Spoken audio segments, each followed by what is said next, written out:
Hello! I can hear myself and not the game. Okay. Hello, everybody. Hi, Sparkly. Hi, Zero. Hi, Seals. And hi, No Shift. All-nighter for you? Oh my god, why? What happened? Thanks for stream. You're so welcome. It's your first time on this game, no? Unless you were lurking. Because it's a lot of reading. Oh, if I can't speak right now. It says a lot about the rest of the stream. Obviously.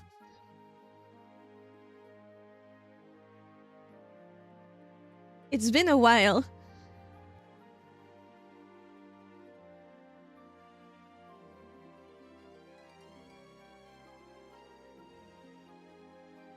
It's okay if you can't read. I will read for you. So, Zero. Don't you start it.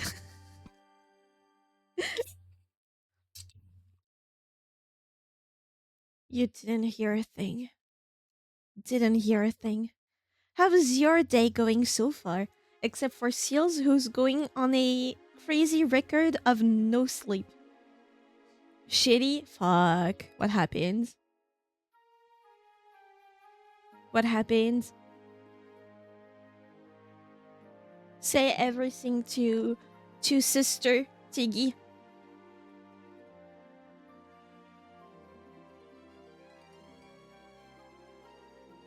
Oh, server at work down. Not my project, but no one else here to fix it. That just means you can't work, no? But you still get paid, right?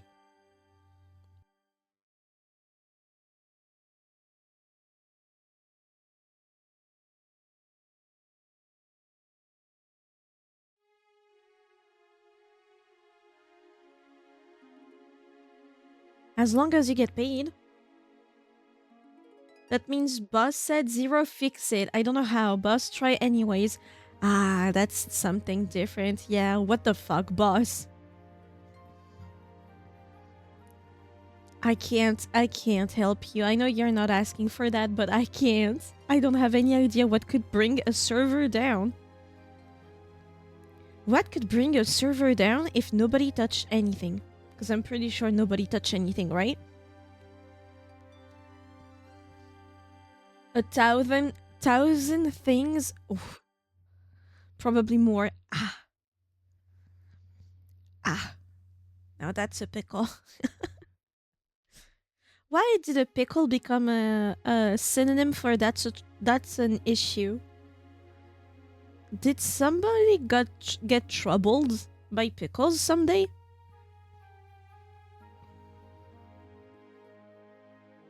Might have also already accidentally deleted the projects on the server now, not sure.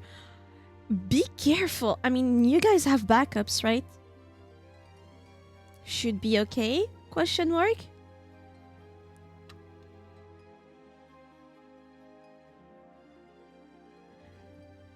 I see. I see. Oh man.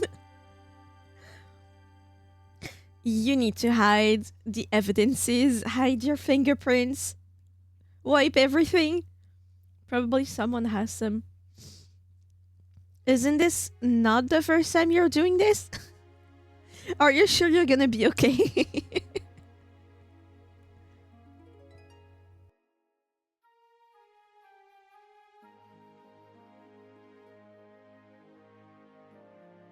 Yeah. Yeah, worst case you get fired, but Mm. Usually, people are trying not to get fired, you know? Is my mic sounding different than usual? Because it's behaving differently. Ah, I see the issue. I was on the wrong mic.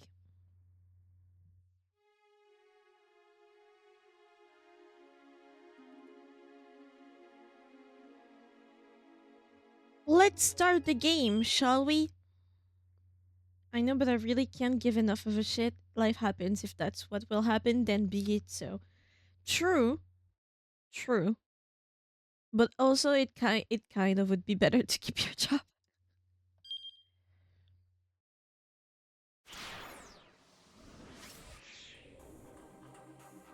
Last time we finished the hour, so now we're on a brand new hour, 1 to 2 p.m. And obviously, we start with Kano. Hi, Sparkly. Following Kano's directions, Stanley drove toward the crime syndicate's hangout. There was a good chance that this was where Maria was being held. Traffic was practically non-existent, and they made good time. They cruised down Miyamazu.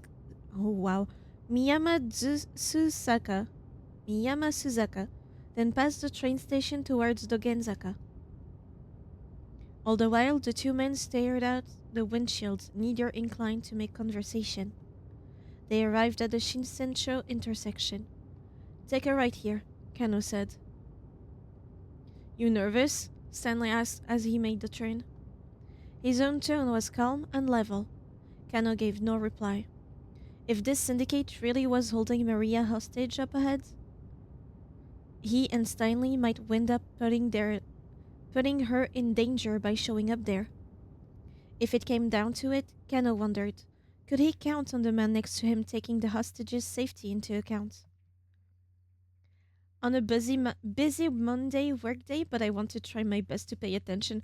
I will do my best also to remember. So, if you need to leave, I can give you a summary. So don't not work. Do your work correctly. Hope your voice is doing okay. Yeah, I took some voice medicine yesterday,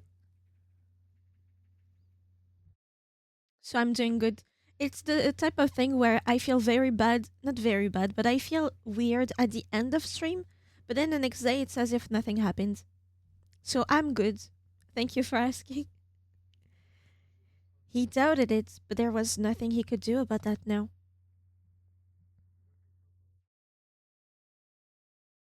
They arrived at the syndicate's hangout sooner than Kano had anticipated. It was a multi-tenant building in Tomigaya, southwest of Yoyogi Park. Black Pub Lodge. The ratty building looked like it might come crashing down at any minute. The Black Lodge sign out front looked deliberately ominous. Kano knew the place as a bar frequented by expats from various countries, as well as a hotbed of criminal activity. I'll take point, Stanley said. You back me up. He pulled a handgun from his suit pocket. It was a compact Glock, a model frequently used by the FBI or CIA. Glock 17, a semi-automatic pistol developed in Austria for police and military use, notable for its incorporation of large amount of polymer, plastic, in its design. A certain Hollywood film included a line of dialogue claiming that the Glock would not show up on airport X-ray machines, but since the gun barrel itself is made of metal, this is assuredly not true. Good to know. I didn't know it was made of plastic. This is the first time that I'm seeing a Glock, like, up close.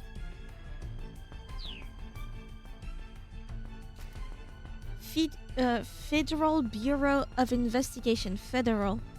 An American investigative bureau established by the U.S. Department of Justice in 1908 has authority in matters involving crimes that cross states' lines, as well as threats to public order such as espionage and terrorism. Generally speaking, the FBI conducts its activities within the United States. The barrel is steel, but Glock made the first non metal handgun, I think. Ah! What about the bullets? Surely bullets can be seen on X-ray, right? So unless the Glock is not doesn't have ammo or a barrel. Central Intelligence Agency, one of the principal agencies of the US intelligence community, reporting to the Director of National Intelligence, possessing considerable budgetary resources and a vast network of highly trained personnel. The CIA carries out intelligence gathering and covert operations primarily overseas. In recent years, the organization has been devoting major efforts to counter terrorism. It's not really durable or widespread, it's more for spy organization, Bond style. Ah! Kano drew his own gun, and the two cautiously made their way inside.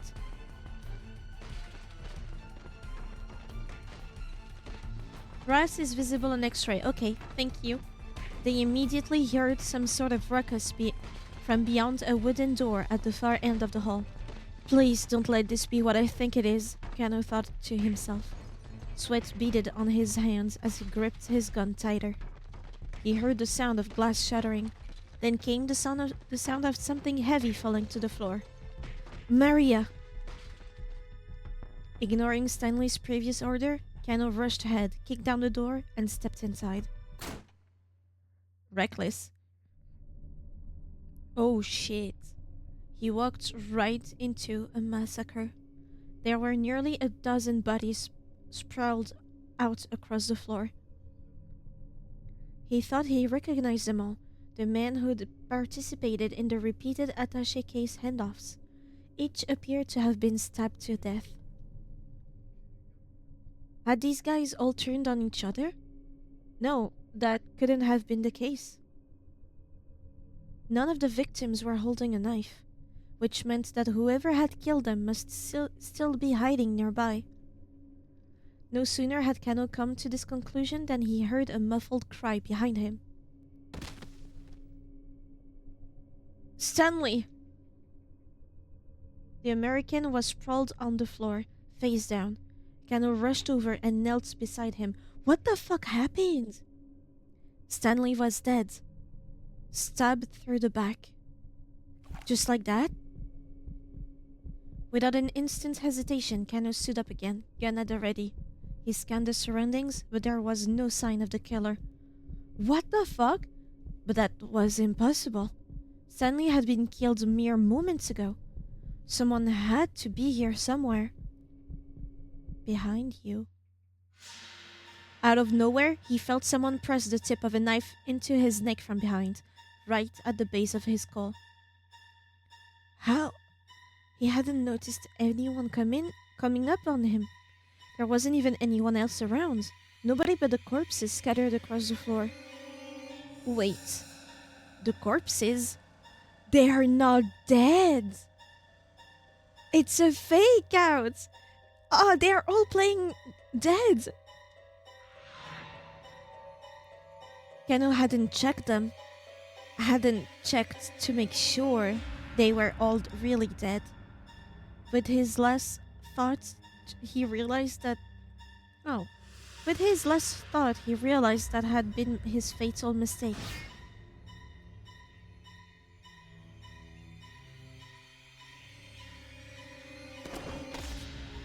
Wow!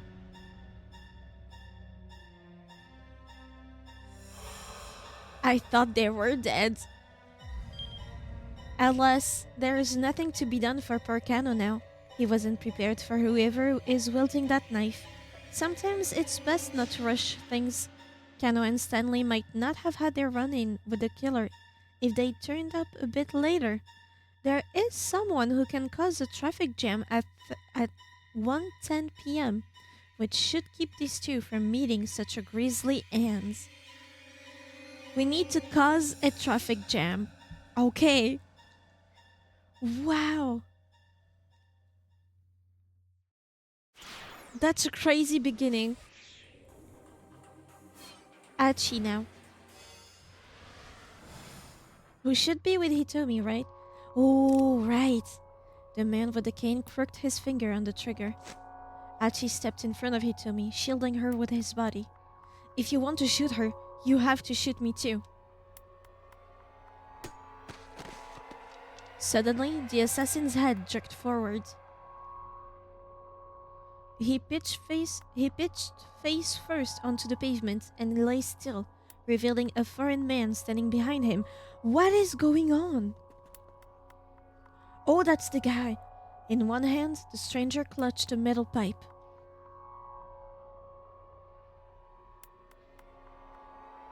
Hitomi, Achi asked. You know that guy? Hitomi's eyes went wide.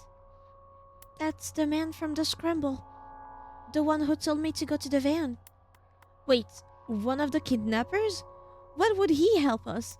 There's two things happening at once. Hi, Lucas. We have the information, maybe. Maybe. There's two syndicates. At the same time, one of them wants Hitomi dead. The other wants the money? Question mark. Kano is dead.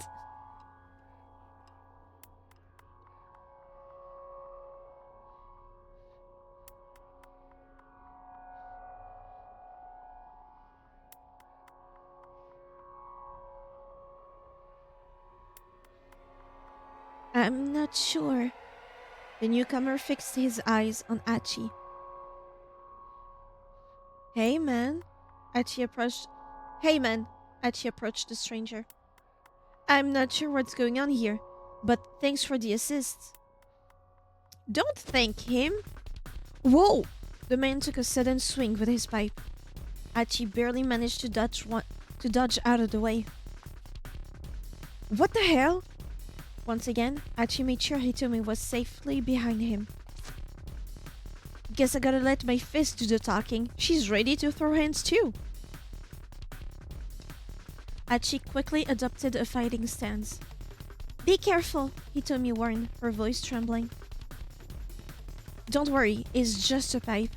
I'll just snatch it away from him and make him tell us where your sister is. Oh yeah, good idea to give the plan in front of him. Achi judged the distance between them carefully as he stared his opponent down.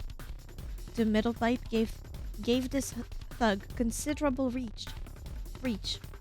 One solid hit from that thing and Achi wouldn't stand a chance. He needed to end this in one punch. The crook sized him up for a few moments, then lunged forward to attack. Now! Achi sidestepped to avoid the incoming blow, then delivered a vicious left hook to his adversary's jaw. The man went down hard. Achi really targets people's jaw more than anything else. Achi gazed at his fallen foe, flexing his knuckles. The thing about guys who bring weapon to fight is they always let themselves get too cocky. He looked the guy over. The man had a tattoo peeking from one of his ready sleeves. Come on, buddy, you can't clock out just yet, Achi said. Is it saying skull? Get up, I've got a few questions for you. He knelt down to grab the man by his collar. Of course. Halfway to his feet, the man pulled a gun from his breast pocket. Whoa, didn't know you were packing heat. Achi took a quick step backwards. The man's eyes brimmed with rage. He looked ready to pull the trigger at any moment. But he didn't get the chance. The man with the cane had regained consciousness. Back on his feet, he trained his own gun on the foreigner. The foreigner quickly shifted his attention to the other gunman. Oh, no you don't! Achi darted forward and kicked the kidnapper in the hand as hard as he could. The gun went flying from his grasp. With a low snarl, the man took up the metal pipe again. They're fighting each other! Rather than go for Achi, however, he charged the man with the cane. What the... Achi watched in astonishment as the two men grappled. Now's our chance! Grabbing Hitomi by the hand, Achi broke into a run. What is going on?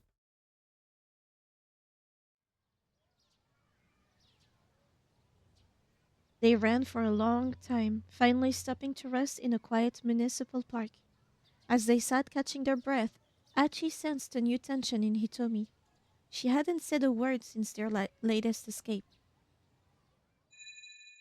She has to die, Achi. It's for your own good.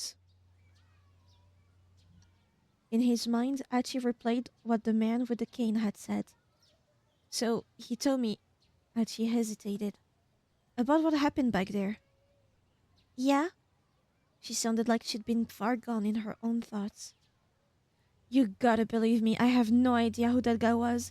Never seen him before in my life. He must have been saying that stuff to confuse us, to trip us up. Yeah, Hitomi said again. Is that what's been bothering you? Huh? Now it was Achi's turn to go monosyllabic. Well, Achi, you're kind of famous around Shibuya, right? I don't know about that. Way back when, he'd been the leader of SOS. Nowadays, he was just some guy who picked up trash. There was nothing to brag about. When someone's famous, it's not unusual for someone else to recognize them and know their name. So, yeah, I was surprised back there. But no matter what the man may have said, I trust you. I mean, look at how many times you've put yourself in danger to protect me. Hitomi sounded pretty resolute. Achi was glad that she believed him, but that raised another question. So then how come you've been so quiet? I've just been thinking about things. Like what that man from the scramble might be after. It was true that his actions didn't make a lot of sense. Yeah, he seemed more interested in taking out the man with the cane than going after you. Maybe there's bad blood between them.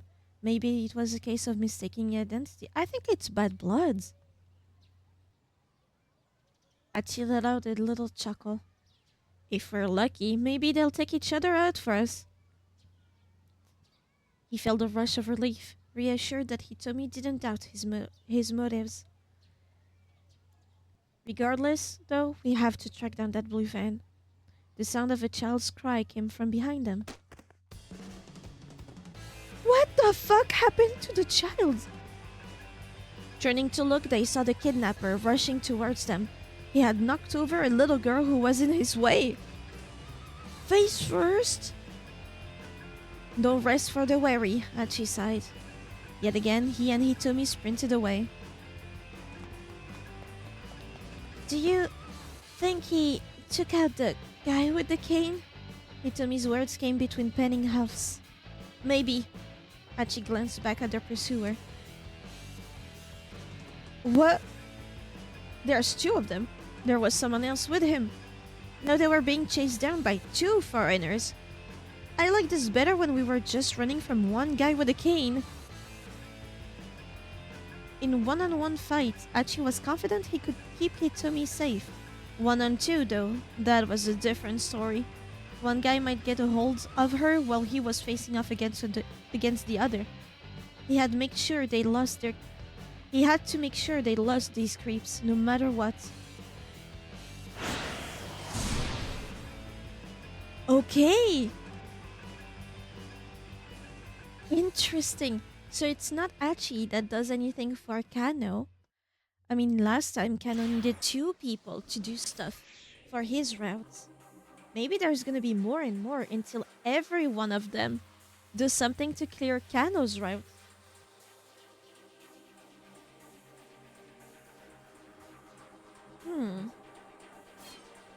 Let's see what I want to see. I want to see Minorikawa. Right. Left. Minorikawa sprinting down center guy, dodging between oncoming pedestrians. Out of my way! Can't you people see I'm in a hurry?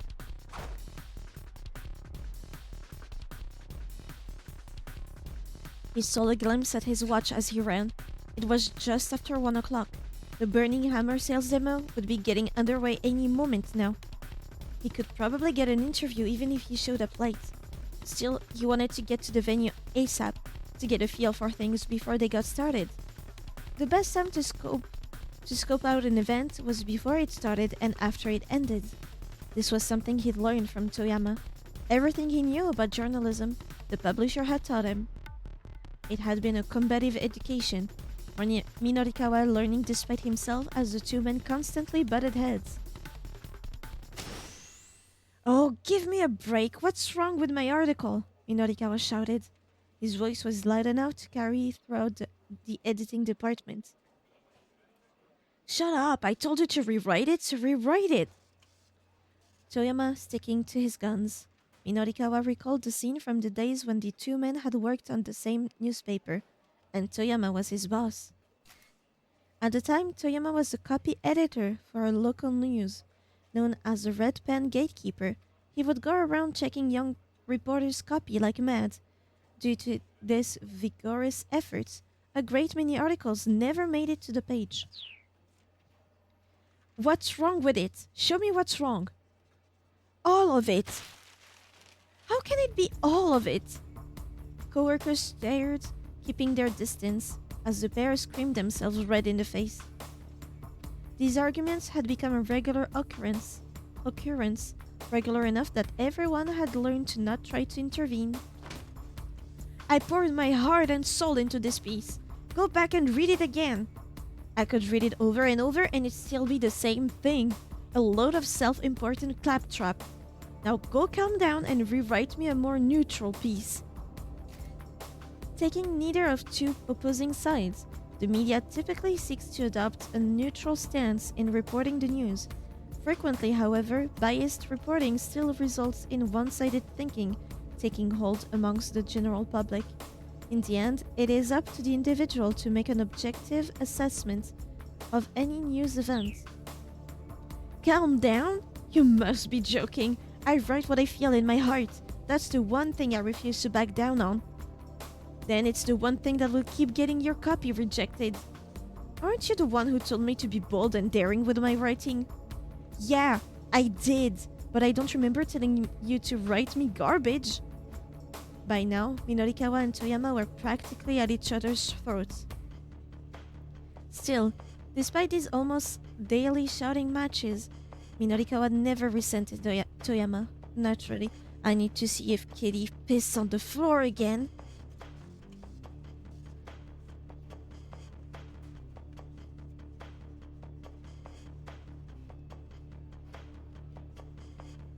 "Never mind, she's actively using the little box. I better not disturb her." "But it smells like pee." How could he write a piece in a way that would shut Toyama up? Trying to figure that out was how he had developed his skills as a reporter.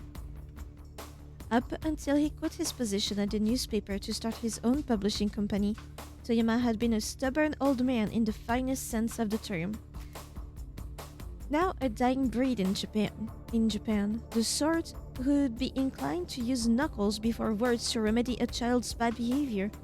Inflexible but still emotionally brutal, their signature move is to drive a wayward kid out of the house with the exclamation, "You fool, you're no son of mine, I disown you," only to wait a while, go find the son who's crying down by the dry riverbed and calmly murmur, "Come on, your supper is getting cold."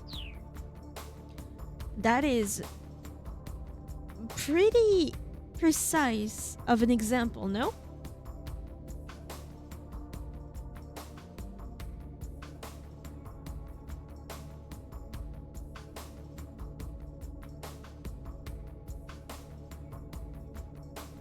But then, in order to keep his company afloat, at some point he had abandoned all his ideals and principles. It was disgraceful. Just disgraceful. Thinking about it made Minorikawa's blood boil. It rankled him to know that such a pathetic remnant of a man had been such an influence on him.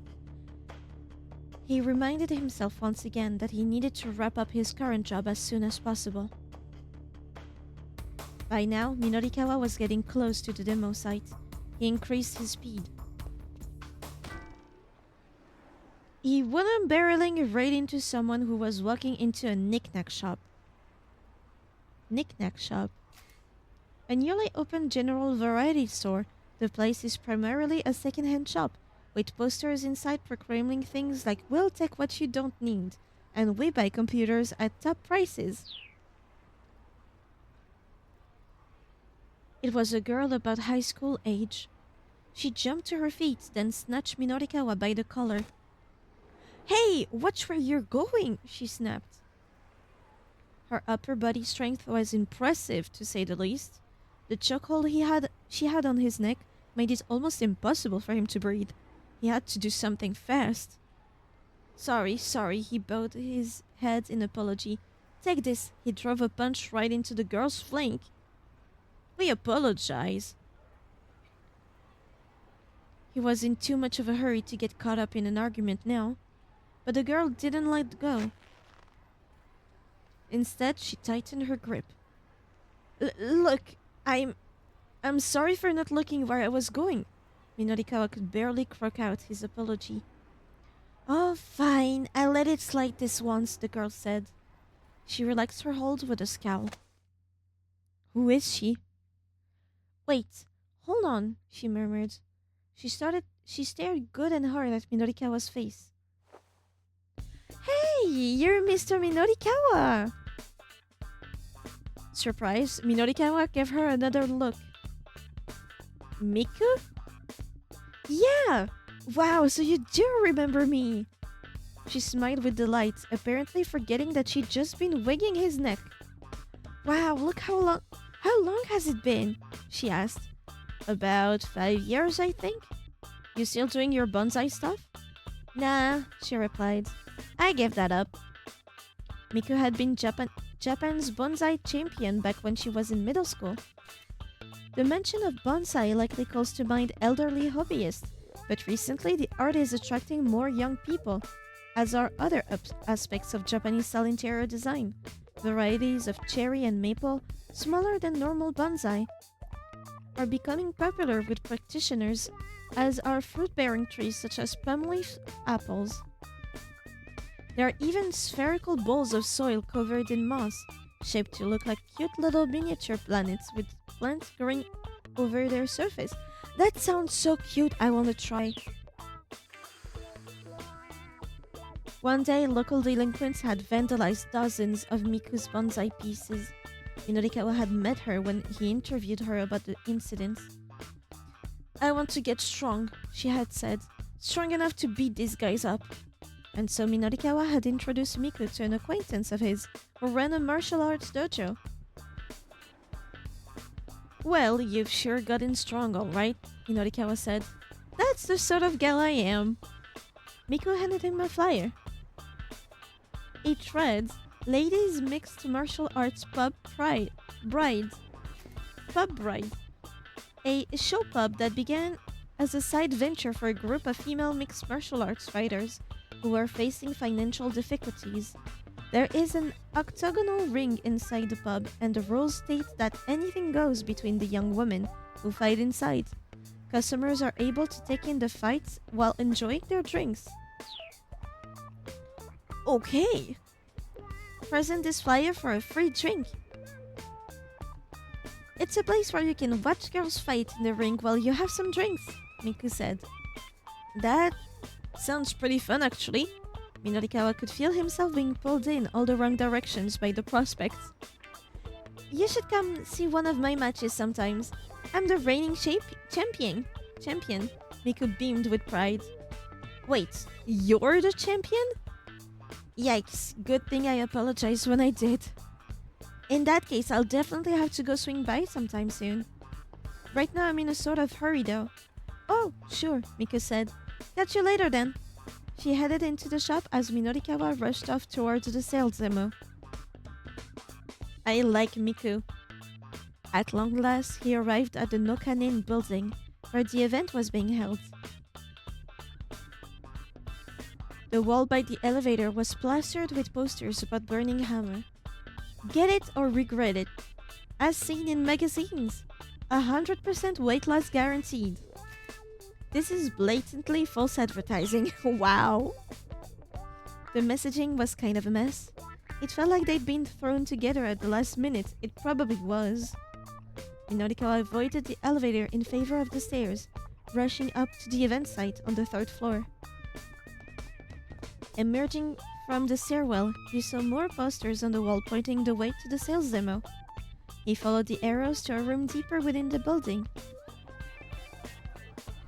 Opening the door, he saw about 50 chairs, most of them occupied by female attendees.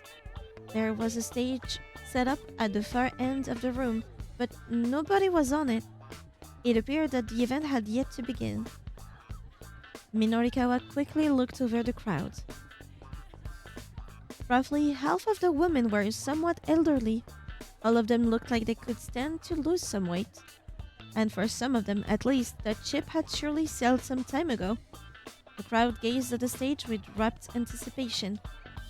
A beverage that allowed you to eat plenty and still lose weight was definitely an appetizing proposition. Could something like that really exist though? Ah, well, Minorikawa was just going to have to wait and see. He did his best to get his mind into journalism mode. Ladies, terribly sorry to have kept you waiting.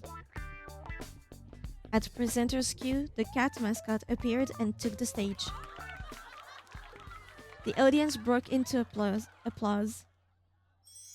After waiting patiently for the applause to die down, the cat produced a small box from which she slowly pulled a pendant set with a blue stone. Right. Ladies, shake your dreads. I love that fuck ass meme. Because what does that mean? What does it do? Shake your dreads. What does that mean? What's the appeal? I don't get it.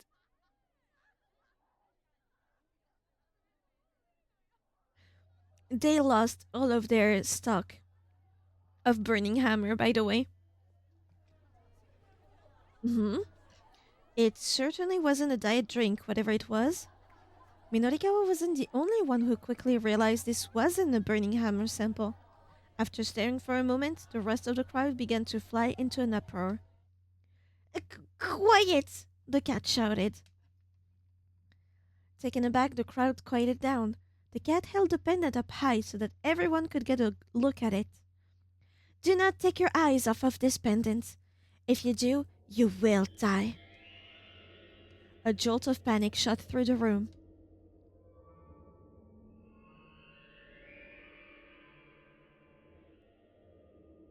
Slowly, the cat began to swing the pendant back and forth.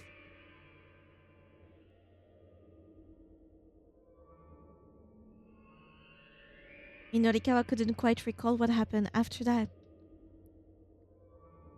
When he came to his senses, he'd already pulled a 10,000 yen bill from his wallet, handing it to the man he assumed was the demo organizer. In exchange, he received a pendant the same as the one the cat had been holding. Tama hypnotized everybody? I've done it, Minorikawa muttered to himself excitedly.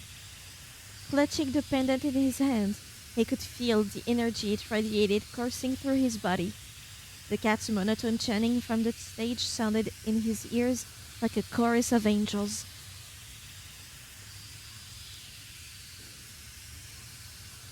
It's because the rapper Future is the nonchalant final boss and he sounds like that guy from the meme, and girls swoon over him apparently. There are guys that look like this rapper and try to look like him, and they're put into this category as nonchalant dreadheads. Wow!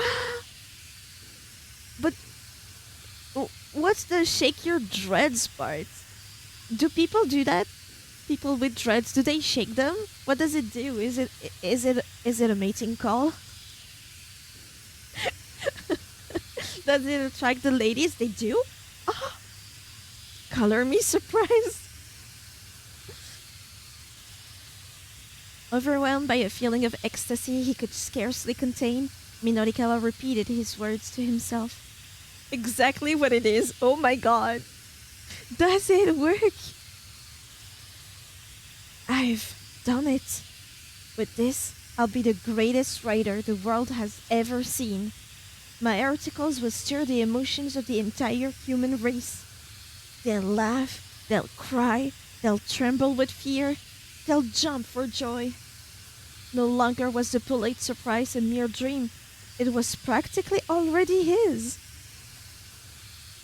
A prize awarded for excellence in journalism, literature, and music composition, named for American journalist Joseph Pulitzer, active during the late 19th and early 20th centuries, and administered by Columbia University, to whom he willed all of his money in order to establish a journalism school. Three Japanese photographers have been awarded the prize in the past: Yushi Nagao, Koichi Sawada, and Toshio Sakai. It might work on you. I mean, fair enough, depending on the guy or the lady. It might work on me too, I won't lie. Depends on the behavior, you know? What type of shaking? Where does it shake? That type of thing. Let's analyze the dread shaking mating call. Minorikawa wanted, no, he needed to tell someone how excited he was. This miracle had been attained. He wasn't going to just squander it on himself. Oh no. A journalist of his stature needed to share what he knew with all of humanity. He opened up his laptop. He booted up his word processing program. He deleted all of the articles he'd been working on. He knew what he really needed to write. Special edition report on the Miracle Stone, only in 4-star general gossip spring issues. Must have sewn already in many fashionistas' collections. Look out, world! Mysterious gemstone set to change international balance of power. Blessed by the Miracle Stone? Get your hot stock tips here. This has to be a bad end. Pages originally slated for the pros and cons of security cameras and washed-up screenwriters were instead filled with glowing praise and rave reviews for the Miracle Stone. Never had Minorikawa been more proud of his work.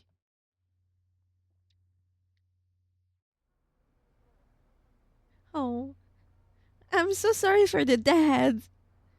Back at 4-star General Gossip headquarters, Minorikawa handed his articles to Toyama, who was sitting glumly at his desk. Toyama looked them over slowly. Then there was a lingering silence. Finally, he spoke, his voice subdued, but his words crystal clear. Yeah, this is all getting axed.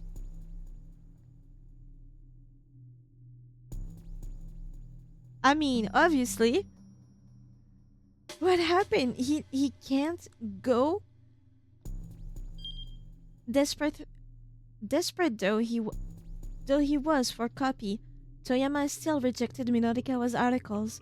Probably a good indication of how bad they really were. Maybe the Miracle Stone wasn't the breaking story Minorikawa wanted it to be. Tama and her pals really need to be selling Burning Hammer instead. How? Burning Hammer is done. All the bottles are broken. I like this. Ah, I'm seeing how the game works in a visual sense. Tama, what the fuck?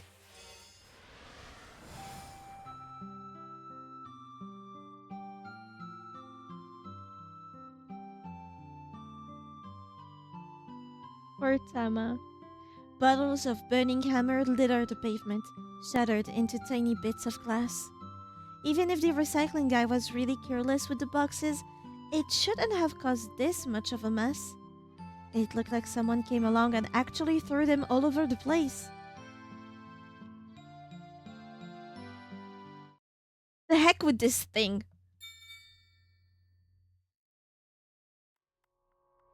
I toss away the miracle stone, which has clearly brought me only bad luck.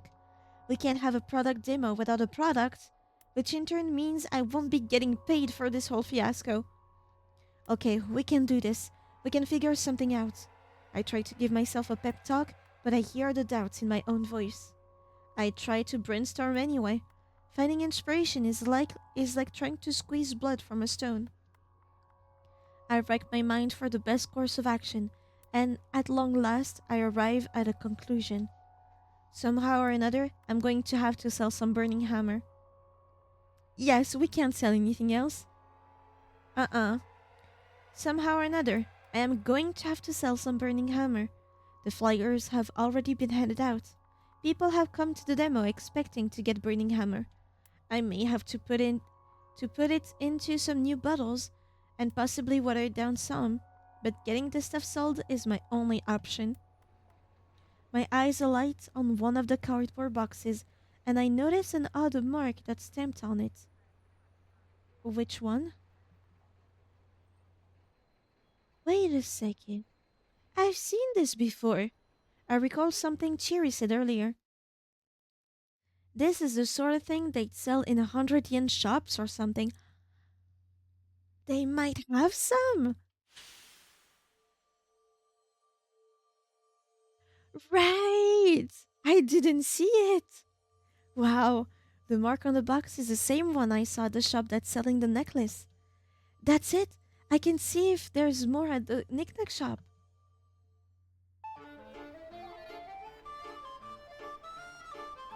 Guided by this ray of hope, I head for the knickknack shop as fast as I can run. A glimmer, a sliver, the ever dwindling light in the distance. Point is, there's not much. Oh. As soon as I reach the main road, I crash right into someone. It's Cheery. Oh, hey! You find it? She asks. She makes it sound like it's not really her problem. Not yet, but I think we can stock up at the 100 yen shop. The words are hard to get out when I'm penning as hard as I am. For now, just stay calm and go let the boss know. Got it! Leave it to me. Cheery nods and I break back into a run. I'm practically praying as I rush into the knickknack shop, where I immediately spot the cardboard boxes I saw earlier, still stacked up. Yes, I'm in luck. I drive into one of the boxes to check what's inside.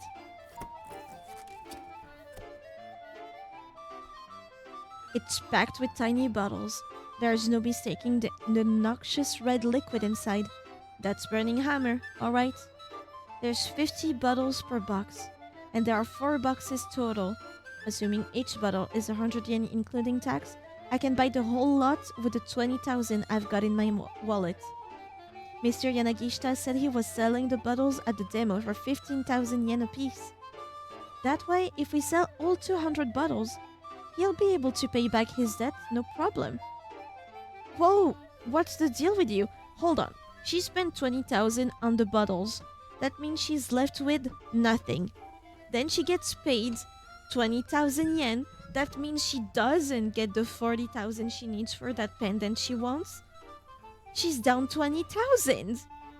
She's back to square one. She's dumb.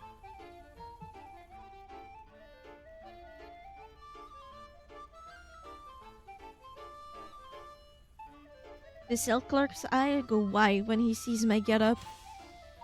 This stuff! I'd like your entire stock. I point at the burning hammer, and the clerk makes an awkward face. The dumbest are the cutest, truly. I'm afraid that's already been sold. What? You mean like all of it? Nobody in their right mind could possibly want all of this. Yes, all of it, I'm afraid. Well, I'm not going to roll over that easily. Whether I earn that extra 20,000 or not hinges of whether I can get this stuff.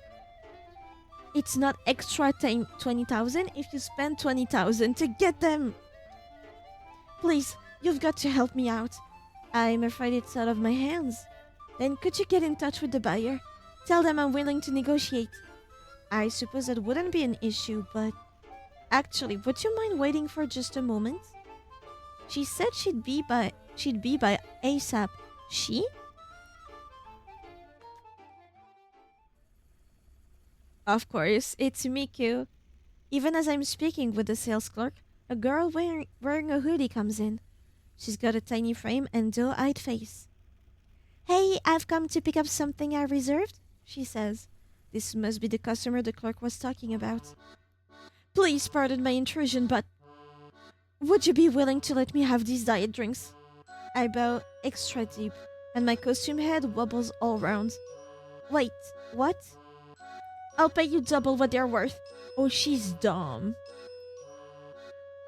That explains how her boss ends up in his situation. She's doing the exact same thing. No can do. I've never seen this brand before. I'm super curious about it. Surely you don't need this many though? I do. I make my living with my body. This is about how much I need. Oh wow, the sales clerk interjects. What sort of work do you do exactly? I'm a martial artist. I fight at a place called Bride. You might have heard of it? It's one of the more popular hotspots in Shibuya these days. Oh, I know the place, the sales clerk says, brimming with sudden excitement. That pub where they have cosplay martial arts competitions, right? Hold on, what are we talking about now? What's Bride? I've seriously never heard of that place. It's a nightlife spot where ladies cosplay as anime characters, but they fight for real. I've been wanting to check it out, but they've hit their membership cap. A membership cap, the sales clerks explain. At present, the exclusive Bride has already exceeded its allotted number of members and is not accepting new ones, giving the buzz around how both the costume and the fights are really something to see. Memberships that are auctioned off online command quite high prices. Wow. So then, you must be pretty strong, huh? He says to the girl. Well, I mean, I may not look it, but I am the current champion. The girl proudly adopts a fighting stance. Would you accept a challenge from me? I ask. A challenge? If I win, you have to let me have all of this. The girl breaks into a confident smile. Do you have any idea who you're dealing with here? She asks. I intend to find out. Oh, wow, the sales clerk exclaims. I have just got to see this. I'm glad to have him egging us on. Well, if you're that set on it, then sure, I accept your challenge. Sweet. We've established our terms. This burning hammer may yet be mine. The girl cracks her knuckles, clearly eager for a fight. I've gotta win this. Somehow or another, I have got to. I mean, I've got to be good at something. Facing off against this fighter is going to show me what I'm made of. I address my opponent. And by challenge, I naturally mean, let's do rock, paper, scissors. Let's play a rhyming game. Let's have ourselves a straight up fight. I think it has to not be a fight. It has to, right?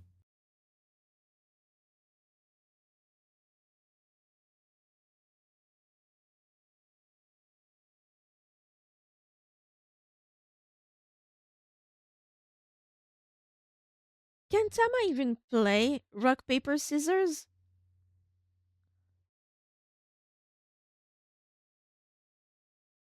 Let's do a rhyming game. Let's play a rhyming game. Huh? The girl says. She seems a bit put off by the suggestion. Yeah, I say, and if I win, you have to let me have all of these. A rhyming game. Really? Okay then. Really? Um, uh, Silly. Okay then. Glisten. Listen. I am a martial artist. Artist? Oh, that's a tough one. Aha! Smartest. Glow. No, what I'm saying is that I'm a fighter. Okay, fighter shouldn't be too hard. I can do this. Just have to not panic. Let's see, writer. Aha! Okay. Scissors. What do you mean, scissors? No! Wait, what the heck is going on? Crap, nothing rhymes with scissors. That's an illegal move. I drop into a fighting stance. Okay then, shall we fight? The girl grins back at me. Now you're talking. The name is Miku, by the way. Challenge accepted.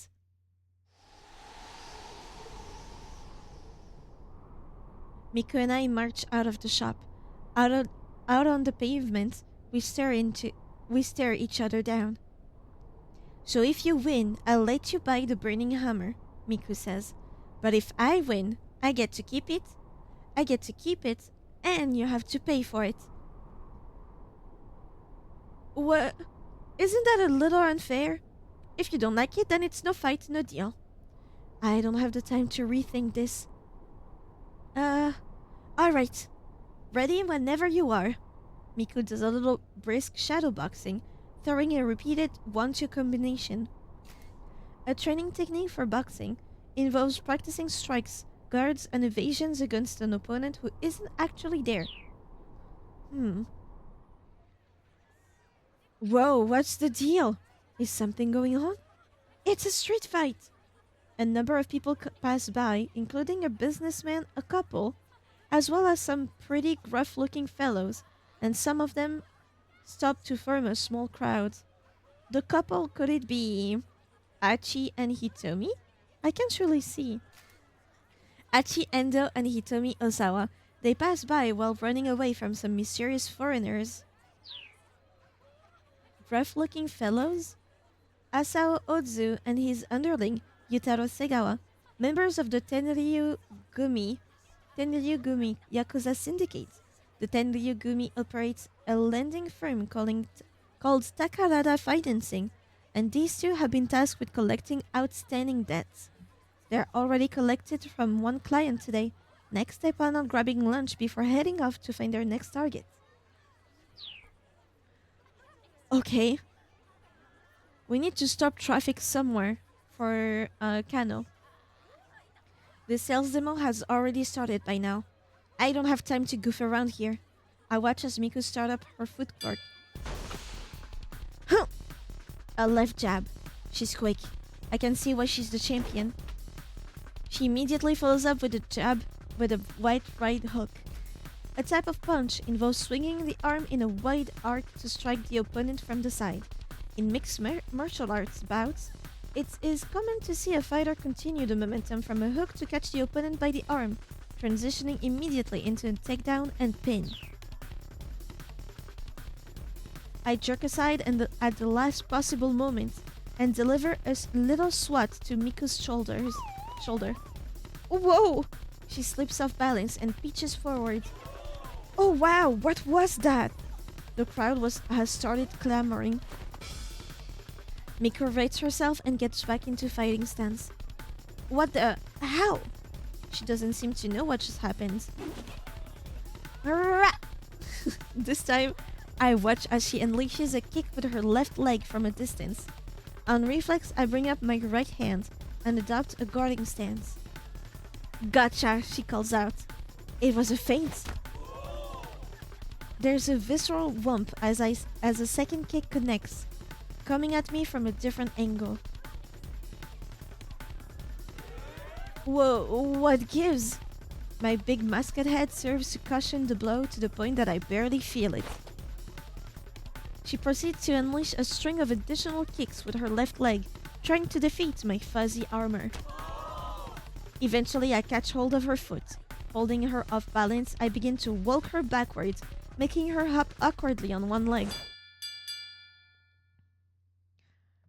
A casual flip of my paw and Miku goes whirling through the air. The crowd erupts into cheering and applause at the spectacle. Phew, you're tough. Who the heck are you? As you can see, I am a cat. A wry smile comes to Miku's face. To think a bright competitor would lose in a street fight. Guess it's time to go back to being an ordinary girl. Today is the day I retire. Phew. Good match there. Miku clasped my hands firmly. But hey, I'm just glad that my last opponent was you.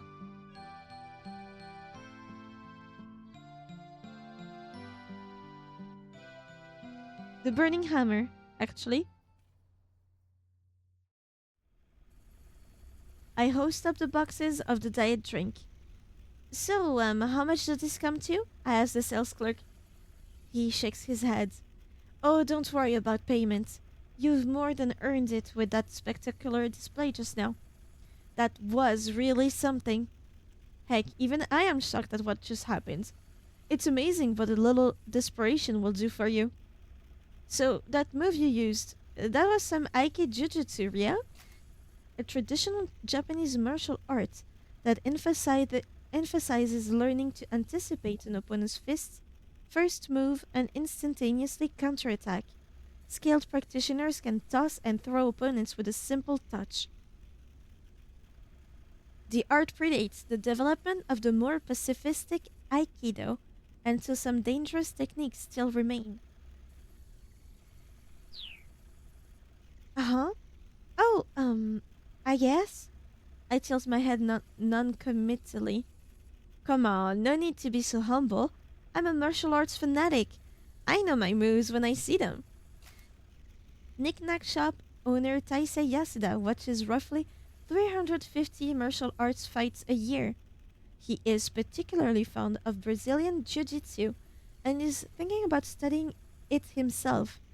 There's a dojo he's been eyeing, but he's rather timid and has thus far only waffled non-committally outside the entrance to the place. He wants. Isn't Brazilian Jiu-Jitsu like super um violent? Like you will end up bleeding and having your nose broken a bunch of times?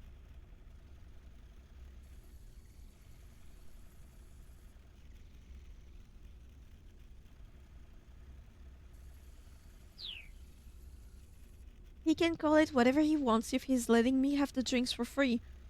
This is going to be a lifesaver. Happens with boxing too, no? Boxing? No. I think jujitsu is just more fast. Like when you see a boxer fight, they do take a little while to stop after a punch, right? They go back into position, and if they do one punch, they might add one and two more. But there's like it's like one, two, and three. And then jujitsu, they like combo hit you. You cannot. And it's super violent. Like actually, you hear it slap at the end of the room or something like that. I don't know. That's the image that I have. A hit is a hit. I. Mm. Oh, boxers, they have boxing gloves, right? I think in jiu-jitsu you don't. You actually hit with your bones. I think.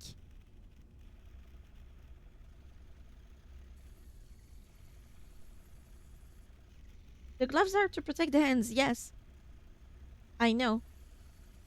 But in jiu-jitsu, I think they have bandage, and that's it. I'm not sure, which means I need to check it out. Boxing versus jiu-jitsu fights.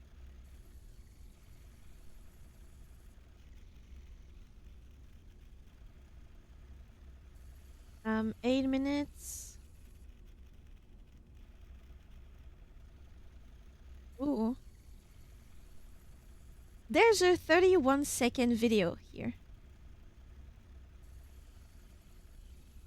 I couldn't tell you which one is which though.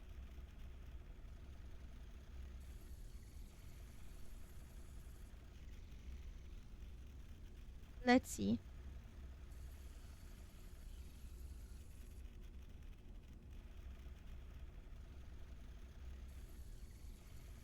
Let's be careful.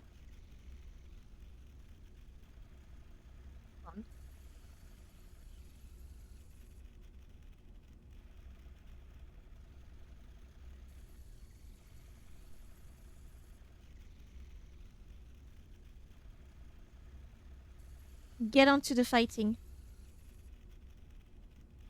What's the difference?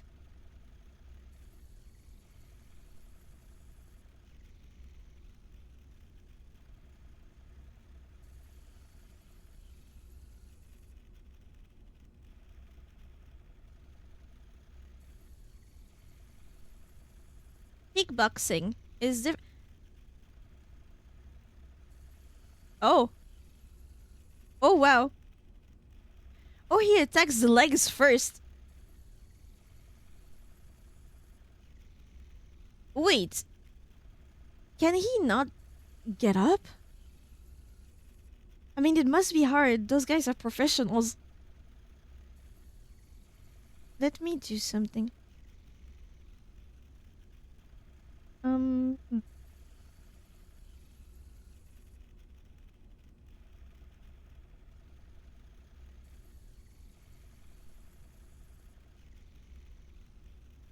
In two times speeds, I feel like I'm watching insects fightings.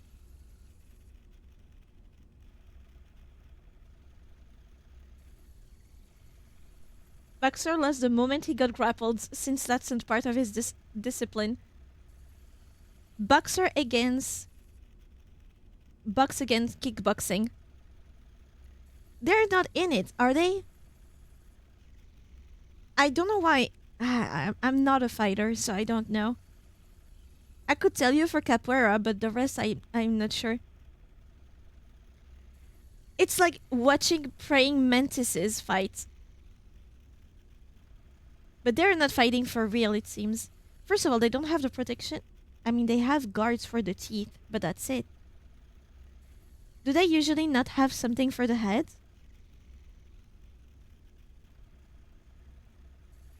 Go, Mantis, go.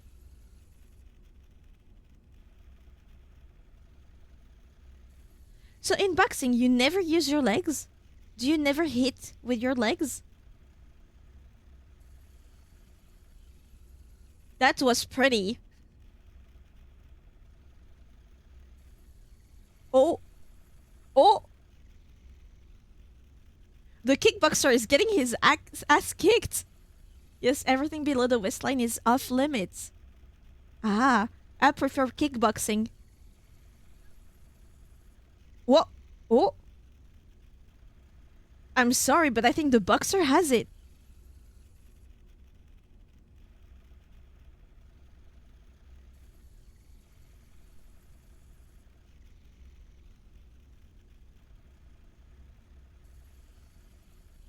That's the one we were wanting. Right away at the legs. Right away. Oh, wow.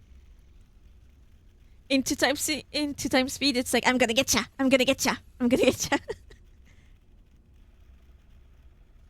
He's over. It's over. He can't do anything. He has no chance. Wow. That was so interesting.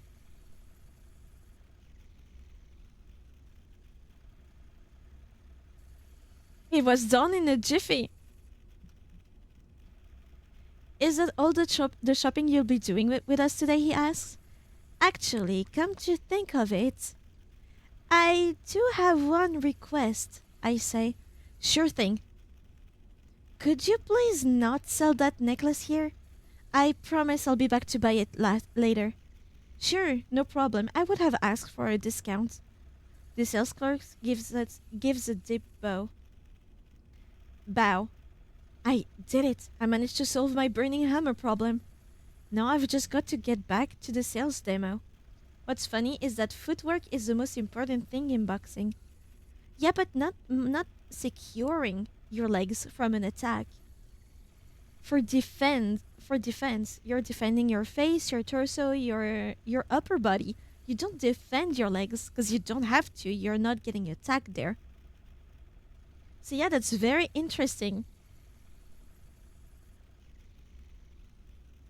Oh, that must be awfully heavy. Here, don't. Why don't you use the dolly? The sales clerk indicates the hand truck over in the corner. Oh, thanks so much. I load the pile of boxes onto the cart and rush back to the Nokane building.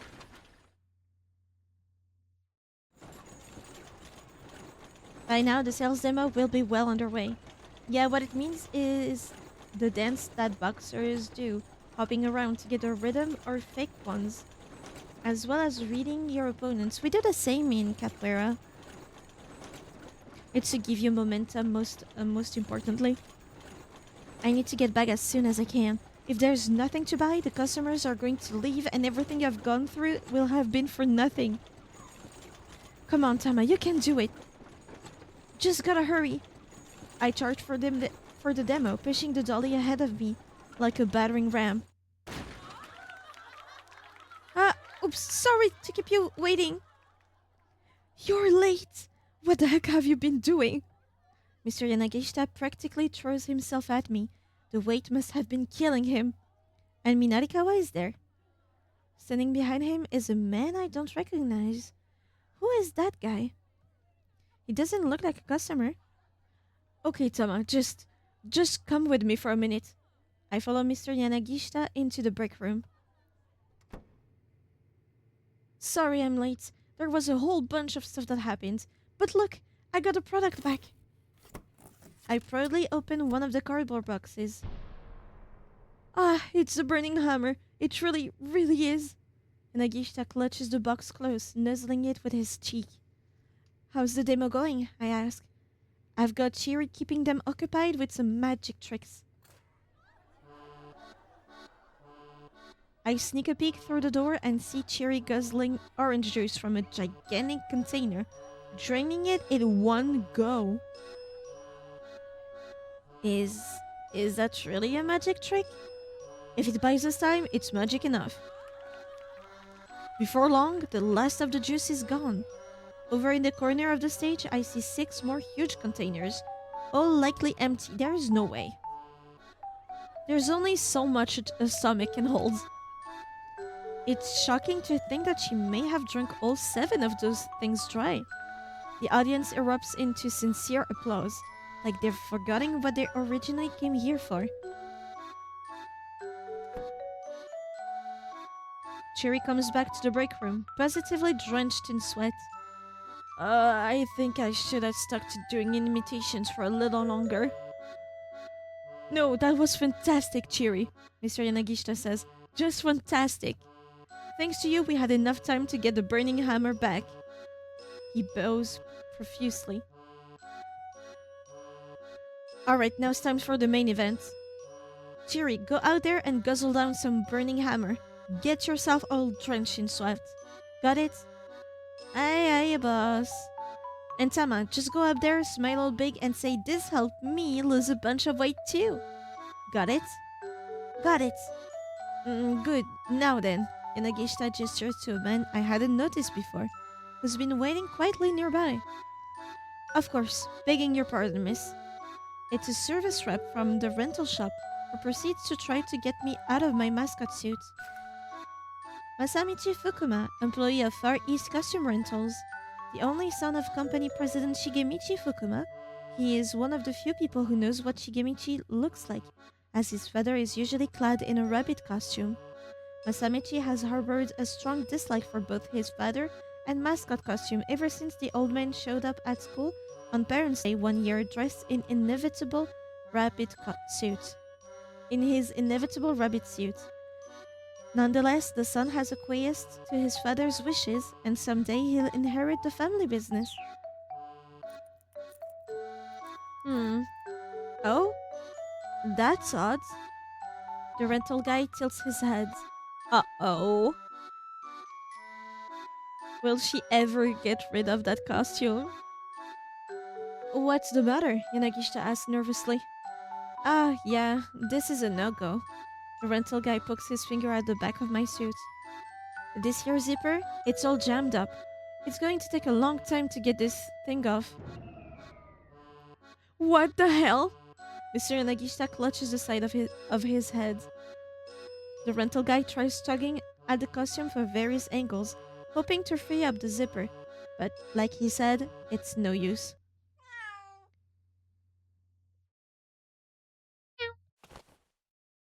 The rental guy's eyes widen at the sudden sound of a cat mewling.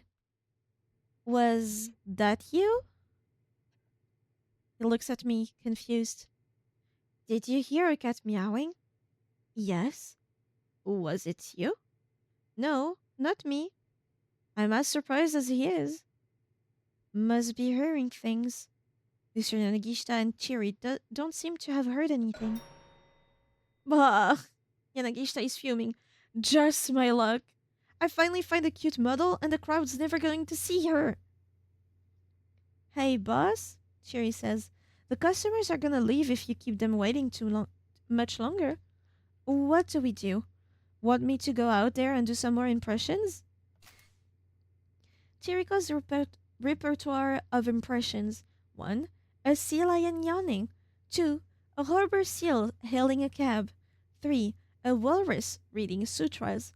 4. A fur seal who can't reach the itchy spot on its back. 5. A Stellar's sea lion taking a nap.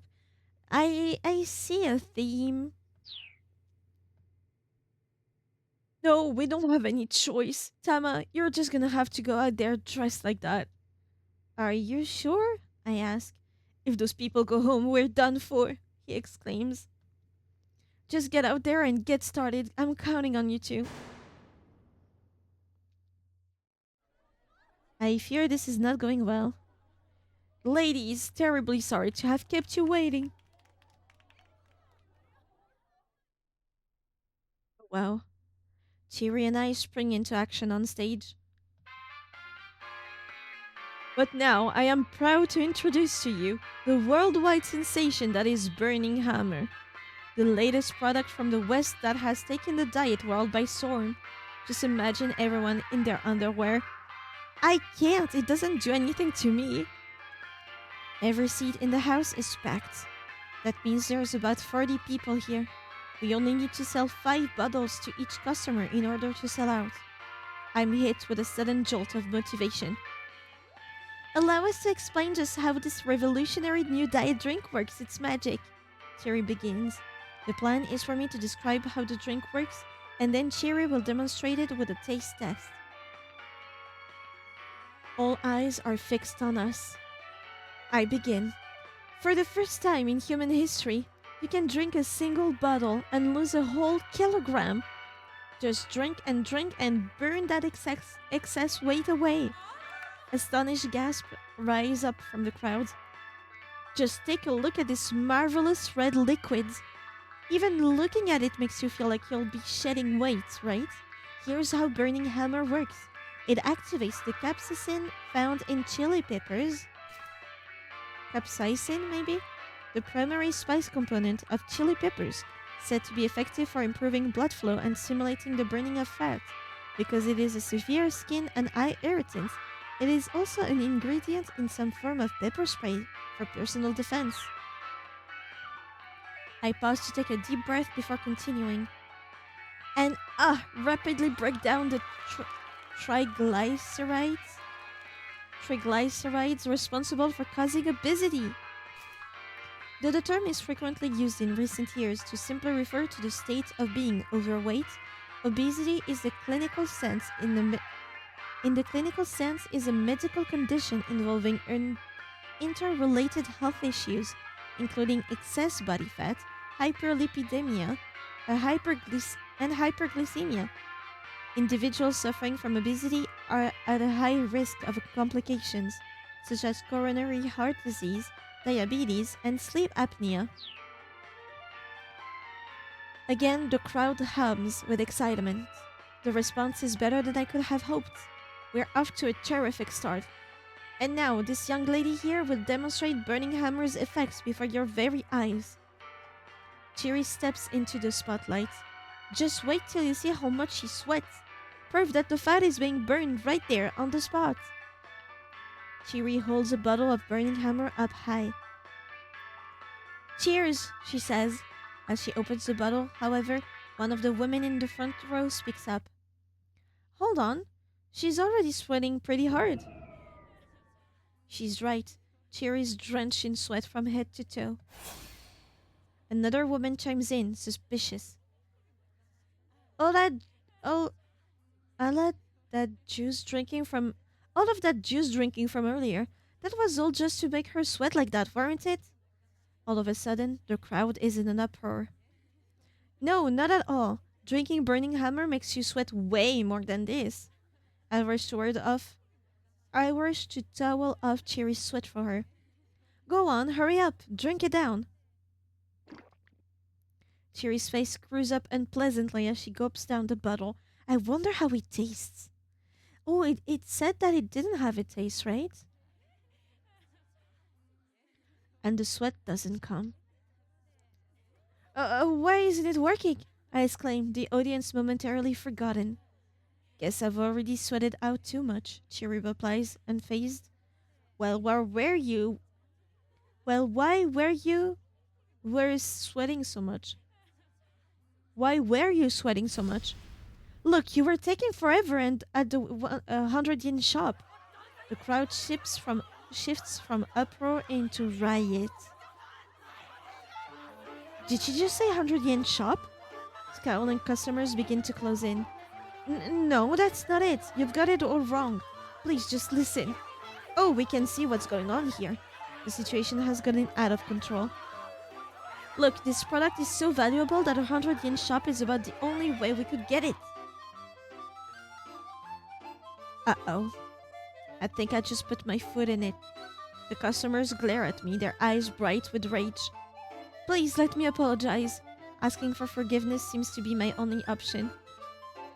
It was just a joke? I just gotta play this off smooth. Hanko lamp chop. It's a clumsy attempt to force it off. I don't see what that is. Let's do the good old haha. Kidding. Kidding. That was just a joke. I've just gotta play this off smooth. I mean, seriously, there's no way you'd find something this high quality in a 100 yen shop. Sweat is streaming down my brow.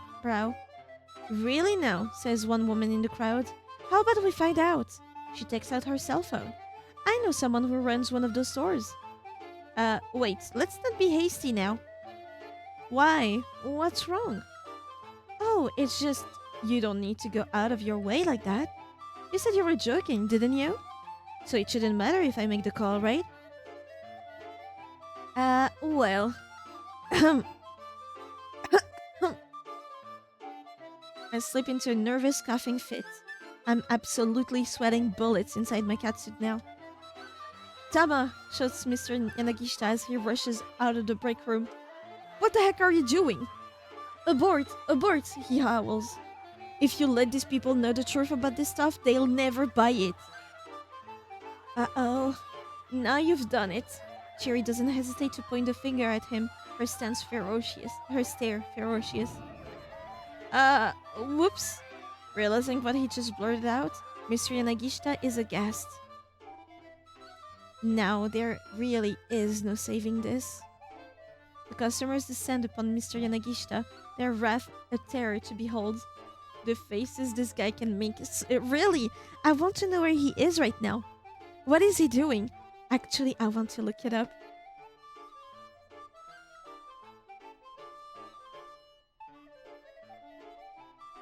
$4.28 Shibuya Scramble. Actors. What's his name, first of all?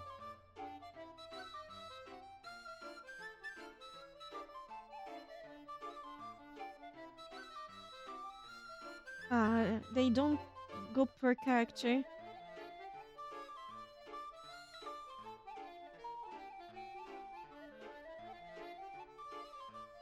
Oh, this website is coded with with feet.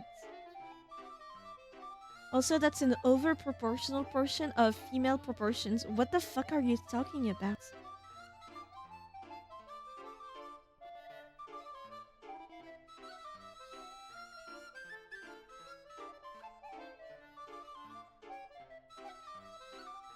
Nasubi? Nasubi? It is him!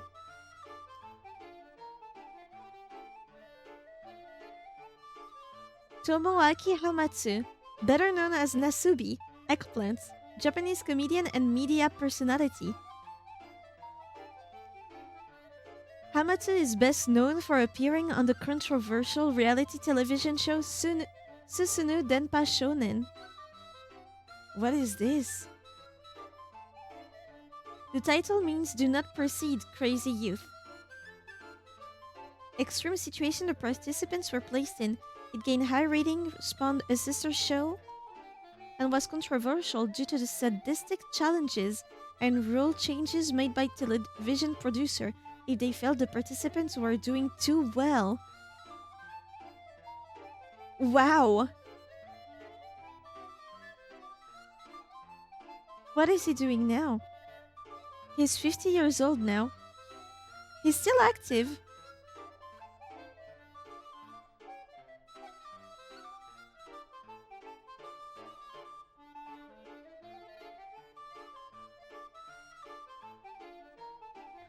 Hamato was the subject of the 2023 documentary The Contestants.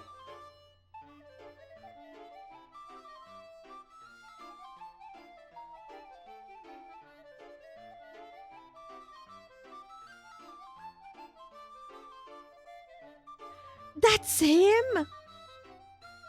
No way! Wait! Premise of the documentary.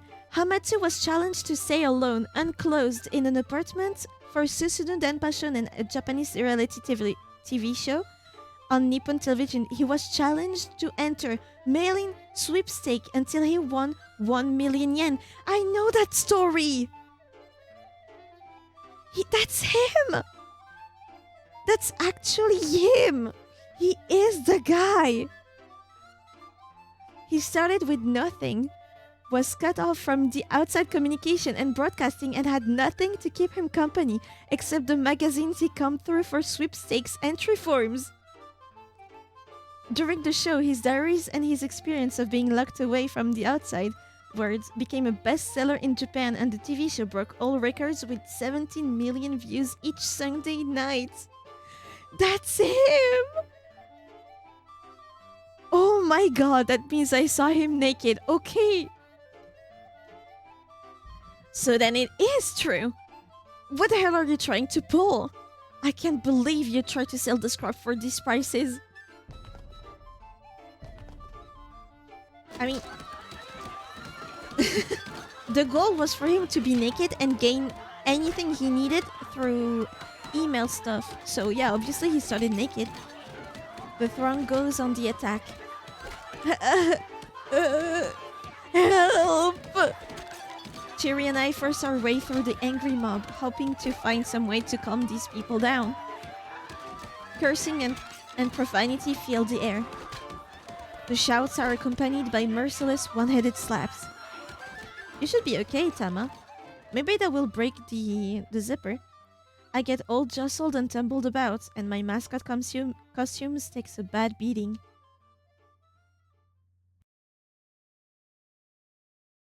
Finally, the storm passes. I feel bad for them. Like, obviously they're scammers, but I feel bad. No! He's so sad. It's over. It's all over. Mr. Nagishita wells to the empty room. So, boss, about getting paid. Even Chiri seems hesitant to ask. Yeah, that's not gonna happen, obviously. Nagishita doesn't so much as look up. His shoulders slump further in defeat. I'll take payment in kind then, Chiri says. Mind if I take this burning hammer home with me? Sure, Nagishita says lifelessly. Go right ahead. Alright, I'll be off then. Later, Tama. Chiri picks up the cardboard boxes and heads out. Sir? It's the man from the rental place. I believe you still owe me for the costume rentals? Oh, right. How much was it again? Mr. Nagishita rummages in his pockets. Well, given the severe damage, I'm afraid I have to add the full cost of the cat suit into your bill. Your total comes to 200,000 yen. Was that 200 yen? No, sir. 200,000. Hmm? Sorry, I can't hear at all. I think I might have ruptured my eardrum. 200,000 yen, sir. Okay, okay. Yanagisha takes all the cash he has in his wallet and holds it out reluctantly. That's only 20,000, sir. The rental guy furrows his brow. I'm afraid this won't cover it. I understand that, but I don't got no more than this. Don't got no more? Sir, please, you're not a child. Then give me a discount, make it 20,000. Instead of the 200 you owe? You know I can't do that, sir. But Mr. Yanagishita refuses to back down. Ah, that's right! Insurance! I got insurance in the event the suit would have damaged. No, you didn't. No, I did. No, you did not, sir. No, I did. Then where is your paperwork to prove it? Nagishita calmly claps a hand to his chest. Right here. The paperwork is here inside my heart. The rental guy clutches the side of his head in exasperation. And believe me, I feel his pain. You know what? Never mind. I'm going to leave this to my boss. Shigemichi Fukuma, president and owner of Far East Costume Rentals, notable for the fact that he's usually wearing his favorite rabbit costume. To Shigemichi, his costumes are like his children. If he were to hear that one of his suits had been ruined, he would probably never forgive Yanagishita, adding to the man's already considerable list of enemies. Turning his back on the words of the sales demo, he slumps his way out of the room. He's finished. Now it's just me and Mr. Yanagishita. Please try not to let it get you down so much, sir, I say, as cheerfully as I can muster. He's already down on the floor, a sobbing mess. Crazy picture. Crazy picture. Without context, that's crazy. You wouldn't know what it's like to feel so utterly hopeless. I think I might have an idea, sir. In fact, I am sure of it. At this point, there's nothing more that I can possibly do. He slumps forward, trembling like a willow tree. Things will turn around soon enough, I'm sure. You don't know me like I know me, he says. There's not going to be any turnaround, not after this. Okay, now this little PD party is starting to piss me off. You know, if you think you're the only person who's had a run of bad luck, you are dead wrong. I wind up shouting the words louder than I intended. Mr. Nagishita whips his head back up. Yaks, where did that come from? I need to tell you something. My pent-up emotions come surging through the surface. I have amnesia. Yanagishita's eyes go wide. What? I can't remember anything from before this morning. What? In short, amnesia. Amnesia can have a variety of causes. Psychogenic amnesia is caused by stress or psychological trauma, whereas in endogenous amnesia, a powerful blow to the head causes physical trauma to the brain. In the latter case, memories and other normal functions frequently return once the cranial nerves recover. My name, how old I am, where I live, any of it. I would much rather be in your shoes, sir. Mr. Yanagishita looks at me with a hint of disbelief. So where did you get the name Tama then? I thought of it when I saw the tamagoyaki in those lunchboxes. Aha, tamagoyaki. Tama. I get it. He claps himself on the thighs as if he's had some big eureka moment. But wait, how come you lost your memories? Well, I don't know for certain. She's been complaining about a huge blow to her head. Like, the back of her head hurts a lot. She's been hit.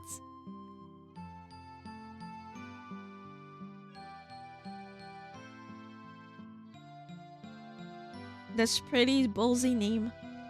Out the door. Out the door. Out the door. Well, I don't know for certain. Obviously, I don't remember. But I'm pretty sure I took a hard blow to the head. When I came to, I was inside of a storehouse with a massive headache. A storehouse?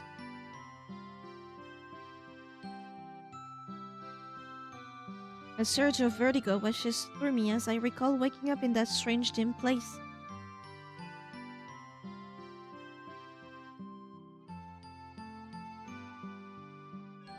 Lucas, hear me out.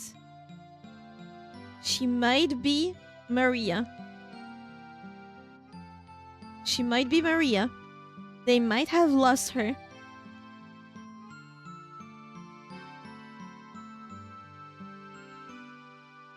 They might have lost her, and that's Tama. Yeah, I had just gotten out of there when you flagged me down, sir. Huh, really? So is it pretty unnerving then, not knowing who you are? He sounds like he's taking me seriously now. Yeah, it sure is. But it's not going to do me any good to just fret over it. And besides, I've got a clue. What sort of clue? The pendant. There's a necklace I saw at a knick-knack shop. The same place I found the burning hammer. Somehow I know it's important to me. Ooh, maybe not Maria. And so you took this job so you could afford to buy it? I nod. Of course. Now that the job has ended in a total bust, I've lost my shot at getting it. Okay then. Mr. Yanagishita removes his shoe, then yanks out the insole. This year really is the last of my money. He pulls out 20,000 yen, adds it to the other 20,000 yen from his wallet, and thrusts it all toward me. Here you go, he says. What a good guy! Wow!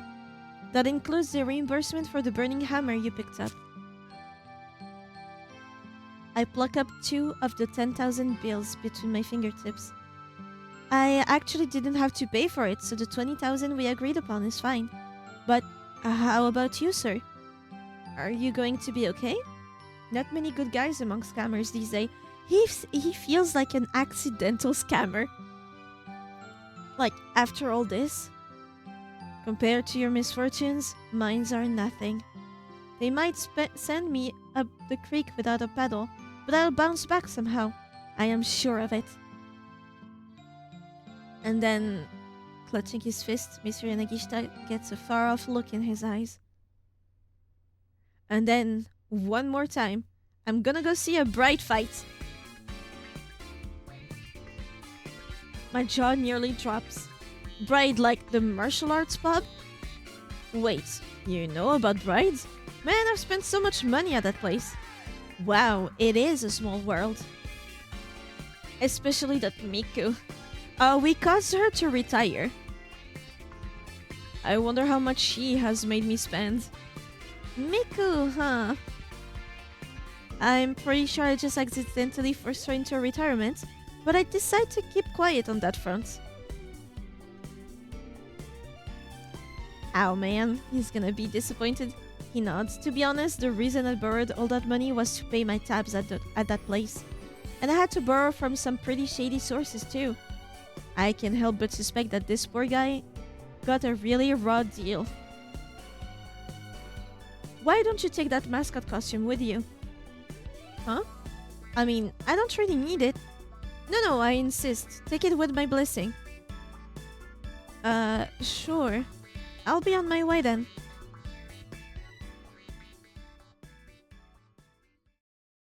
No body, no crime. Oh, out in the hallway, I passed by that man I'd noticed earlier.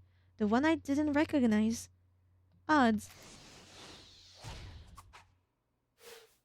I wonder why he's still here. I give him a faint nod and he nods back before slipping into the demo room. I I should keep my fingers crossed for the guy. At last, I'm back outside the building. I feel bad about not returning the catsuit to the man from the rental place. Still, I can just walk around town wearing this thing. I'll stick out like a sore thumb. I figure it's best to just leave it behind. And then it dawns on me. Hold on, I still can get this thing off. It's time I skin this cat. I need to get rid of this costume, whatever it takes. It's not worth the struggle. Guess this cat's staying in the bag. I figure I'll head to the knick-knack shop as is.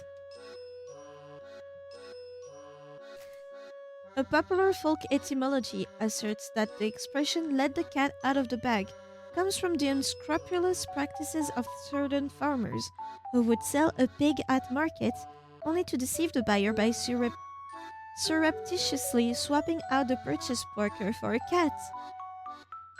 The likelihood of anyone mistaking a cat, even one inside a bag, for a pig is, however, extremely low, let alone the likelihood that enough people would fall for such a scheme to warrant a phrase referring to it entering the language. I would be very surprised. Also, it's the legendary cat, no?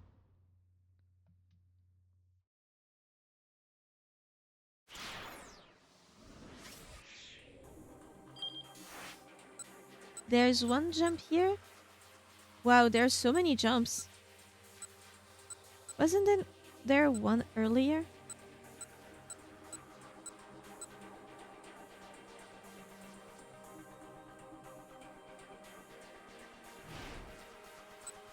Let's go see Achi.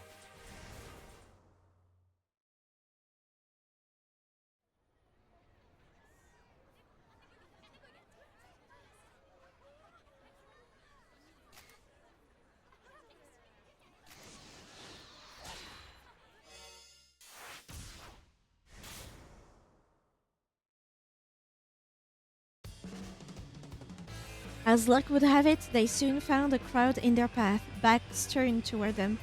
Excited voices rose up from the throng. Whoa, what's the deal? Is something going on? It's a street fight! A fight, as the name implies, that takes place out on the street, typically using bare hands and no weapons. Even a bare-handed fight can result in serious injuries, though, which is why they're pretty illegal. Achi clutched Hitomi's hand good and tight. Whatever you do, don't let go. Without a moment's hesitation, he plowed his way through the crowd.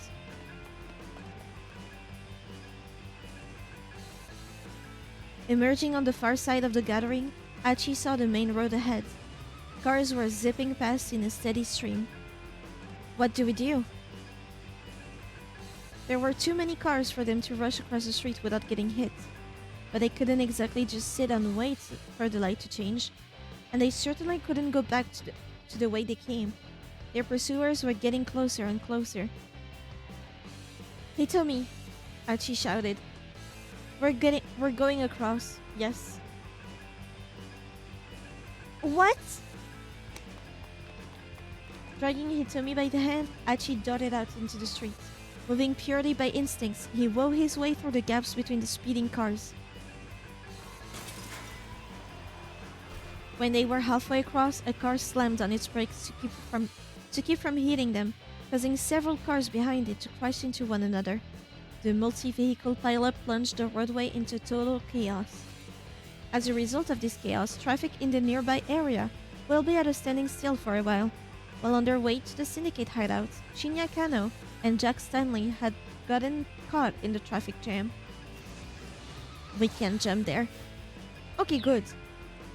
In a matter of moments, the street was clogged with a long line of stopped vehicles. Achi and Hitomi's pursuer remained on the other side and did not pursue. You guys need to get rid of the tracking device that Hitomi probably has. Okay, that was crazy. Hitomi panted as she caught her breath. Well, you know what I say.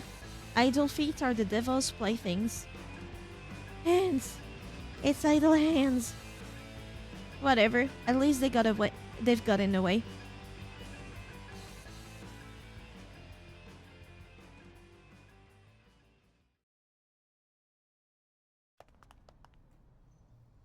Come on, let's go. Achi led the way down several twisting side streets before slowing his pace. By now, Hitomi was slumped and panting heavily. He wanted to give her some time to rest, but if they just hung around, their pursuers might still find them. He looked around and spotted a multi-tenant building. The nearest door was open. Bundles of flyers were set out near the entrance. Flyers for Au revoir, the 22nd performance by the theater troupe The Wandering Angels. It tells the tale of a man named Ryu, looking back on his 100-year life as a warrior. The performance features wire action as its major set piece, with Ryu and his rival Shido flying high through the air, doing battle with the magical Muramasa blades and Beam Saber respectively. Beam Saber? Achi peeked inside and saw piles of plywood painted lumber. It looked like this was a storeroom for a theater stage props and scenery. We can hide out in there, he said. But Hitomi hesitated, but Achi gave her hand a little tug. Maybe Tama is one of the troupe members. If they say they're missing one person, that's Tama. If it's a female. It will be fine, there is nobody around. For now, they stepped inside the storeroom and Achi quickly shut the door behind them. We should probably rest for a bit, he said. There was a wooden platform set up beside the large piece of plywood. Achi picked up a magazine that had fallen on the floor and spread out atop the platform's dusty surface. Here, now you can sit without getting your clothes dirty. Thank you. Hitomi quietly took a seat. We should probably turn off our cell phones, Achi said. It could be really bad if they rang at the wrong moment. The two powered off their phones. Achi took a cursory look around. It didn't look like there was any way in or out beside the door they'd come in through. There was a single window set in the wall, but it wouldn't open far enough to let them through. Oh, that's scary. Hitomi let out a quiet gasp. Someone was outside the storeroom. Achi put a finger to his lips, and Hitomi gave a fearful nod. The window's frosted glass blocked any real view in or out. So long as they stayed quiet, they ought to be safe. That's scary! Whoever was outside pressed their face to the frosted glass, trying to get a glimpse inside. The blurry visage of the foreigner who'd attacked them was dimly visible. Like the man with the cane before him, this guy was quick to catch up. The man pounded on the glass. Achi swallowed the lump in his throat. If this guy got in, they had nowhere to run. Achi turned to Hitomi. Let's hurry out through the door. We'll be fine. Just sit tight. I wonder...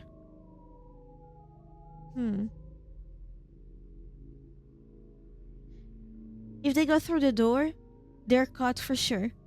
I mean, they will be chased. If they stay inside, there is a chance that they're... but their last location is there. But probably the foreigner doesn't have it. The man in the cane though.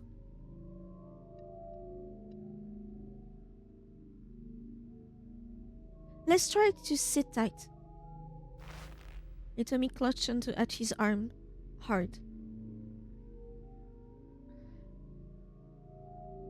Can I help you with something? Said a casual voice from outside. They saw their pursuer react at once, pulling back from the window. Are Achi and Hitomi in trouble? They are being chased by the man with a cane and the first foreigner guy that tried to abduct Hitomi, but ended up just going away with the case, with the attaché case.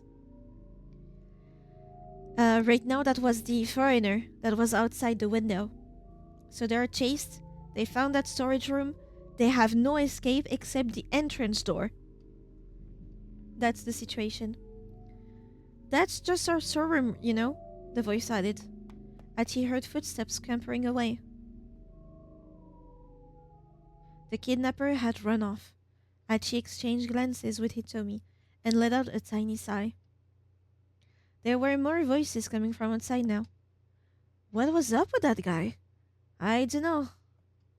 Whatever. Let's just hurry and get stuff tidied up. Man, my throat's raw. It sounded like a conversation between two men.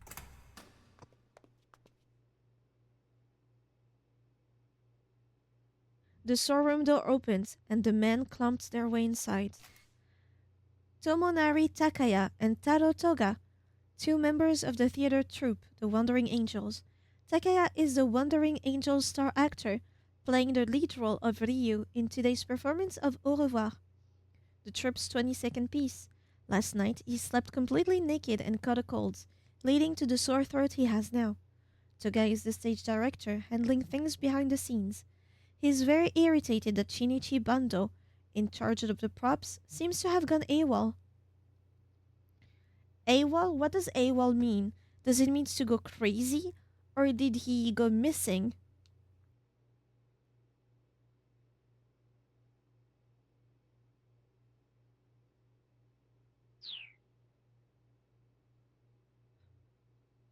So, what are we getting?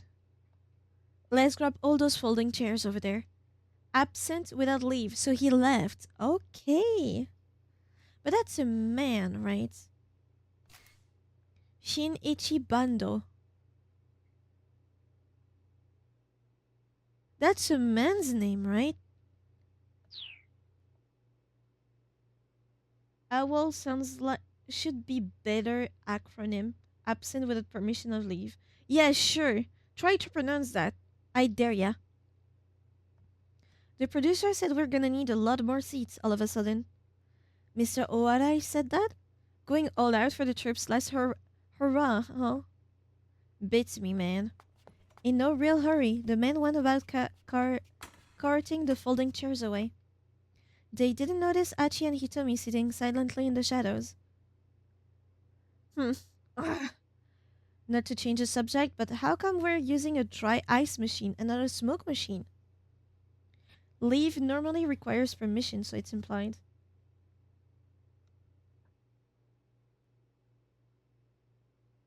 Maybe that's why my throat's bothering me. Yeah, it's pretty weird. Nobody's even operating it, and it's still drawing a ton of power. Think it's defective? Achi and Hitomi waited for the two men to finish up. If they were spotted, it would probably cause a scene, and worse still, it might alert the men who were hunting them. Once they'd carried off the rest of the folding chairs, the men closed the storeroom door.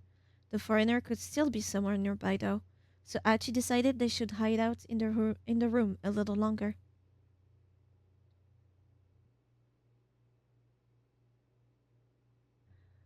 This blows. I want to get back out there to look for that blue van ASAP, but Achi trailed off as something occurred to him. Wait a second. Now that's weird. Hitomi looked at him inquiringly. The kidnappers already have the ransom money, yeah? Achi said. That's right. And then they told you that your sister was in some blue minivan. Isn't that kind of weird? What do you mean? Did you figure that your sister was in the minivan by herself?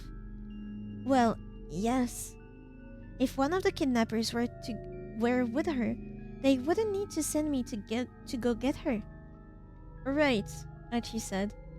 And yet the fact was that as soon as the kidnappers had their money, they could have let Hitomi's sister out of the vehicle and just torn off. There was no point in sending Hitomi to fetch her personally. A look of revelation dawned on Hitomi's face. Here's my theory. They kidnapped Maria. They put her in a storage room for the time being while they were dealing with the ransom stuff. Between the time that the ransom was given to the parents and the police, etc., and they were gathering the money, and the time where the plan was actually put in motion, as in they were setting the thing with Hitomi. No, wait, that doesn't make sense. between the time that Maria was kidnapped and when they gave out the ransom call asking for Hitomi to bring the money, they lost Maria. I think they lost her, figured, well, they don't know. We need to act fast because they asked for a ransom money pretty soon after the kidnapping, right? They asked for money given by Hitomi so they could abduct her, make sure that she doesn't run away, so that they would still have a kid, one of the girls. They would have one of them. That, or they want both of them, and that has nothing to do with Maria potentially being Tama. Because Tama woke up inside a storage room, right? She was hit in the back of the head, lost her memories. That is just a fact. That's not a theory. That's what she said. Now, they might have hit Maria in the back of the head while kidnapping her. Then she wakes up without her memories. She doesn't know she's being kept. So she just leaves. Somehow. Tama was whacked. Yeah, that's a fact. That's not me giving out theories. Tama has amnesia. She said it.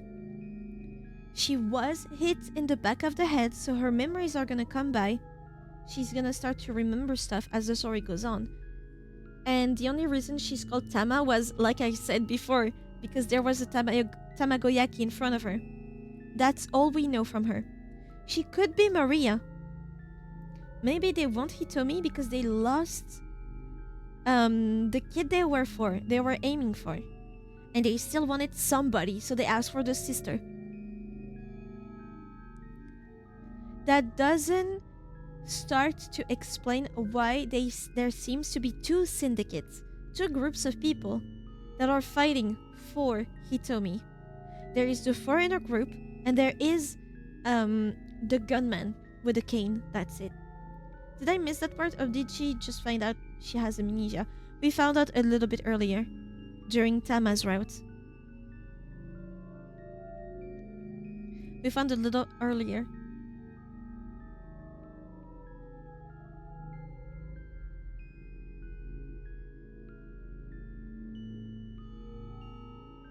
There is a chance that I'm completely off the mark. And since they seem to really want Hitomi. They don't care about the money. Maybe they are circling around Shibuya Station and the other places with the attaché case to gain time, either to bring back Maria, if she is Tama, they are searching for her maybe, or to get Hitomi to save that operation that is a fiasco right now. No idea where the man with the cane comes in. No idea. We have no information on that.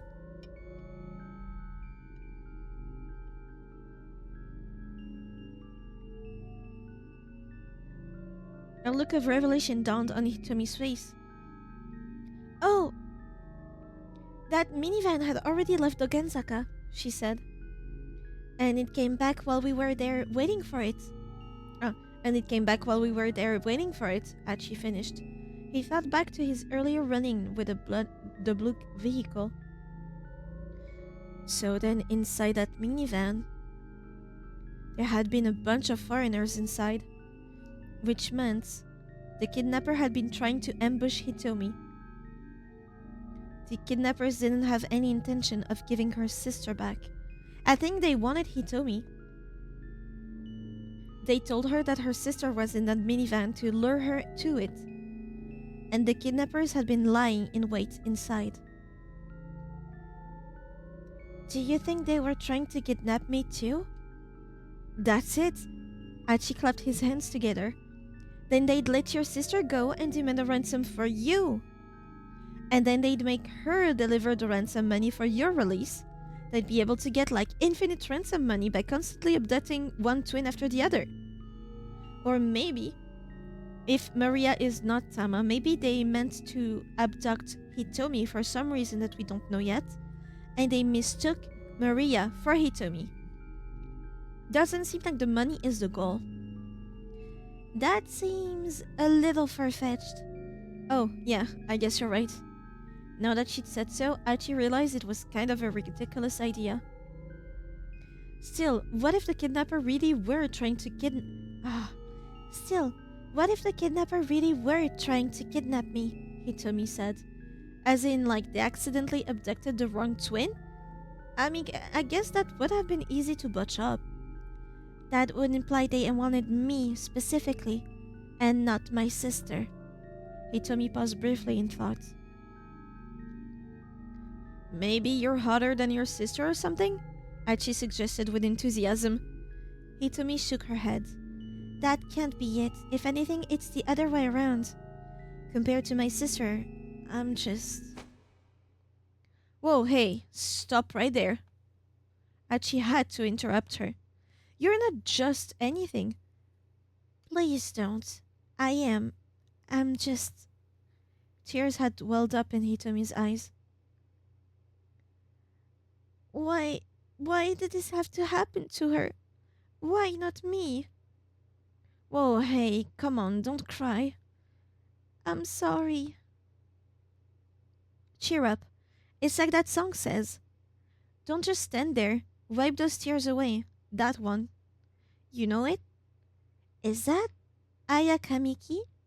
Yeah, that's the one. Put your hand in mine. Every single bee's a light. Uh-huh. You know, every single bee's a light. I feel like he misunderstood one lyric. Hitomi let out a giggle. Everything will be alright. Hmm? You've got the lyrics wrong. It's everything will be alright. Ah, right. Yeah, I guess that makes more sense. I guess. Hachi's mouth curled into a sheepish smile.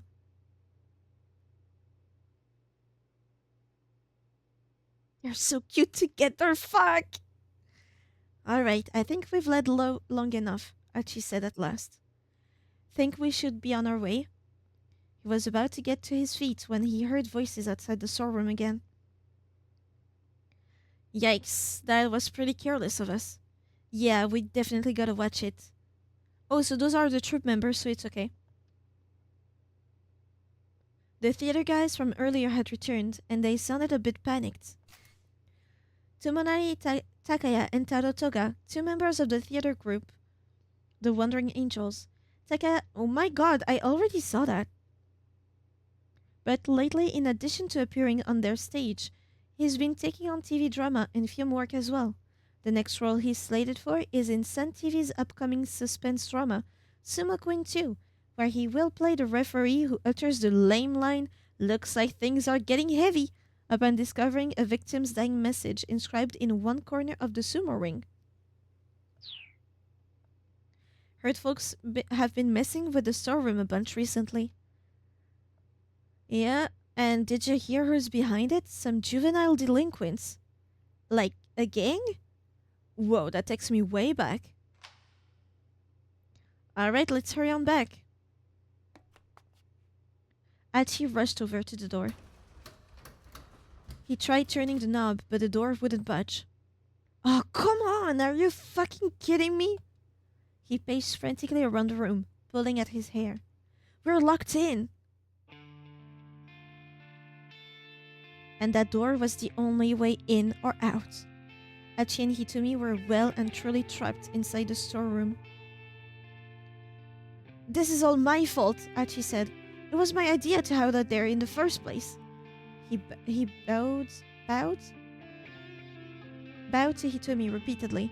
We're never gonna be able to find that blue minivan now. Guess we'll have to get someone on the outside to help us, Hitomi replied. She scowled thoughtfully.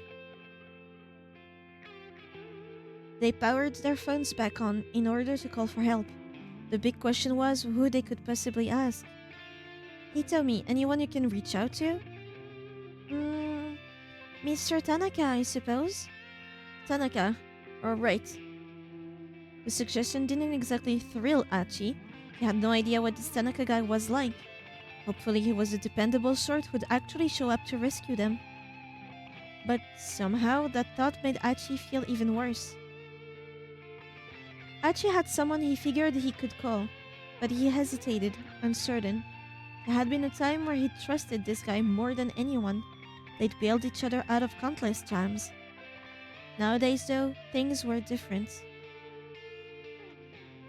Hitomi gave Achi a puzzled look as he sat, lost in thought. Right, guess I don't have much of a choice. Achi scrolled through the contacts list on his cell phone. He found a name he had thought he'd never call again. Susumu.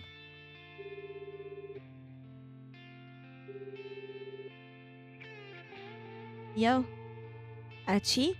Is that you? Sumu's voice was slow and guarded. Look, I've got a favor to ask you. I'm in a real bind here. Huh? Like, things are ridiculously bad. I thought maybe you could help me out a little bit. You seriously thought I'd help you? Susumu's words were like ice. You messing with me or something, man? Now he sounded a touch angry as well. Painful memories flashed before Achi's eyes. Right, then. Sorry to bug you, just forget it. But Susumu hung up before Achi was even finished talking. No dice, Achi said to Hitomi with a lopsided frown. She looked back at him, her expression a mirror of his own. What should we do? What should we do? I guess we're back to Mr. Tanaka. Guess so. You wanna go ahead then?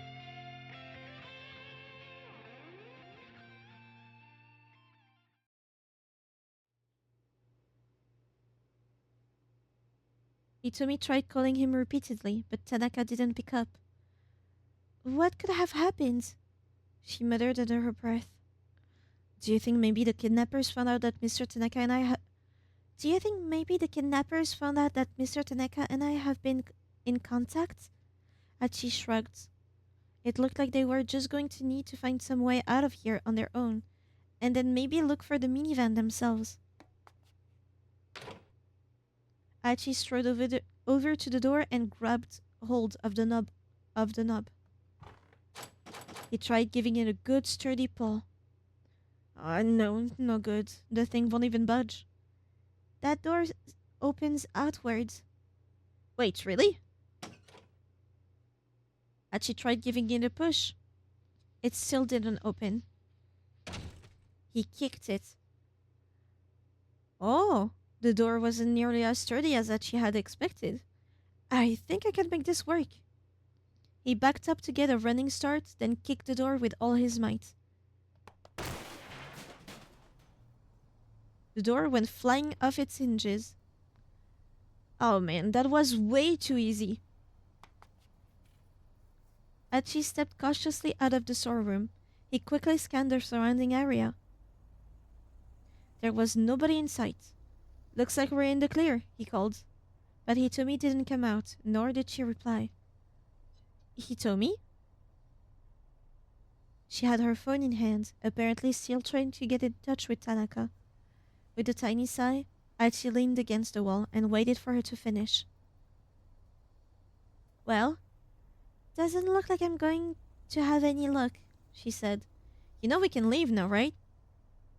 Are you still holding out a hope for your Mr. Tanaka? It's not that. I'm just a little worried. Oh yeah? Okie dokie then. I'll just wait around out here. Okay, I'll be right with you. Uh-huh. Achi shuffled his way back outside.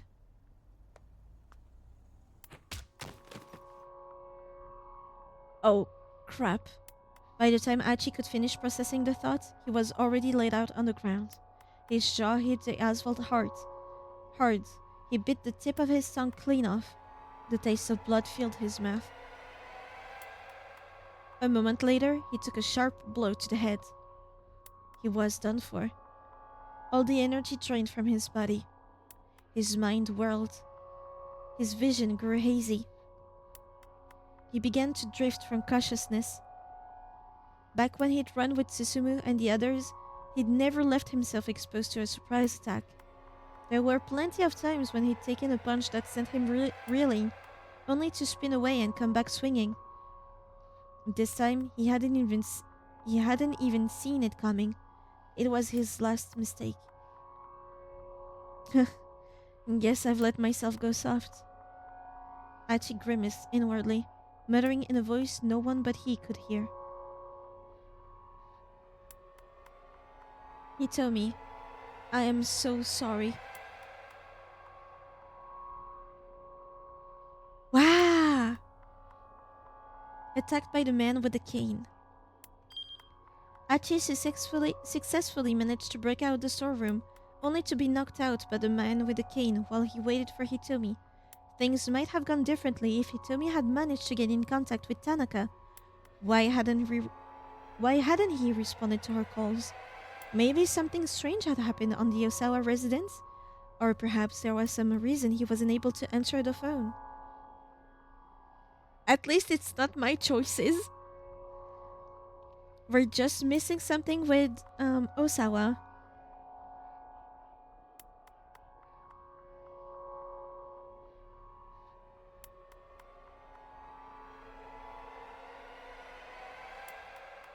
Yeah.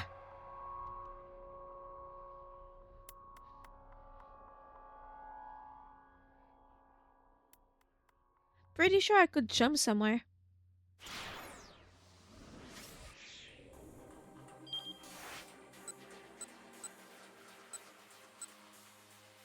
Could I jump before?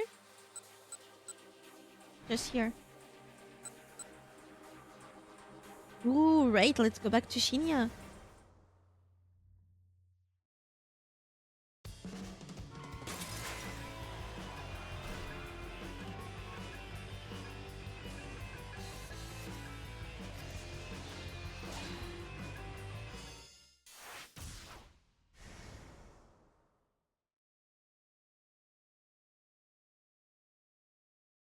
The car moved at a glacial pace towards the crime syndicate's hangout. Stanley pounded his fists on the steering wheel in frustration. They had no sooner set out than the traffic slowed to a near a standstill. Despite the occasional lurch, it never crept above a crawl. Kano stood in the passenger seat. The case was rapidly getting out of hand. Now he had to worry about the safety of both Maria and her sister Hitomi. Never mind the fact that the detective Tateno had also gone missing. There were too many unknowns, too many uncertainties. His unease was growing unbearable. Also, Tateno hasn't radio in, and we can't reach him from our end either. Because his words kept echoing inside Kano's head. What could have caused Tateno to drop out of contact? Someone had gone after Hitomi while Kano and the others were busy trailing the attaché case. Could Tateno have been... No, it couldn't be. Kano was sure Tateno would have done whatever was necessary to keep Hitomi safe. Stanley broke the long silence. What's on your mind? Still thinking about that call from Kuze? Kano didn't answer. Look, if you're worrying about that other detective, the guy couldn't even protect one girl, Stanley continued. Not exactly a ringing endorsement. Don't you talk about Detective Tateno that way. I'm concerned about Hitomi Osawa, but the missing attaché case needs to come first. Stanley's expression remained stone cold.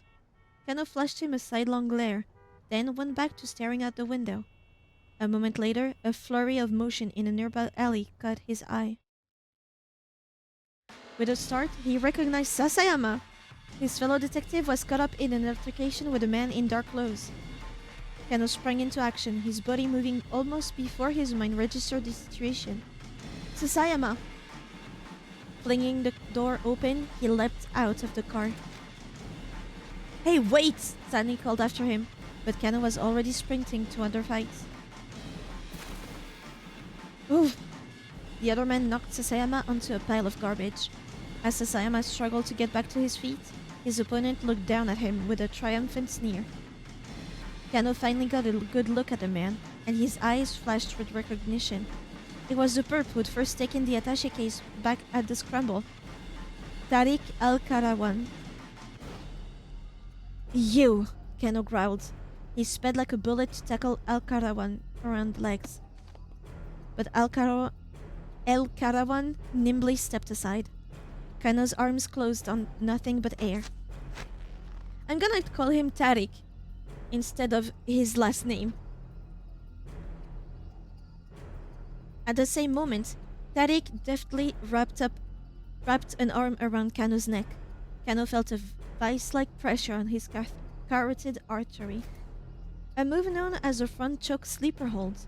A constricting carotid artery stops blood flow to the brain, causing the opponent to lose consciousness, also known as a guillotine choke. I need to learn that move. His consciousness quickly began to slip away. Oh, no you don't, you bastard, he snarled. Lowering his center of gravity, he got hold of one of Tariq's legs and used his shoulder as a fulcrum against it. Ugh. Despite the arm still crushing his neck, Kano managed to lift his opponent high into the air. He continued the movement to have Tariq up and over himself, slamming him upside down into the heap of trash.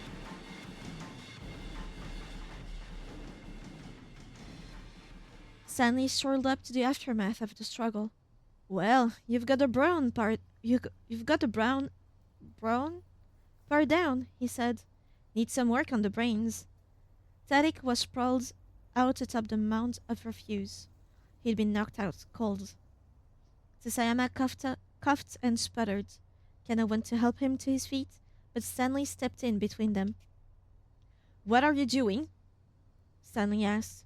Helping Sasayama. What does it look like? We need to apprehend Tariq first. He's not even conscious. Sasayama can come first. He pushed Stanley aside and crouched down alongside his partner. Are you alright? He asked. Yeah, Sasayama groaned. You bailing me out, though. Can't let the missus know about that. Mum's the word, Kano said. Mum's the word? What does he mean? He slipped an arm underneath Sasayama and helped him to his feet. I managed to find the guy who had attaché case, Sasayama said. But when I tried to arrest him, this fella came out of nowhere and attacked me. He flashed Tariq a nasty look.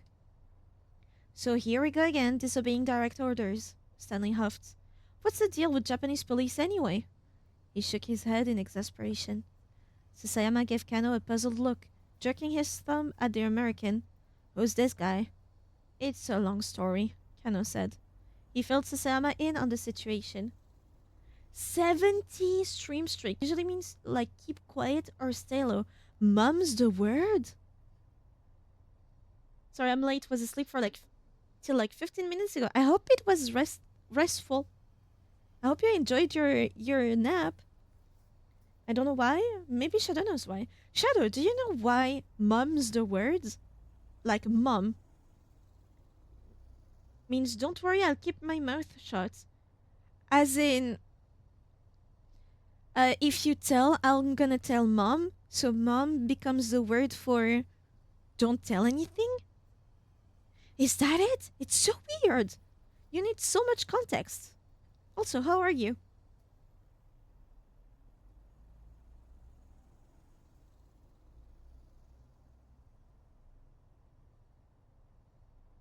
He filled Sasayama in on the situation. Enough chit-chat. Hurry up and cuff the guy, Stanley said. Kano knelt down by Tariq's unconscious body, flipped him over, and proceeded to cuff his hands behind his back. Hmm? Kano paused. Tariq's sleeve had slid back from his wrist. What's this? A scorpion? The incautious man had a tattoo of a two-headed scorpion on his left forearm. Stanley strode over. You find something? He asked. Yes, I think this guy might be the ringleader. Seeing the image had reminded Kano of something he'd heard back at headquarters. That the head of the foreign syndicate had a scorpion tattoo. He relayed this information to Stanley. I knew he'd know. I see. Stanley called up Kuze on his cell. You'll be happy to know that the guy with the attaché case is still at large, he said. Apprehending the ringleader at this point shouldn't be an issue. One of your so very capable subordinates gave us a big step forward in the case here. Wait a second, Sasayama murmured. That was sarcasm, wasn't it? Stanley hung up and called over to him. Think you can escort this guy back to the precinct? Yeah, sure, seeing how very capable I am. Mom, not to become confused with modern day mom, was a term in Old Middle English used to express being secretive or quiet. Why? Why? What does it stand for? I can't. Dear browser. Hey Google, tell me.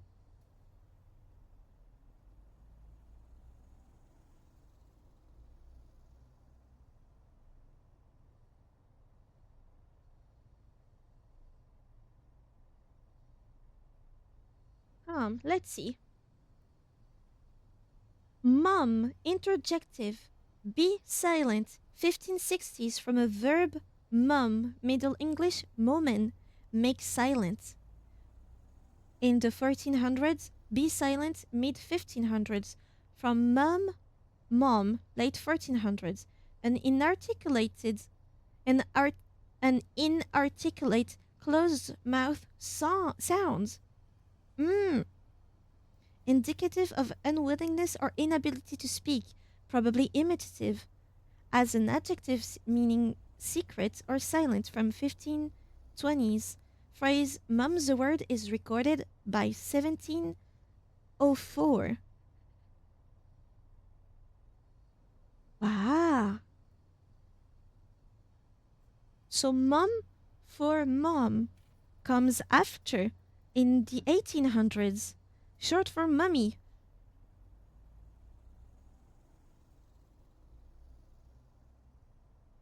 Very interesting.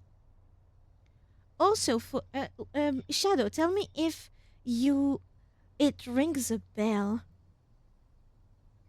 Do you remember a few years ago there was a sort of scandal, or at least some people knew, about a Japanese TV show, where one guy was tasked, like it was a challenge, but a year-long challenge or something, where the guy needed to live in a completely empty apartment, himself completely naked, and could only get stuff, as in clothing, food, appliances, anything, from um, from magazines. Like there are some tidbits. If you answer a questionnaire and you win, you might win a rice cooker, you might win foods, you might win stuff like that. And he was only to be using that to get anything. He couldn't get anything else. German word Vermont. It was a TV show, I think. It was a TV show. Guess what? Hold on, Lucas. I need them to know. Guess what, Shadow?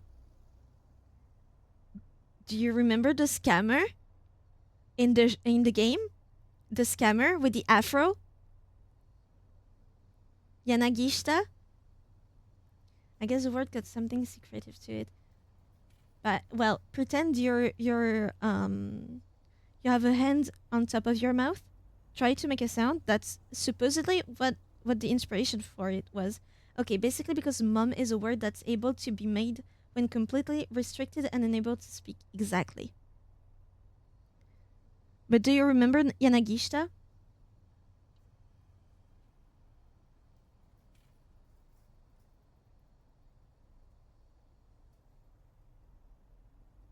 The scammer guy with Tama?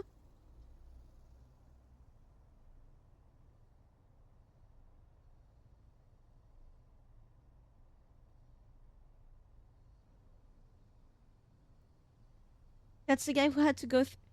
Is that the guy? He is the guy. That's him. That is him. The actual guy. Because he's a comedian. He was on that TV show. He was the guy that needed to live with magazine. My god. Yano felt his phone vibrate. The display showed an incoming call from Rumi. Hello, he answered wearily, keeping his voice down. Stanley had him a little on edge. It's me. It was... Oh, it's me. It was Shizuo. Damn it, Kano thought. He did not have time for this right now.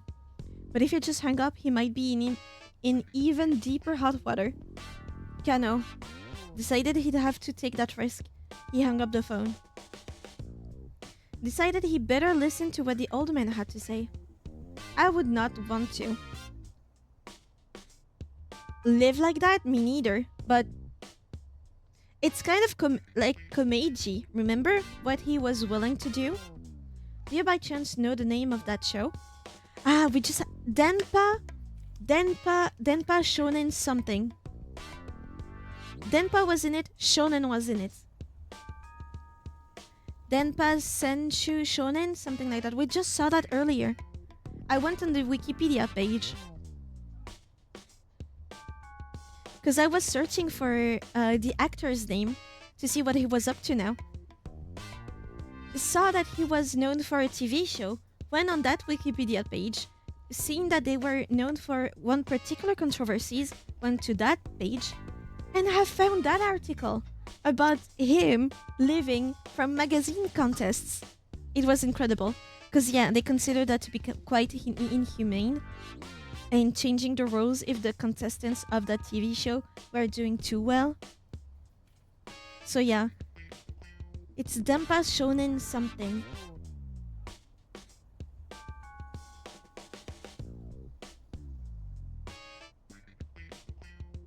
I think right now, Kano should listen to what the old man had to say.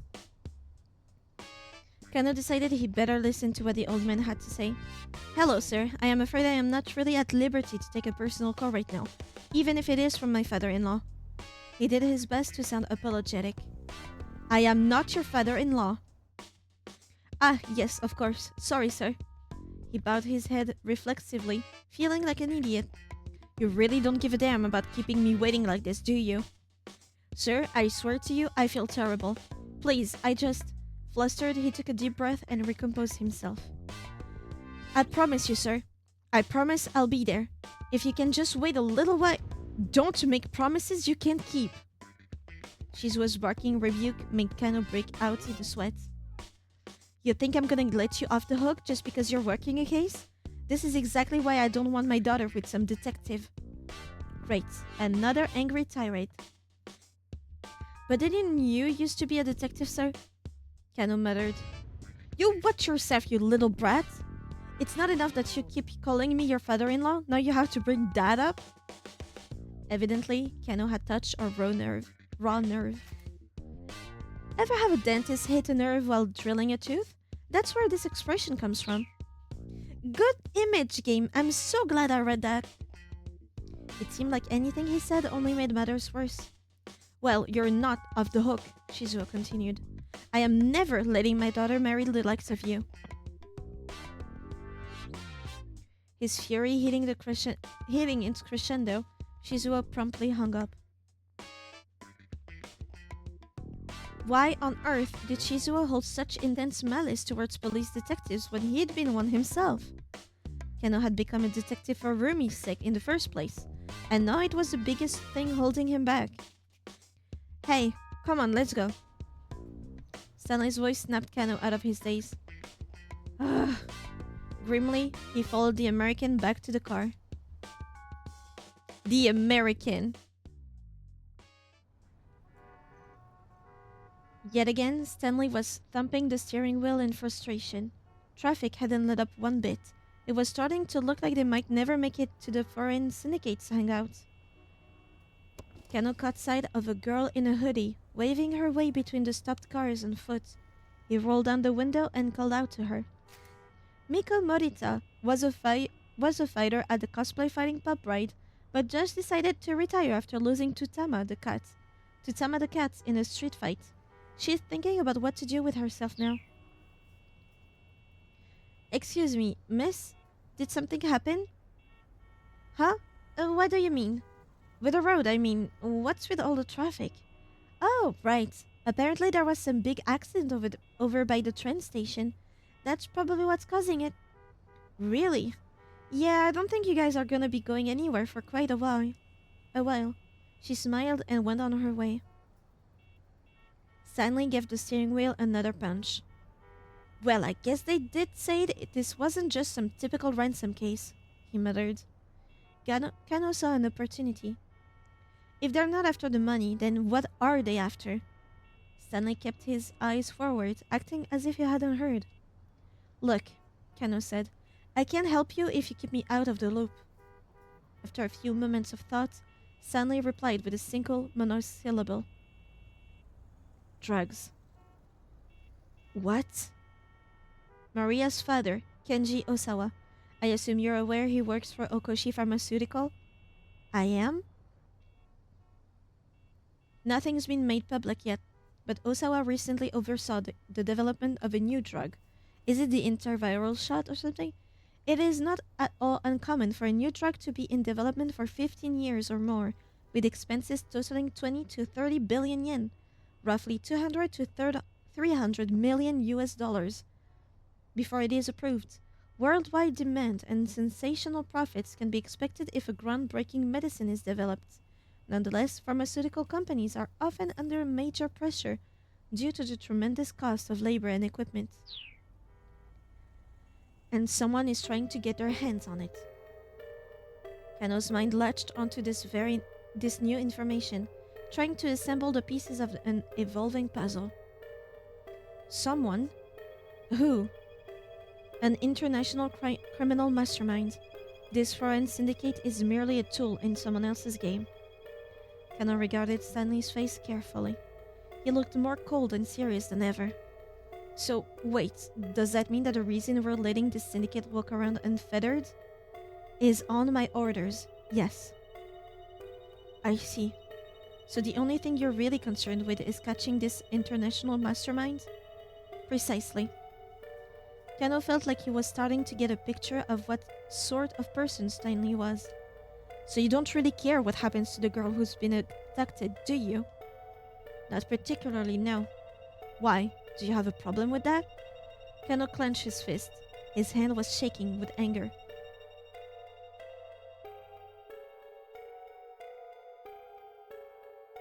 Dictum number 8. When you really want to punch something, you really probably shouldn't. Kano recited the words inwardly like some sort of desperate mantra. If he didn't manage to calm himself down, he was liable to slam his fist against Stanley's face. Outside the car, the traffic remained at a standstill. Kano chafed against a feeling of utter futility. One after another, his uncertainties came to nag at him. Was Maria still safe? What had happened to Hitomi and Tateno, her bodyguard? And now, on top of all this, it struck Kano as rather careless to send Sasayama away with Tarek without any backup, now that Jack had alerted him to the presence of a dangerous international mastermind still on the loose. Fighting back his fit of pique, Kano got out his cell phone. To do something impulsively out of irritation, resentment, or the like, similar to doing something in a huff. He dialed up Sasayama. He wanted to make sure his partner has gotten Tariq back to the precinct safely. He dialed up Detective Kajiwara, who was stationed at the Osawa residence. He hoped a little more information about the family's two daughters might shed some light on the situation. Interesting choice. We dial up our partner, or the weird-ass detective that's at Osawa's place, the one with the banana. I want to see Kajiwara, actually.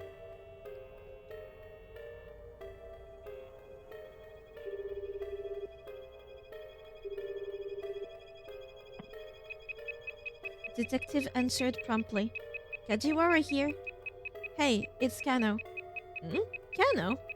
A horrid, jarring beeping was audible on the other end of the line. What's that noise? Kano asked. Sorry, hold on, I can't really hear you. Okay, go on. It sounded like Kajiwara had moved away from the source of the noise, though Kano could still hear it faintly in the background. He explained that he was looking for more info on the Osawa girls. Honestly, Detective Kano, I thought you were more mature than this, Kajiwara said disapprovingly. Come again? Kano said, bewildered. What's with the attitude all of a sudden? You've got a little crush, don't you? Kajiwara told him. What? No, detective, that isn't why. You mustn't let yourself get personally attached to an investigation. Still, I was young and impulsive myself once. I guess I can tell you one thing. Kano kept his cell phone pressed tight against his ear. The two girls, they look exactly alike. Kajiwara kept his voice low, as if he were revealing a major secret. But Kano knew this already. Everyone assigned to the investigation had been informed that the girls were twins at the previous night's briefing. However, Kajiwara continued, still sotto voce, their personalities are pretty different. The younger sister, Hitomi, is quiet and reserved, but Maria is apparently more of a busybody. Ah, I see. Kano thought back on Hitomi standing in front of the statue of Hachiko. She had indeed seemed like an introvert, though Kano had also sensed her intense commitment to helping her sister. Perhaps she was less demonstrative, but her heart certainly seemed to be in the right place. Why?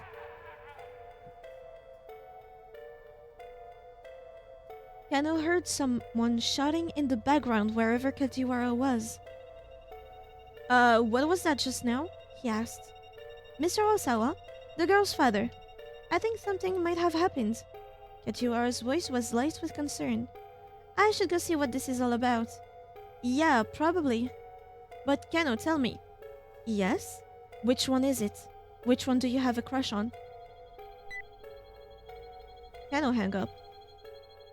He has a fiancé, what the fuck? It should be known. At long last, traffic began to move again. Did they find Maria dead? Almost as soon as it did, however, Stanley had to slam on the brake. The abrupt stop made Kano smack his head against the windshield. Hey, what gives? Look, Stanley said. He gestured with his chin.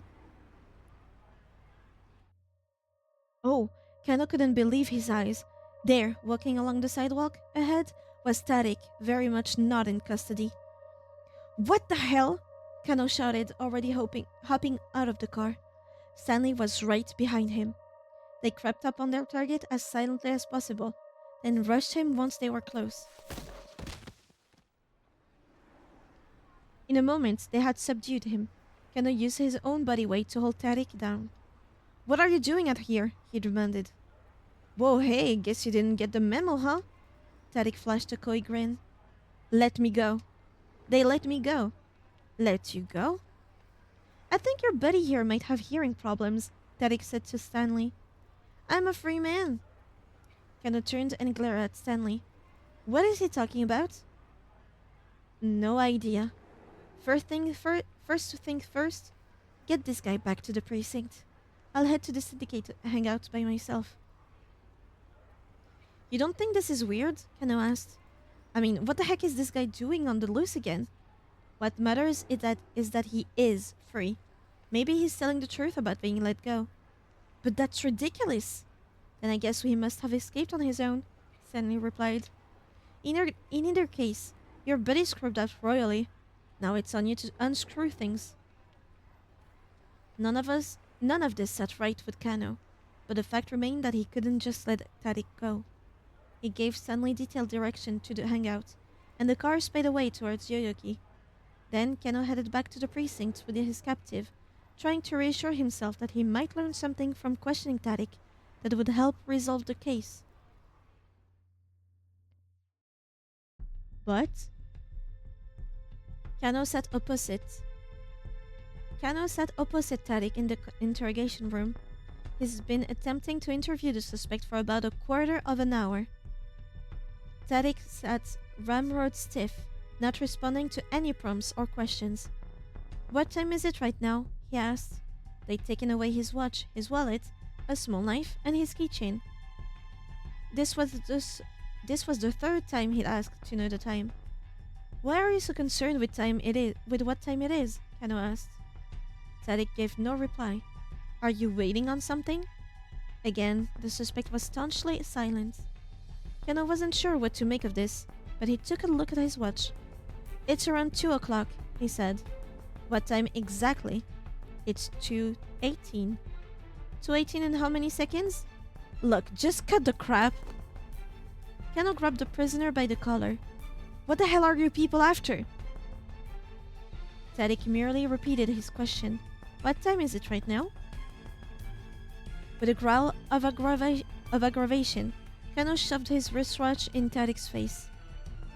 Ah, it's 2:20, Tadek said. Okay then, that should do it.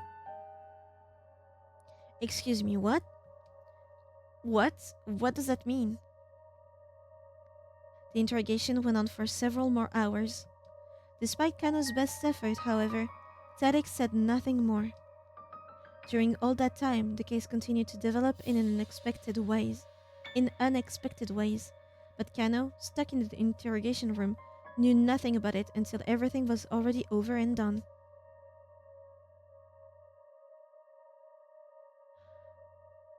Wow! Also, what's with that black screen that happens? While Kano performed admirably in recapturing Tariq Al-Karawan, ironically his action actually disrupted the investigation. Maybe letting the Sidikin run free for the time being really was the right call. Someone can do something at 1:40 that throws a wrench into Kano's activities, thanks to the involvement of unrelated parties, and Kano's reaction will make the investigation play out differently. 1:40 p.m. 1:40. Someone can do something then. 1:40.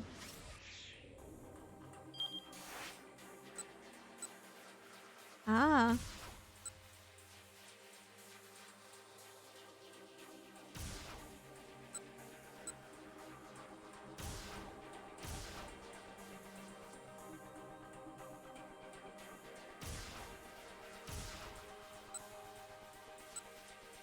There's a jump here. An unfamiliar man. And we can't jump there. Ooh. Ah, Minorikawa.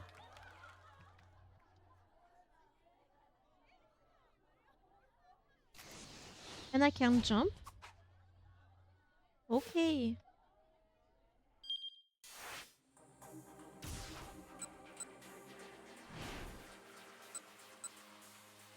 We did that already.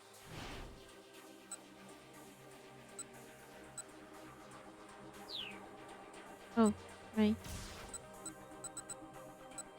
And now we can jump. For this one we can jump, but I think it was Tama. Yeah. Uh-huh. Let's see Osawa. What's up with him? A trap. Is that drug related to the virus? I don't deserve to be forgiven for what I've done. We may have both done the same thing, but my motives, those were different. And so I don't regret what I did. And yet, if someone were to ask if there was some small part of me that wanted to see the result of my research, I could not deny it.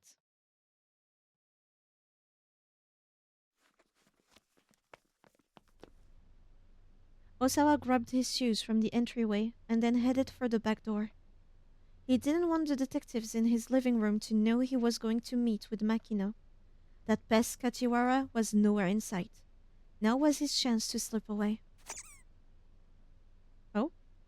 Gotcha! Speak of the devil, Kajiwara had snuck up behind him. Are you going out? The detective asked. No. I was just...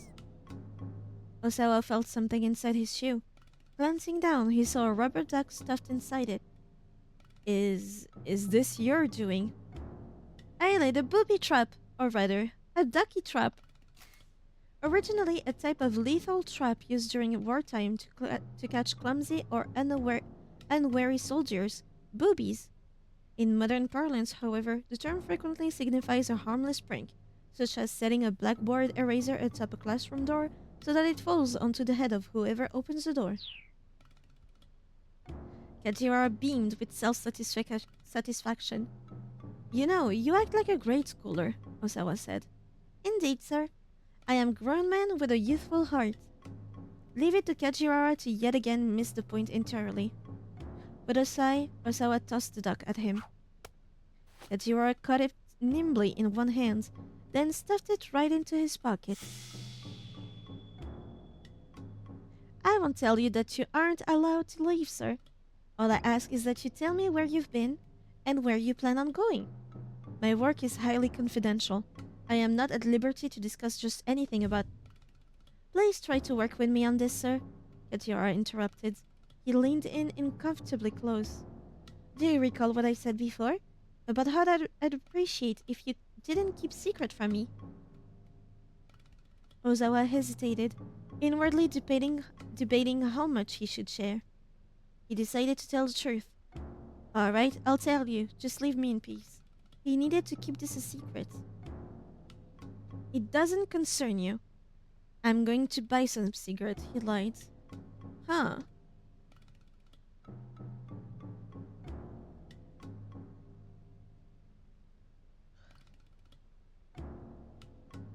What would be the point in lying here? He's meeting his boss. That's not suspicious.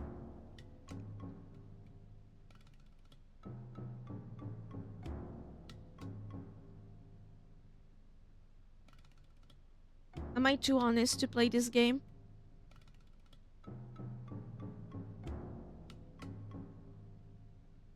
Let's see with the truth. He decided to tell the truth. Alright, I'll tell you. Just leave me in peace. One of my colleagues is waiting for me outside. Who is it? I'm sorry, that's all I can say. Could you tell me a bit about what you'll be discussing? Kajiwara leaned in even closer. His eyes twinkled with suspicion. At least it gives me those part of the game. I love the photography aspect. I love it. It feels like all characters, they are living a type of movie, yeah, from different genre. Like Tama is the slice of life comedy. The reporter is probably more shonen. The Kano is like buddy cops. Who else is there? Osawa is like living a almost a noir movie. I don't know how to explain. I feel like Osawa's part looks like a Hitchcock movie. The way it's put in. Or someone else that is known to work with lights. In a very creative way. I completely lost my book of references for directors. I can only think of Hitchcock.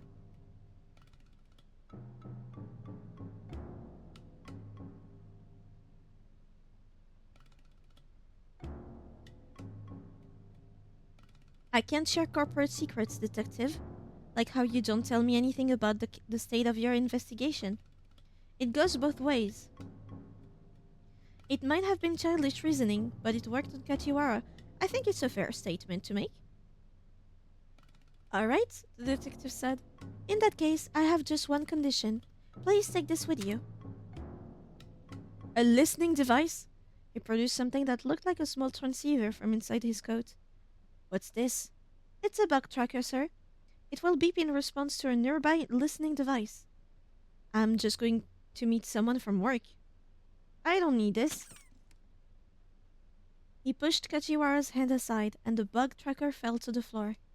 Mr. Osawa, you mustn't underestimate the length to which these kidnappers might go. For once, the detective's face was all seriousness.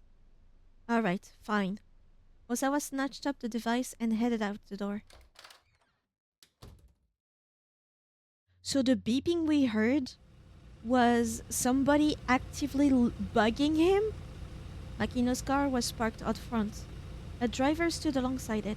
Osawa exchanged a wordless greeting with him, then got into the back. He found Makino reclining in one of the luxurious leather seats. Now then, Makino said, what did you want to ask me about? Lighting a cigar, he glanced sidelong at Osawa. I was hoping you could explain the situation to me, sir. Which situation would that be? So, he was still going to beat around the bush, even now.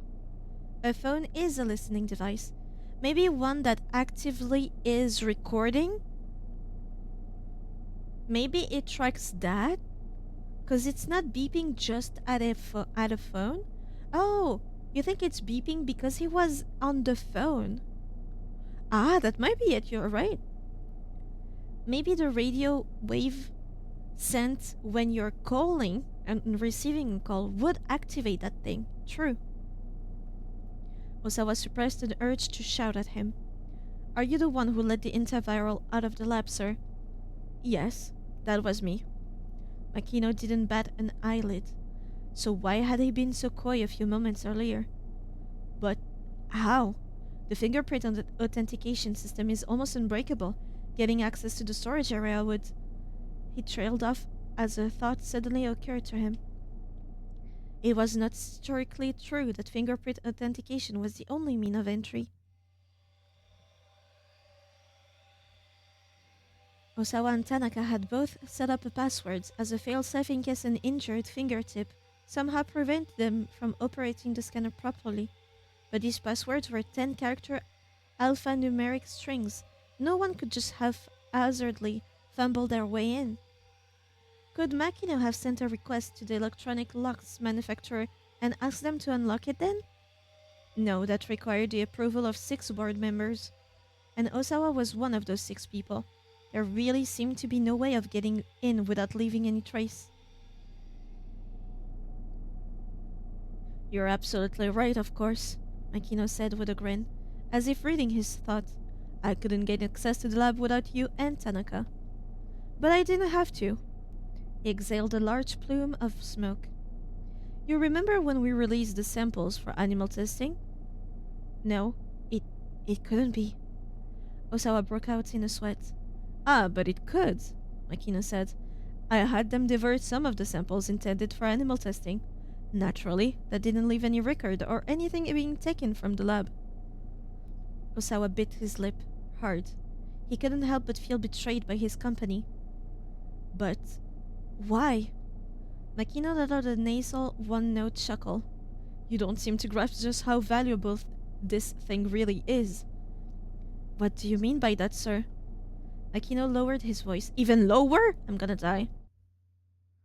There's a major world power out there that has already weaponized the UA virus. Weaponized it? For a moment, Osawa thought this was just a sick joke, but the look on Makino's face told him otherwise. I've been informed that it was recently used on a military installation in the Middle East. Within 12 hours of a dispersal, there were at least 800 casualties. If you include civilians, the number jumps to over 2,000.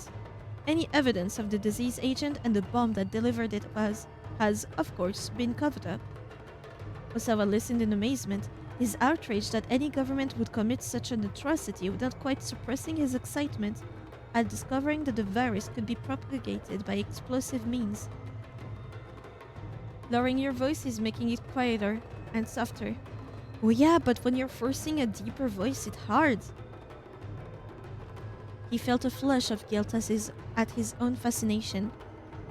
The antiviral you created, Osawa, has the potential to render this weapon useless. Right now, Okoshi Pharmaceutical possesses the sole means to combat UA. Makino's lips curled into a boastful grin. Any number of countries would love to get their hands on it. The major power in question has offered an unprecedented sum. And that's hardly a surprise.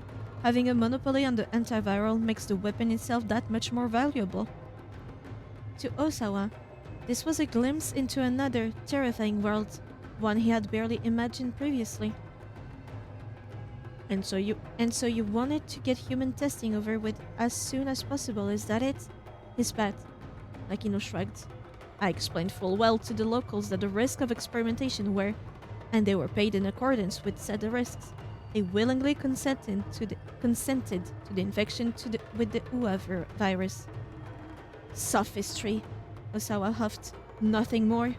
You use money to deceive a bunch of poor farmers. Come on, Osawa. Who's being disingenuous now? Makino eyed him with contempt and lit another puff of smoke. I know you, Osawa, and I know you're not really concerned for some bunch of hick farmers. All you care about is your research. The thing that's really nagging you right now is that someone went ahead and did the final clinicals without you. Oh, spare me the ridicule, sir. As a virologist, I have a moral duty to... To what? Makino barked. Go to the media with this? Do you have any idea how much money the company has thrown at your lab to keep it up and running? Osawa's lab has incurred expenses of roughly 30 billion yen in developing the antiviral medication. Okoshi Pharmaceuticals spends approximately 200 billion yen per year on research and development. Osawa's work is the single most costly element of that budget. Disingenuous. Yeah. Osawa gaped. I do appreciate all the company has done for me, sir. He spoke so quietly that his voice was nearly inaudible. In any event, Makino said, now that you know about the human testing, I can't let you go to America. How do you know about that? He'd insisted that I keep this planned relocation a secret, but apparently she told her father regardless. If you insist on making the move anyway, I'll use any means necessary to stop you. Makino regarded Osawa with a bloodshot gaze. Any means necessary? Osawa swallowed the lump in his throat. Sir, you don't mean that my daughter's kidnapping was... Don't be ridiculous, Makino said before Osawa could finish. Of course that wasn't me. Nevertheless, I'll do what I must to keep you in line. Remember that. Understood, sir. I'll turn down the US job offer. Osawa heard his own voice like the thin drone of a tiny insect. He felt utterly powerless. I can't simply take your words on that, Makino said. Do it now. I want to hear you do it myself. He jutted his jaw toward the phone in the backseat console. Alright, Osawa said. He had no choice but to fall in line. Couldn't this wait just a little bit, sir? Maybe he could still find a way out, so he wants to go to America. Does he?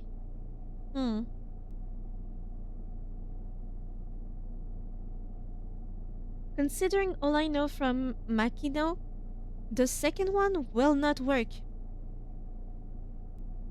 At least not if an other party doesn't come. But I'll still try. Obviously, Osawa seems to want to go to America.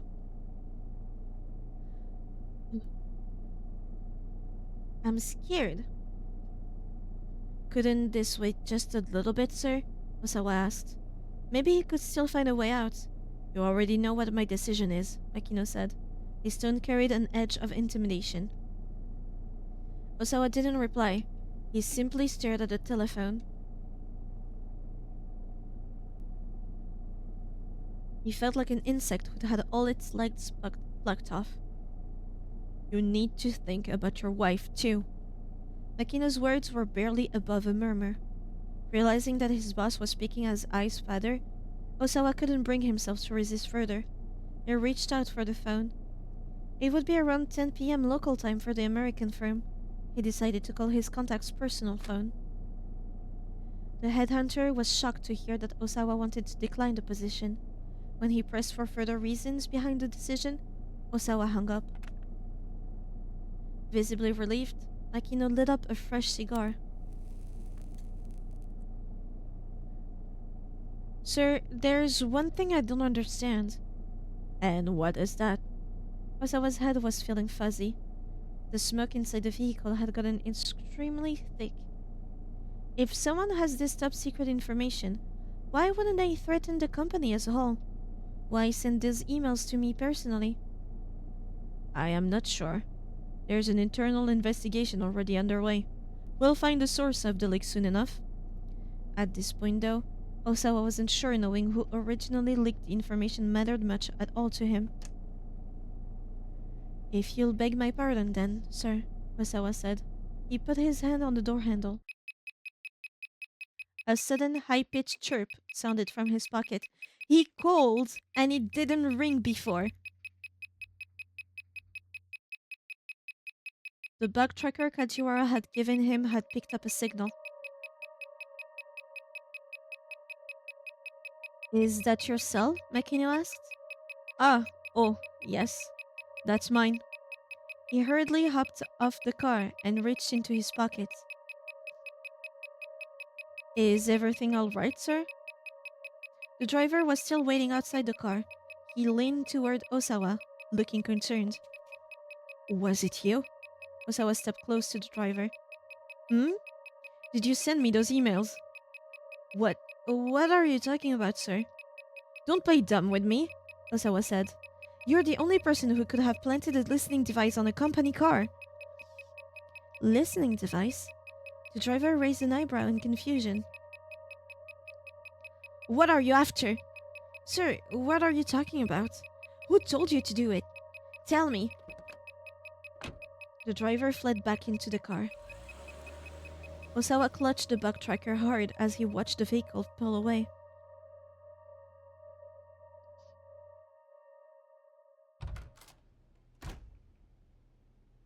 He went back to his house, still gripped with confusion, to find Ai waiting in the entryway. She must have gotten home while he was out.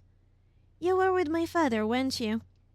She sneered at Osawa as he slipped off his shoes. Yes, I was, he replied. And it's over. What's over? She knows damn well what. He struggled to contain his irritation. America, I'm not going, he huffed. Oh, really? Well, that is good news. She sounded sincerely pleased. Maybe a little more pleased than Osawa cared for. I need to go finish up some work things, he mumbled. He hurried to his study up on the second floor. I'm still confused. Why does Osawa care about his marriage? He doesn't give a shit about Ai. She's a bitch. The daughters? Ah, maybe if they were to get a divorce, she might win the children. But no, maybe not. She hates them. They are not her daughters.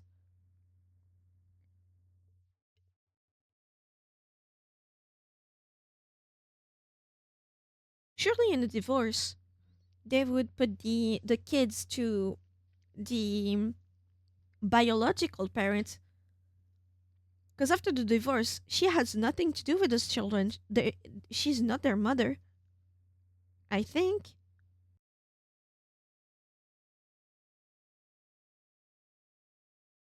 But then why is he still with her?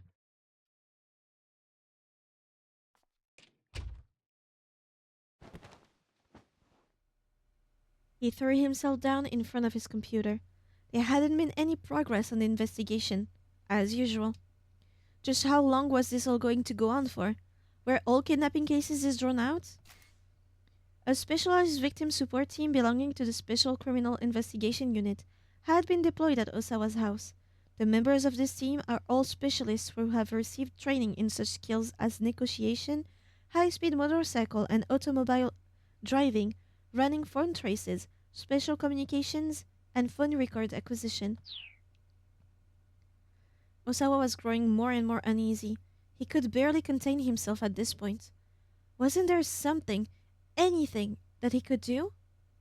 He glanced over at his monitor. That's an idea. He could look up the kidnapping investigations on the internet. That might give him some insight into the current situation. Kidnapping, police investigation, hostages. He typed the 3 keywords into the search field. The engine pulled up over 100,000 hits. He scanned the beginning of the list for anything that might be useful. One of the site's links caught his eye. How the police do it. It looked like a page containing information on various types of police cases. He clicked on the link for kidnapping cases and began to read. I wonder if that search is gonna make him look suspicious. Even if the hostage wound up safe in the end, the site informed him the police lost face if the culprit got away. And if the hostage were killed and the kidnapper evaded capture, the media would have a field day. This made apprehending the suspect an absolute necessity. Even if a person's life was on the line, when it came to a kidnapping case, the police prioritized making the arrest. Taking his hands off the mouse, Osawa sat back in thought. He wasn't going to be able to relax until he heard Maria's voice again. But if the police prioritized arresting the suspect, why were they just letting things go in limbo now? Didn't they have the crooks under surveillance? He couldn't wrap his head around that. The internet hadn't been able to give him the info he'd hoped for after all. Unable to do anything for Maria but wait, he turned his thoughts to how his opportunity to transfer to the US had passed him by. The research facilities in America would have been top tier. Some part of him still couldn't quite accept that what had happened. He stole a quick look back at the door, then surfed to the Ayakamiki fan community for people 40 and over. Whenever something was weighing on his mind, posting to those forums seemed to turn his mood back around.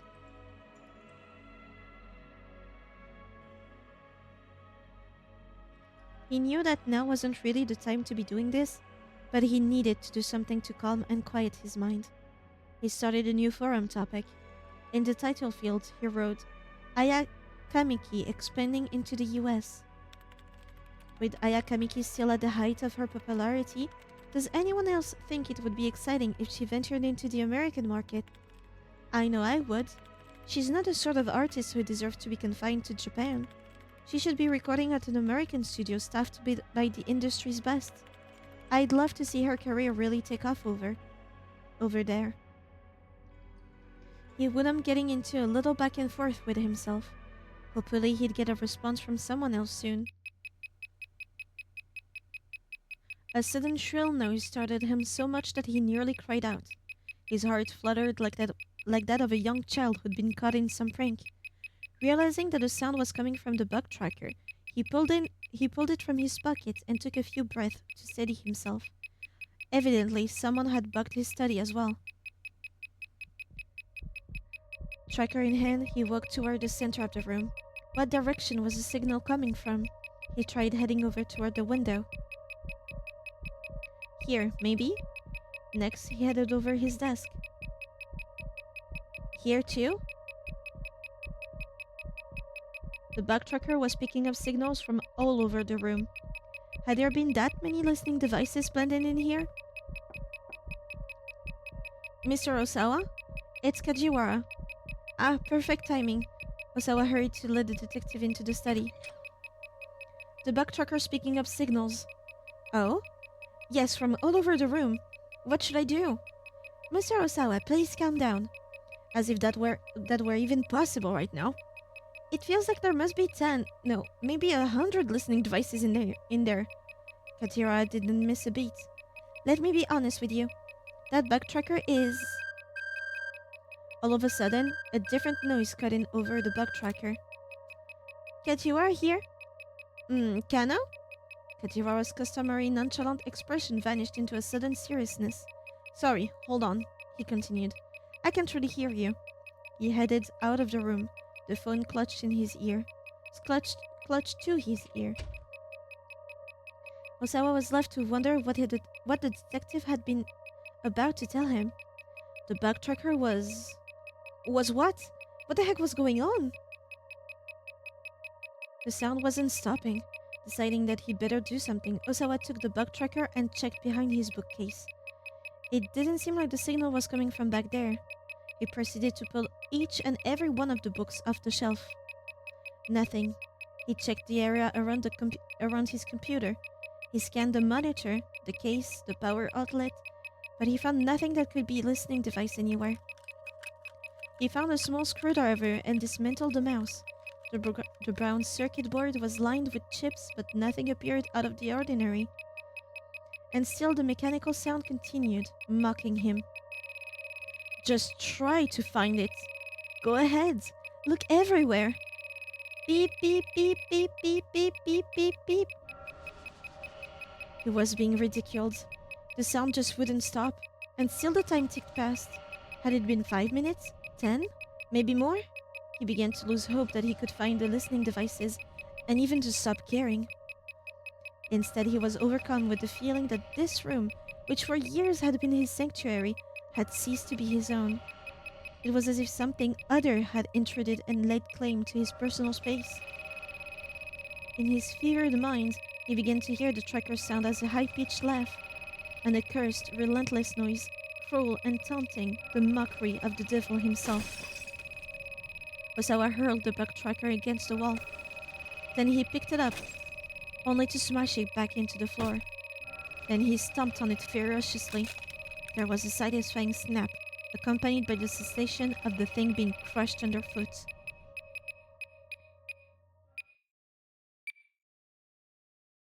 The noise stopped. Or, well, it ought to have. And yet for some reason the horrid noise kept sounding in Osawa's ears. It wasn't coming from the bug tracker after all. It was inside his own head, somewhere inescapable, echoing within his skull. No, the noises didn't stop. It only grew louder. Why? Why? Why? Osawa screamed. Why? Why was he being tormented like this? He couldn't take it anymore. He couldn't even think straight anymore. He felt his mind beginning to dissolve. Bad ends! Oh wow, brain freeze! The incessant beeping from the bug tracker wound up driving Osawa out of his mind. What Kajiwara was about to say, just before he got that phone call, was pretty crucial for Osawa to hear. Unfortunately, the call distracted him, and he left the room before he could finish his thoughts. Things could have gone differently if only someone hadn't called Detective Kajiwara right then. Okay, we go back to Kano. Ah.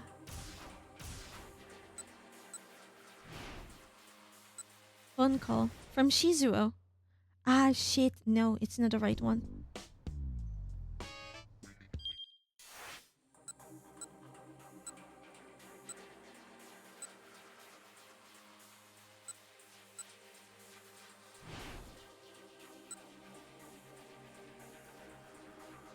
Grabbing the culprit? Which was it?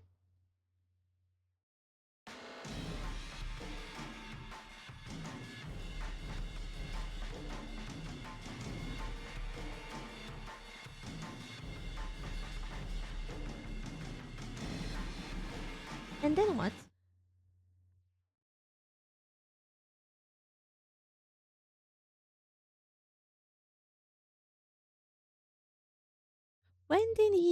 When did he call Kajiwara?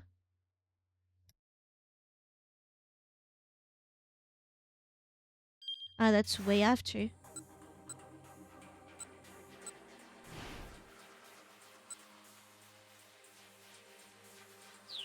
It's not this one.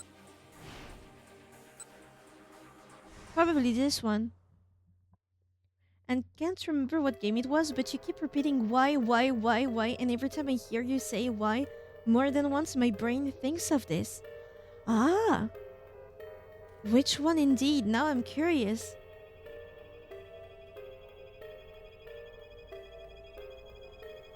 It's really hard, obviously because I'm not trained or anything, but when there is a repeat of one word, to make them sound different from one another, especially when you don't know what comes after.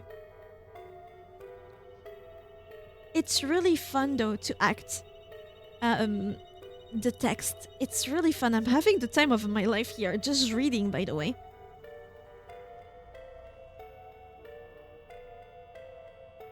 I like playing each character.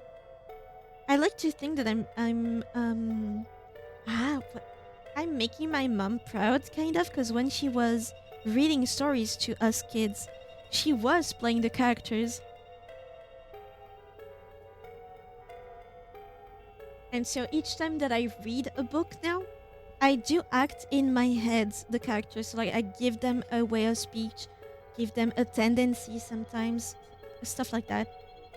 But it is hard. I wish I could work on that. I think my range of voice is very limited compared to others. I have no range.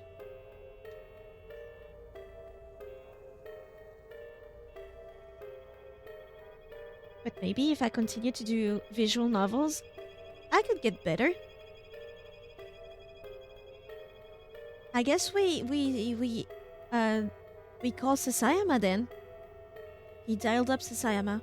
He wanted to make sure his partner had gotten Tarik back to the precinct safely.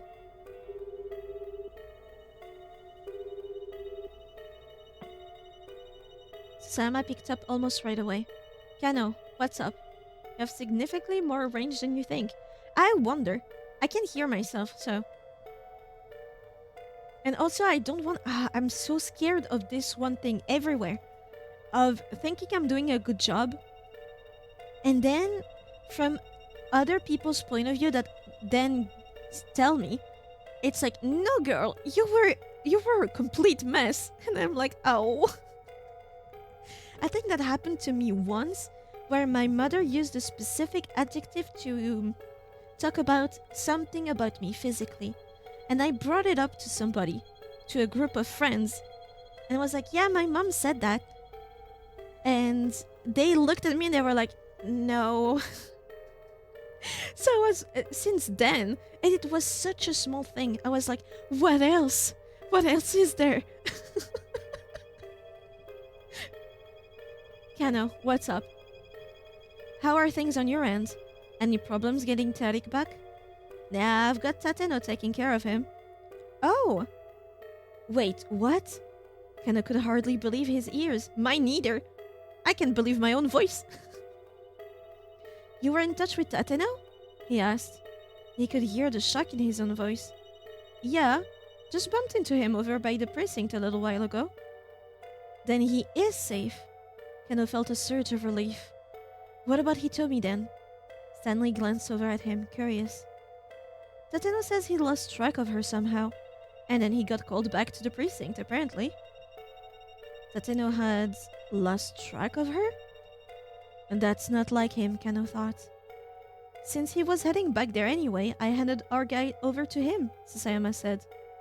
I see. Kano was glad to hear that Tateno was alright, but his relief was tempered by a surge of anger at the thought of what had happened to Hitomi. Now I'm back to tailing the attaché case, Sasayama continued. Today's my wife's birthday, you know?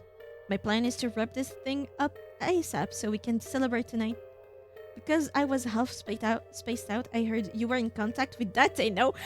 I wish. Date, I miss you. I've already got a present and everything. I envy you, man. Closing his eyes, Kano took a moment to picture Rumi. But Shizuo's face popped up into his mind's eye, right alongside her. I need to know if they fucked. Did Rumi and him fucked? Because at this point, I'm willing to believe he's starting to hallucinate his dad-in-law when he's fucking his daughter. Oh my god. Well, just hang in there, buddy. Even if your girlfriend is just a picture of Masami Nagahama. Midoriyama Academy graduate and national celebrity. Her popularity shows no sign of slowing down after she played the female lead in such films as The Beast That Hoarded Gold at the Heart of the World and The Sweden Fortress. There is another nationally famous actress with the same name, but it is a nationally known fact that the two are completely separate people. Still snickering, Sasayama hung up. Kano bit his lips and slipped his phone back into his pocket.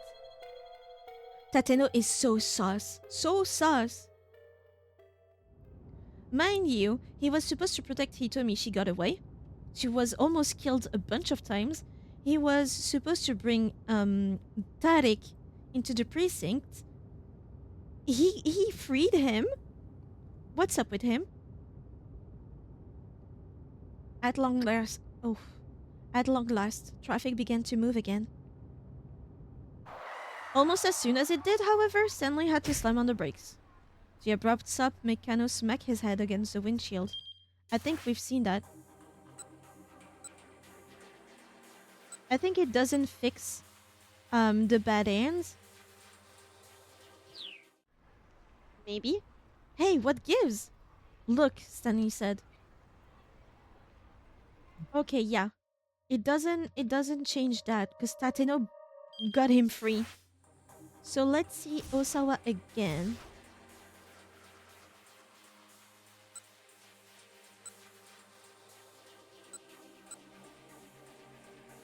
Yeah. Hi Pit! Hello again. I just watched someone do the final of this game and it was as wonderful as I remember it. I highly hope that I bring you the same amount of satisfaction with my ends. Also, did you know, Pit? I'm gonna say it to everybody that comes to this chat today. This guy, do you not know him? Have you ever heard of that guy that was in a Japanese TV show that had nothing, lived in an empty apartment and had no clothes, no nothing, not even a boxer, completely naked, and needed to survive with magazine like surveys that gave out prizes, and so he needed to complete all of these surveys to win like food, clothes and stuff like that. That's him. Yeah, that's what Nagashita's origin is. I mean, the actor. The actor, yeah. We learned that today. I was so pumped.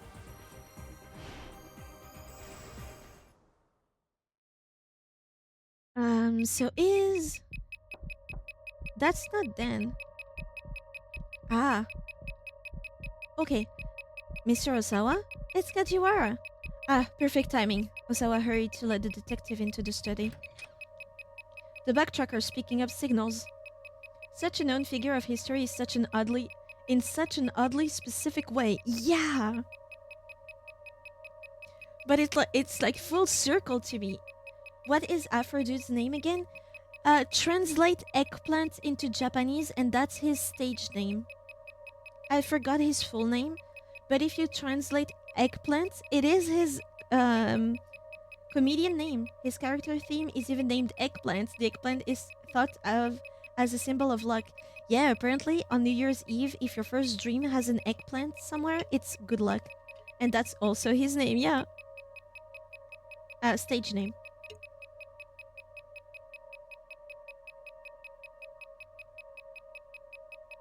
Comedy in Japan is so specific to Japan, I will say. Oh? Yes, from all over the room. What should I do? Mr. Osawa, please calm down. As if that's even possible right now. It feels like there must be 10, no, maybe hundreds of listening devices in there. No, like the Afro character. Yanagishiwa? Yanagishikawa? I think it's Yanagishikawa. Something like that. Kajira didn't miss a beat. Let me be honest with you. That bug tracker is broken. What? Osawa was dumbfounded. Broken? But this is the one I got from you, right? Well, yes, but mine isn't detecting anything. Kajira produced an identical bug tracker from his pocket. And as it said, it wasn't getting any signal. As I recall, Mr. Osawa, that one was dropped on the floor when I was trying to hand it to you. Ah, yes, that's right. That must have been when it broke, sir. The strength ebbed from Osawa's body. He didn't even have the mental energy to be angry anymore. He gave the tracker a whack with the palm of his hand, and the beeping stopped. Right, he said. What can I do for you? Katsura clapped his hands together as if he just remembered something. Ah, right. We have a big problem. The toilet again? Osawa sighed. No, it's not that. It's something worse. Katsura's face turned grim. Something worse? Had something happened to Maria? He needed to hear the detective out. There was no way it could be that important. Osawa didn't need to listen to this clown. What if it's Maria, though? Had something happened to Maria? He needed to hear the detective out. What is it? Osawa asked. Go on, tell me. He did his best to remain composed. Well, you see, we ordered lunches for everyone and it looks like there were two still left over, so I wound up eating them. There was an awkward pause. Osawa didn't have the foggiest idea how to respond. My deepest apologies, sir. I ate the lunches intended for you and your wife. Kajiura bowed profusely. And I really do need to apologize. They were tonkatsu bento boxes, and they were delicious. The meat was so tender, and the batter so crisp. With each and every bite, the rich flavor just filled my mouth more and more. Osawa felt a blood vessel burst in his skull. Listen, you. Get your goddamn act together, or... He didn't get to finish that thought. A pathetic little gurgle sounded from his stomach. Ah, see, Kajiwara said. You are hungry. He fussed sheepishly with his hair. At the talk of food, Osawa realized abruptly that he hadn't eaten anything since the night before. Shall I make something for you? The detective asked. This is all my fault, after all. You can cook? Osawa wasn't sure how thrilled he was with the idea of Kajiwara helping him. You mustn't judge a people based on outward appearances, Mr. Osawa. All right, fine. Go right ahead, then. His newfound hunger was making it hard for him to think. It would certainly behoove him to eat something. He led Kajiwara to the kitchen. Oh! What's with that get-up? Wearing an apron in the kitchen is a must, sir. The cartoon character painted on the apron Kajiwara is wearing is one of his own design. It is modeled after the MPD's mascot. His name is Pimpo-kun. Yay, let's get to more of the game with no room for doubts. Look at him.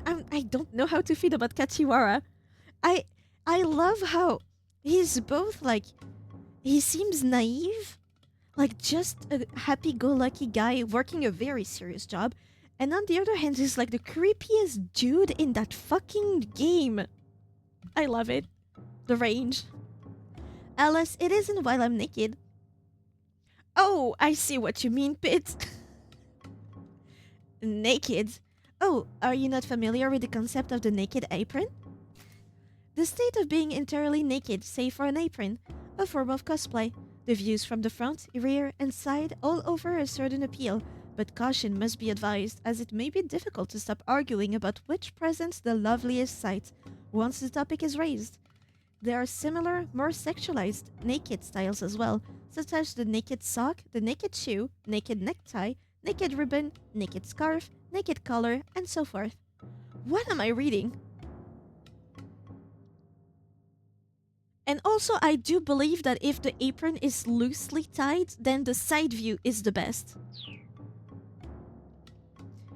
I could demonstrate if you'd like. No, that's quite alright. Where'd you get that apron anyway? It's mine, sir. Have you had it with you this whole time? Yes, in here. With a smile, Kajiwara pointed to his pocket. Of course. Osawa eased himself into a chair. This is sexy. I mean, yeah. Yes. I don't think anyone with the right state of mind, would reject somebody they're into cooking for them almost naked with an apron. His hunger was making him feel weak, and Kajiwara was making him feel like he was losing his mind. Oh, this is bad, the detective said. I need to whip something up for you fast. Something's definitely wrong if you don't even have a comeback. Osawa felt his anxiety mounting. Just what sort of food was this insufferable oof going to make anyway? Probably nothing worth eating, was his bet. I meant more than just the apron. Sorry, you lost me. For now, he'd just have to pray he wound up with something edible. Maybe it was better to ask Tanaka to make him lunch instead. Since Ai's lunch was gone as well, he should probably ask her to make something. Ooh, you're gonna get slapped. Oh, Maybe it's better to ask Tanaka. Where is Tanaka? We haven't seen him this chapter. My boyfriend. Where is he?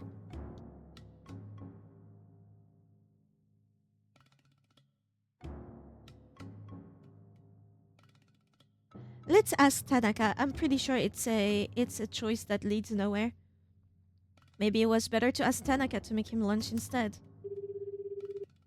Where is Tanaka? Osawa gave him a hurried phone call, and his assistant director was quick to agree. I'm having Mr. Tanaka help me here, he told Kajiwara. By all means, go back to your investigation. Hmm? Kajiwara said. I hope you don't think I'm not inclined to help you out.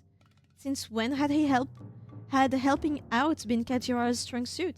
So you ask, what am I reading? I said this is sexy because he had been talking about more than just the naked apron. That's why he mentioned naked color. I mean, he was like the I'm calling her she. I don't know. I want to believe that Aiba is the one telling me those little hints. As in, well, if you're naked but the apron, that's the same as naked but the socks, or naked but the tie, or naked but the color. Stuff like that. That's what they said. The contestant was a real life experiment that actually happened to that actual guy. Yes! And he is here in the game. That's not the issue. That's not the issue, Osawa said. My, it's such a shame, a friend being treated like a stranger. Oh, how I would love it if you were an actual stranger to me. See, I want my twink assistant director to cook for me better than that creepy investigator. Look at him. He's oozing, I want to help you, sir. While Osawa was still struggling to turn down Kajiwara's assistance, Tanaka arrived, his sleeves rolled up. He'd already removed his jacket and his necktie. Continue? Do the rest! Put on the apron while you're at it. All right, he said. What are we making? He sounded happy enough. Apparently he didn't mind cooking. This was a side of Tanaka that Osawa had never seen before. Oh, will you be helping out as well, detective? Tanaka regarded Kajiwara in his apron. Of course, it's all part of my duties when I'm stationed here. Understood. Let's get started then, shall we?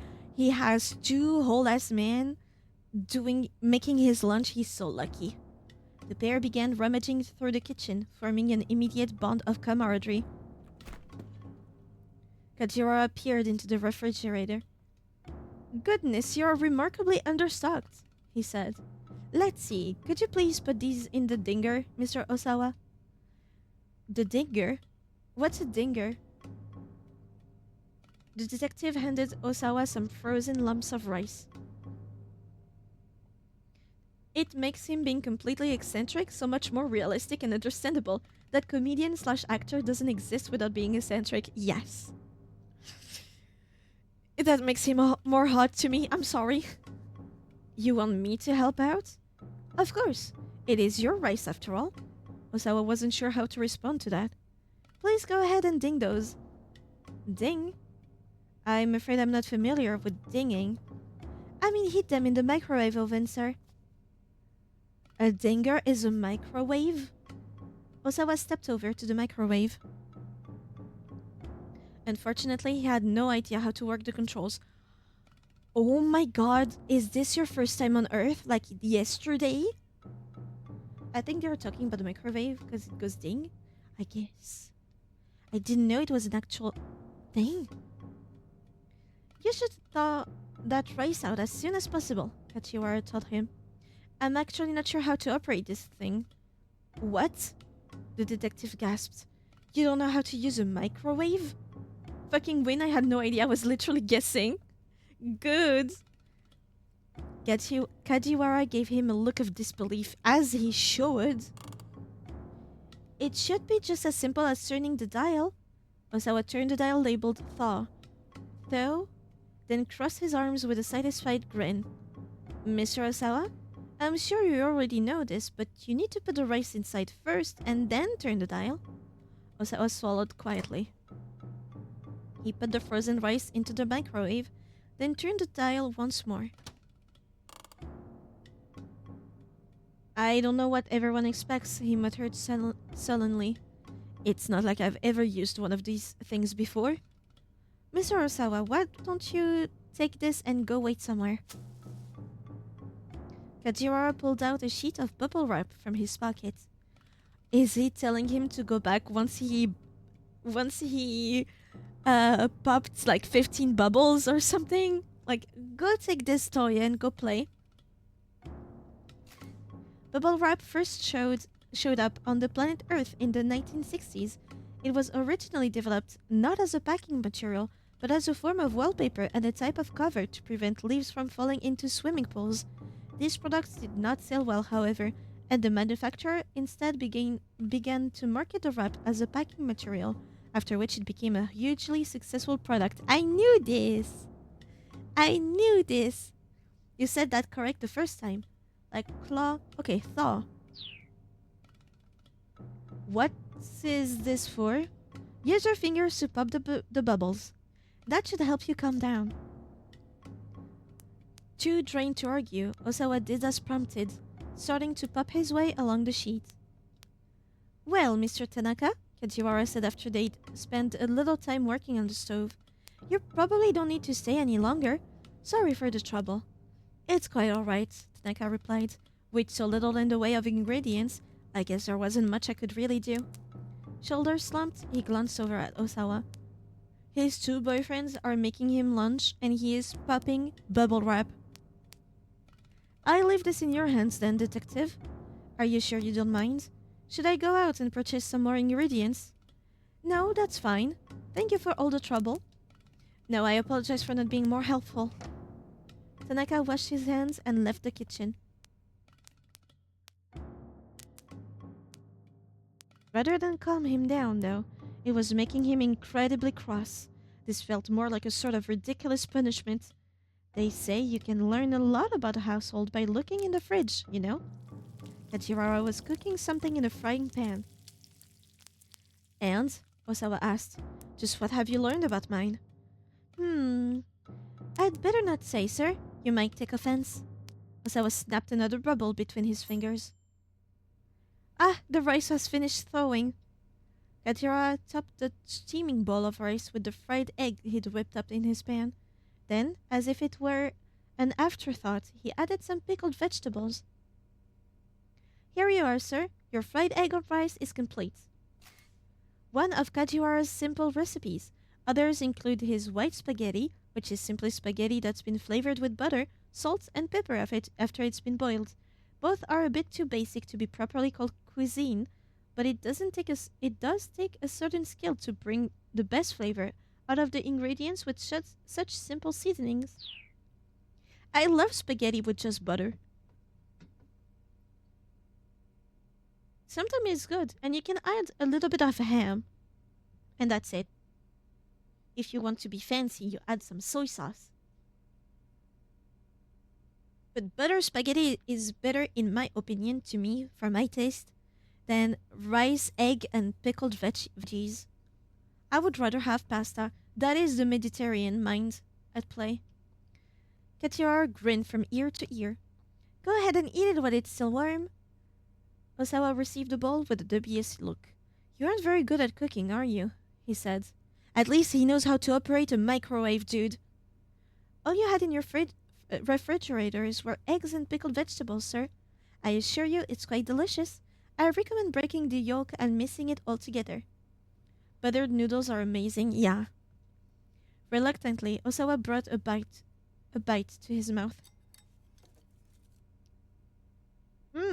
And that's good. The words came out almost unbidden. Isn't it just?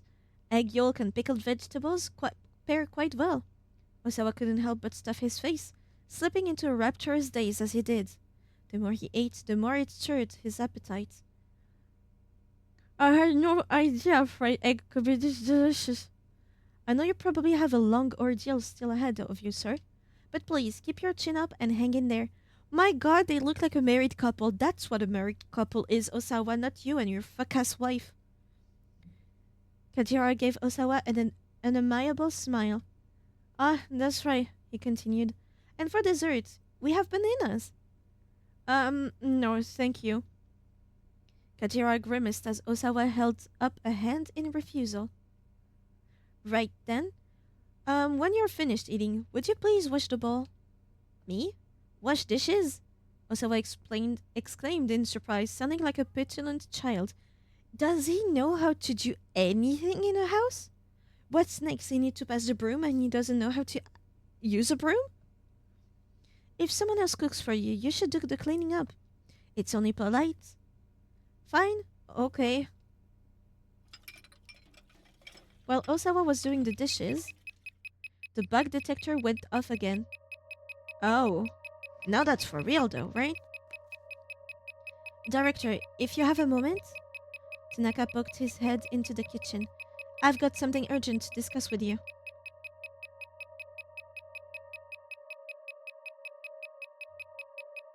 What?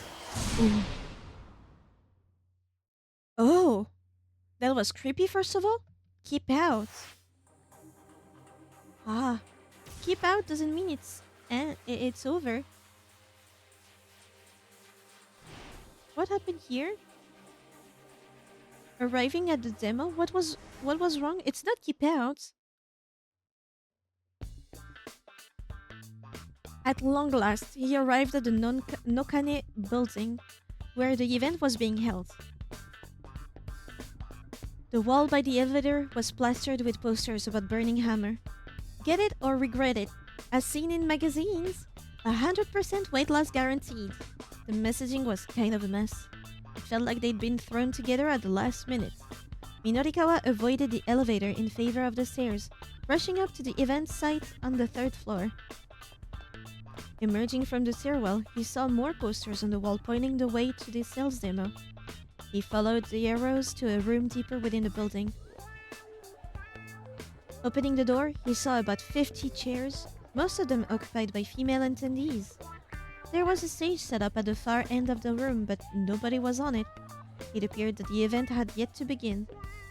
Minorikawa quickly looked over the crowd. Roughly half of the women were somewhat elderly. All of them looked like they could stand to lose some weight. And for some of them, at least, that ship had surely sailed some time ago. The crowd gazed at the stage with rapt anticipation. A beverage that allowed you to eat plenty and still lose weight was definitely an appetizing proposition. Could something like that really exist, though? Well, Minorikawa was just going to have to wait and see. He did his best to get his mind into journalism mode. Time passed, but the demo didn't start. The audience began grumbling in frustration. Then a heavy-set young woman took the stage and gave a little bow. It was the girl from the cafe, the one with the amazing appetite. The audience broke into applause, their patience finally rewarded. Little did they know, but as everyone leaned forward expectantly, the girl on stage began performing magic tricks. She twiddled a silk hat and pulled a bunch of flowers from inside it. Sparse applause rose up from the crowd. The younger woman immediately went on to perform another trick, and then another. Ta-da! A coin in her hand became 3 coins as she spoke her magic words. She's not very good at this, Minorikawa thought. Though whether she was good or bad wasn't really the issue. He had a tight schedule to keep. This was no time to stand around watching silly sleight of hand antics. Scanning the room, he spotted a man who looked like he was probably in charge. Minorikawa headed over to him. Hey, you the one running the thing? This thing? Well, yes. When's the actual sales demo going to start? Soon. Very soon, yep. In how many minutes? You know, soon. I asked for a number. Just, soon. Real soon. This was getting him nowhere. 3 minutes, Minorikawa declared. He held up 3 fingers to emphasize this point. If this thing doesn't start in 3 minutes, if it doesn't start, then... what? I'm going to be heartbroken. I'm going to start a ruckus. I think this would work better. I'm just gonna go home. I think heartbroken would work on the guy, but I'm going to start a ruckus. He kept his voice firm, his words short and clipped. Hey now, you're a rock star. Get your head back. Hey. No need for that, sir. Just settle down. Who doesn't like a silly little magic show now and then? You've got 2 minutes. Hey, a minute can't... Hey, a minute can't have passed already. 1 minute. Whoa! Just what kind of watch you got there? Tell me why the demo isn't starting. Oh, well, you know. No real reason, really. The man was getting seriously flustered. I just, I wanted folks to get to see a little magic show first. Nope, try again. 30 seconds left. Okay, alright. What happened is, the required merchandise. What happened to the merchandise? Minorikawa demanded. He gave the guy a dagger stare. Oh, well, it's just, Time's up. What? The man's face went pale. But we've seen that from the other ones. Ah. Well, maybe it's Tama?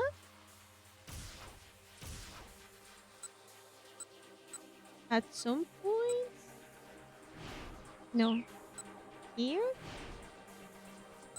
Ah, there it is. Now I can. Couldn't before, can now. I will say his facial expressions are the best. He is. Look at him. He's such a good facial actor.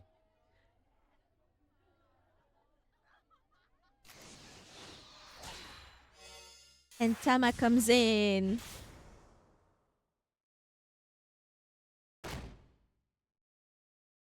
Oops, sorry to keep you waiting, a girlish voice exclaimed. A moment later, a furry figure came charging into the demo room. The crowd fell silent at the sight of a young woman in a cat costume. The cat girl panted visibly. Her arms were loaded with cardboard boxes. You're late! The event organizer snapped! Wait, you're late! The event organizer snapped. What the heck have you been doing? Grabbing the newcomer by one paw, he vanished with her into the back room. The chubby-cheeked girl wrapped up her magic routine and hurried after them. The audience stared at the now empty stage in confusion.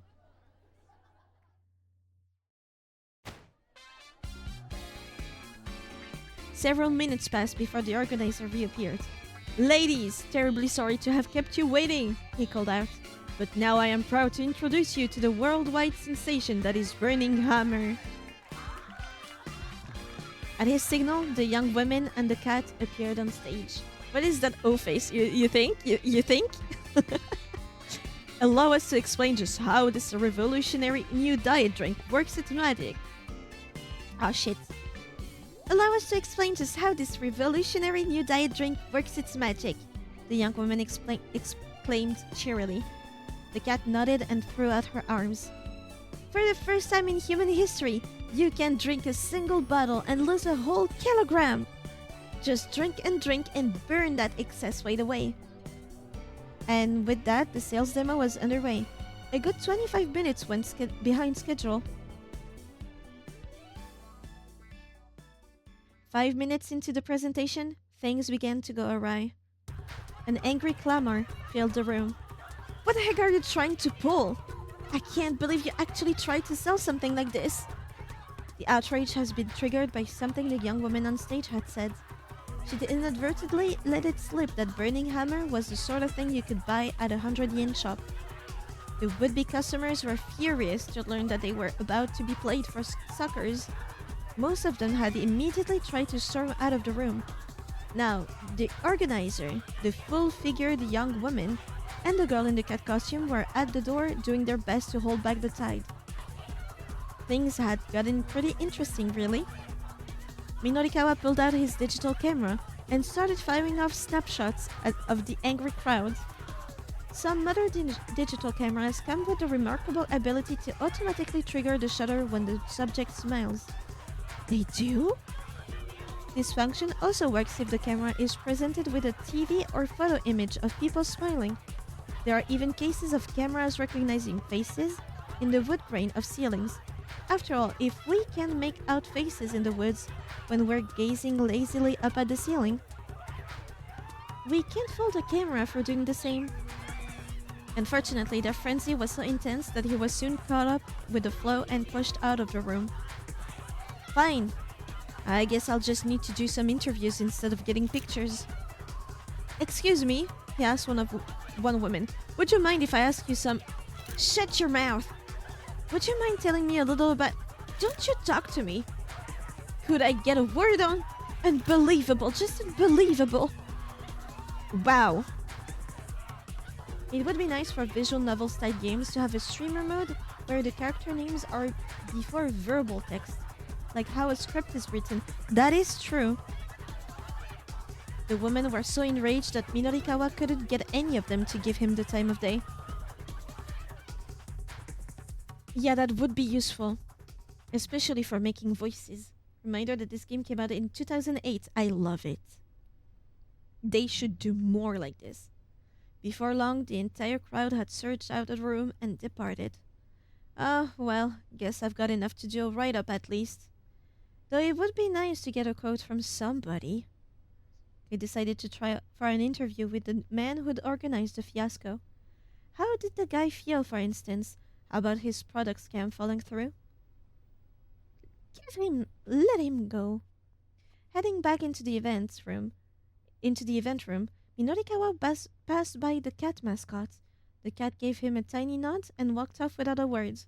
He couldn't see the face of the girl inside the costume, but she seemed genuinely dejected that Burning Hammer had been a bust.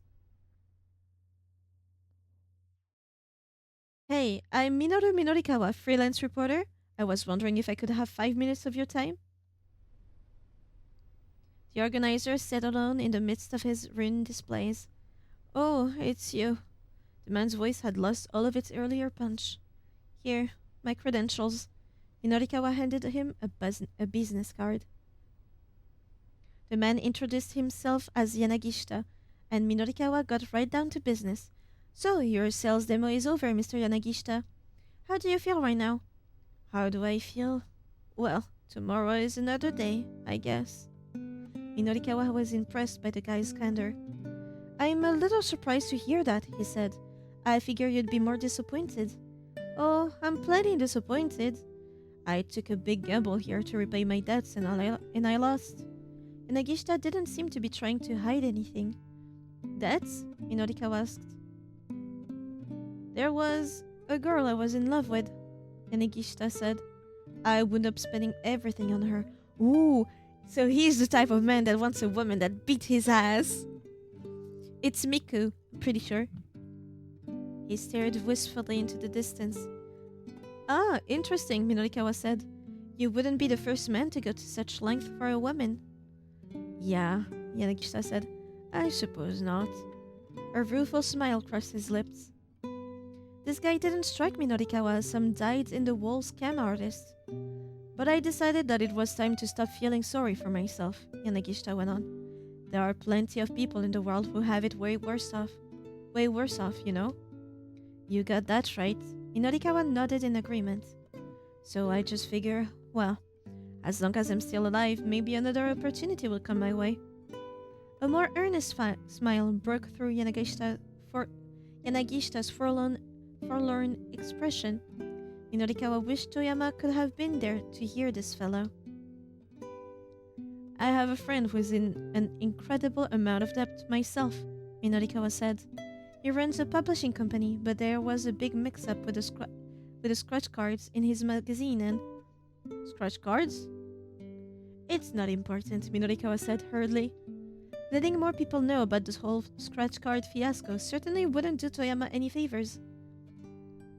There was actually a predecessor to 428 Shibuya Scramble in 1998 known as Machi, but it's currently undergoing a fan translation as it never got officially localized. Made by the same company too, with 428 having small cameos reference to Machi that can't easily be recognized. I would love to know what the references are. I would also love to know when the images used in the game were shot, like what year. It came out in 2008. But when was it filmed? Surely it was before, no? I wonder how long it takes to make such a game.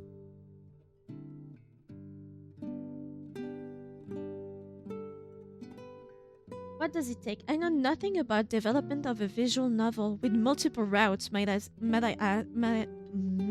add. I get frustrated with myself.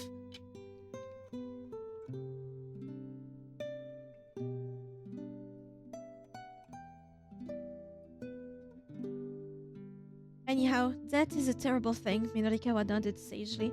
Most of it was filmed in 2007. It's so cool because it's like a little time capsule. It's so cool. And hey, that thing, it's the blue ball. The enemy you said last time. He's back. Oh, by the way, this isn't related, but are you familiar with a group called SOS? Apparently there are some legendary street gang here in Shibuya. SOS? Yanagishita shook his head. No, never heard of them. Post-development scenes outside of Shibuya were done early 2008 on a green screen. Some of them you can tell it's a green screen, but I would not want it to look realistic. I think it adds to the charm of the game. Such as the funny marriage ending you saw earlier. And it took only about 2 months to record all the 120k stills and 3 months to edit them. Then what is the reason why we don't have more games like this today? It doesn't take that long. I don't know how much it costs, but I would assume it costs less than some recent games. Why can't they do more?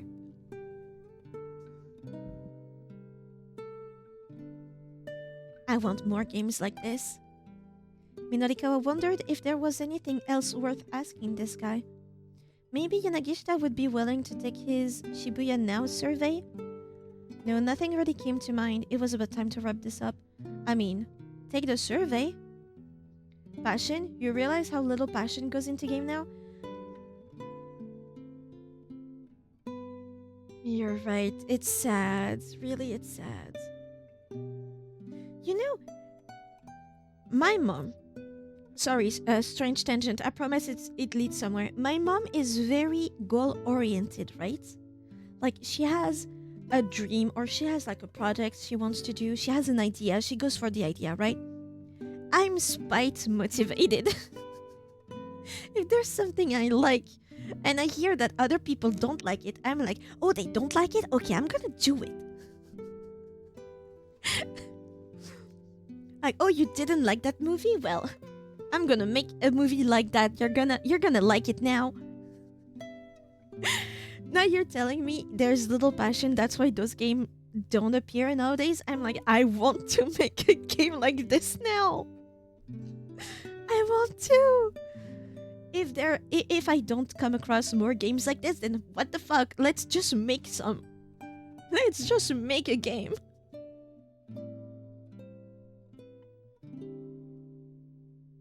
As if it was easy. I know nothing about coding. I could not do a game myself. I could do probably the photos. Probably. The real reason is that it costed a lot. In fact, there were cameramen that kept getting caught because they were not allowed to film in certain parts of Shibuya. Lots of money to also borrow filming in buildings they were allowed to film in.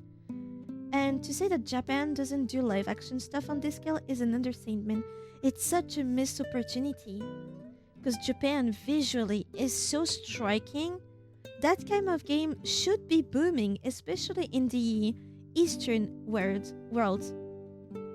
To me, we are Eastern compared to Japan.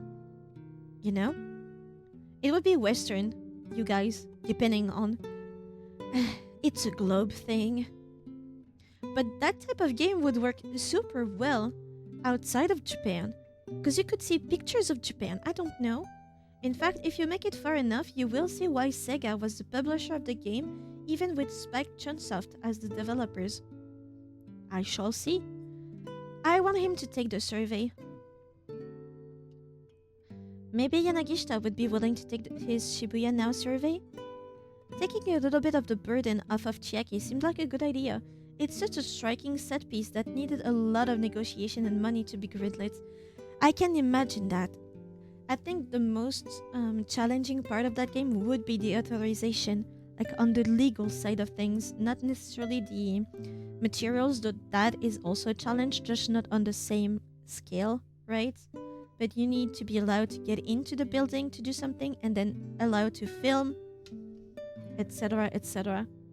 It used to be that from the lowest paid person to the highest paid in the team, all had the passion to see a specific game made, but now the artists and writers have some passion, while higher-ups have no hand in the actual game but just the business side of things. It's depressing, really. Like nowadays it's more like what will sell instead of what do you want to make.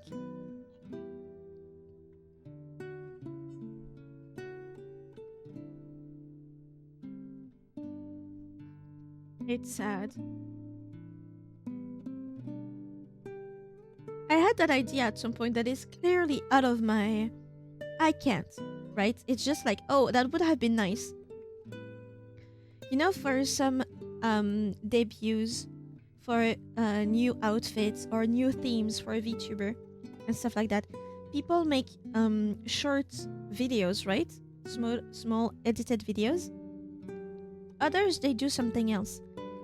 I was like, I want at some point to make a detective outfit because, duh, look at the type of content that I do. I was like, wouldn't it be nice to do a detective style stuff with the detective outfit? Either a game where you play as a detective or an RG or something. Like just a game for people to play where even if it's like on YouTube plus internet, a website or stuff like that, they play as a detective. That would be nice, but that's so much to set. You know, you have to be very big brain to do that kind of stuff. Yeah, Japanese gaming business kind of sucks. Game developers can get promoted to higher positions and no longer have direct involvement with the games being developed. It just doesn't make sense. Clearly a relic better off changed.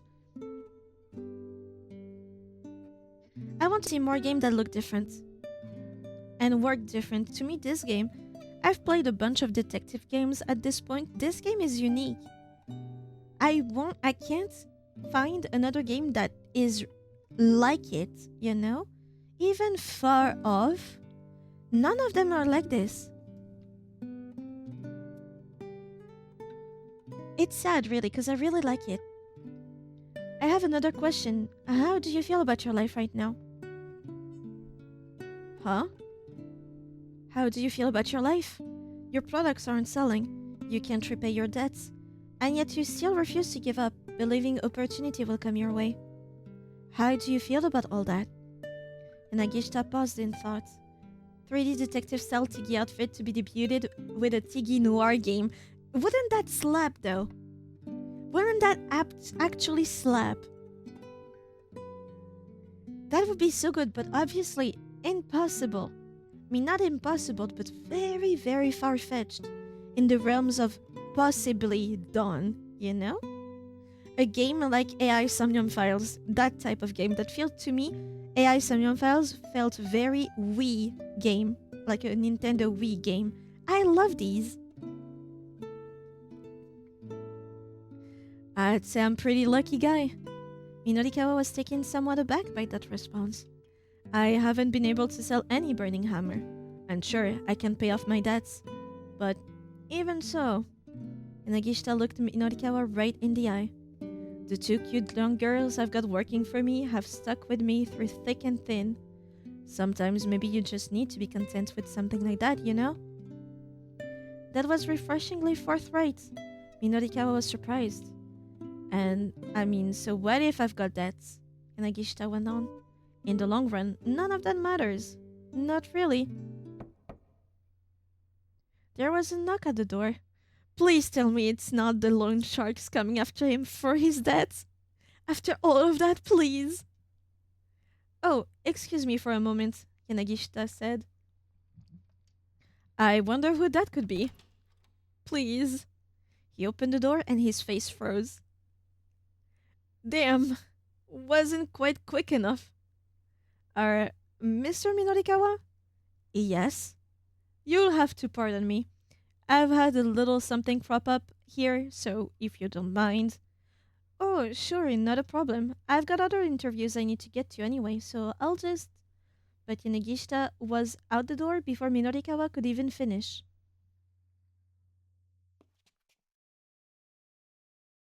I mean, I don't know about the coding aspect, but I'll help make some. I helped make one game already. I had that question. When you do 3D modeling, how different is it for just standard picture and for game especially?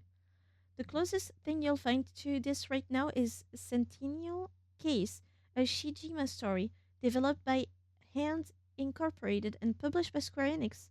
But that's more of a direct murder mystery type game, not as open structure as this. I can one of you that has access to the Discord put that title in the game suggestion, please? Unless it's unplayable right now. I want to at least look up what that is, because murder mystery, I'm in. And I've never heard of that game. Stepping out into the hallway, Minorikawa could faintly hear voices from the adjoining demo room. It sounded like Mr. Yanagishita and two other men. Minorikawa couldn't make out any words, but he could tell they were arguing about something. Yeah, thank you, Shadow. It was probably some consumer complaint against one of his products, or an issue with a client company, something along those lines. Man, people who run companies sure have it rough. You hang in there, Mr. Yanagishita.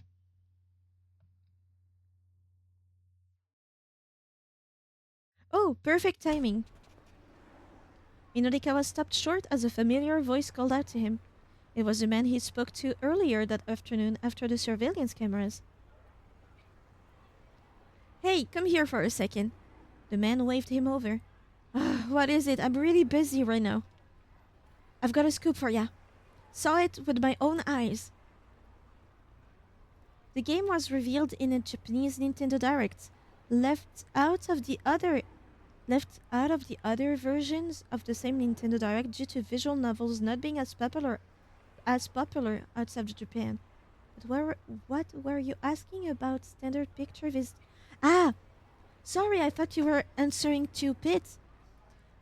When it comes to 3D modeling, you just mog in 3D.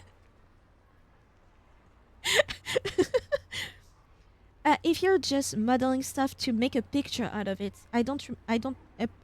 just a regular rendered picture. So you can technically use as many polygons as you want. And a game. What's do you need to be trained to know some of the stuff that you need to go from the one-time render to the game if it's not just polygon counts? Is there some other stuff? My question is so ass. Because to me, if you're modeling on your end to make a picture, just one render, you don't care about the poly counts, really, unless your computer is burning actively. You just care about what it looks like. But when you need to do the same thing for a game, except the poly count, because I think most of the people, even not involved in 3D modeling, everybody knows. What is there other stuff that you can only know if you're being trained by professionals? Yes and no? I'm interested in knowing. Maybe this question is better elaborated in the Discord.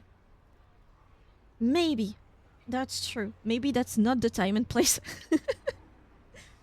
My curiosity comes out of nowhere.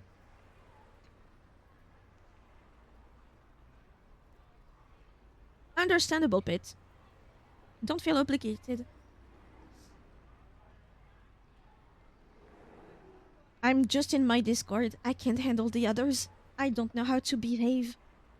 And that doesn't mean I have a dubious behavior. I'm not used to Discord servers. Minorikawa raised an eyebrow. Give me the details. Okay, so a little while ago, I saw some foreign guy in handcuffs arguing with someone who looked like a detective. A foreigner in handcuffs?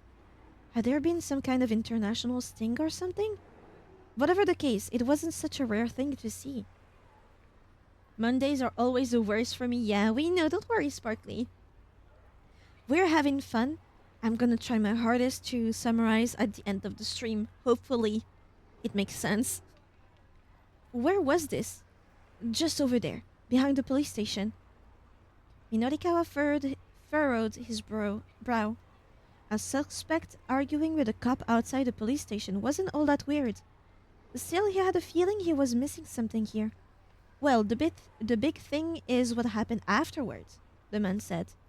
Afterwards? The man leaned in conspiratorially. Conspiratorially. The detective undid the guy's handcuffs and let him run off. What? I'm telling you, man, it had to have been like a bribe or something. A bribe? That seemed unlikely. I swear that's what it had to be. There was some real greasing going on. You're not making this all up, are you? Minorikawa asked. He regarded the man coldly, but the guy still seemed quite legitimately worked up. It's all true. Please, you have to report this to the police right away. Why do I have to? Minorikawa asked. You have a tip for the police? Go give it yourself. He didn't quite manage to stop himself from saying that out loud.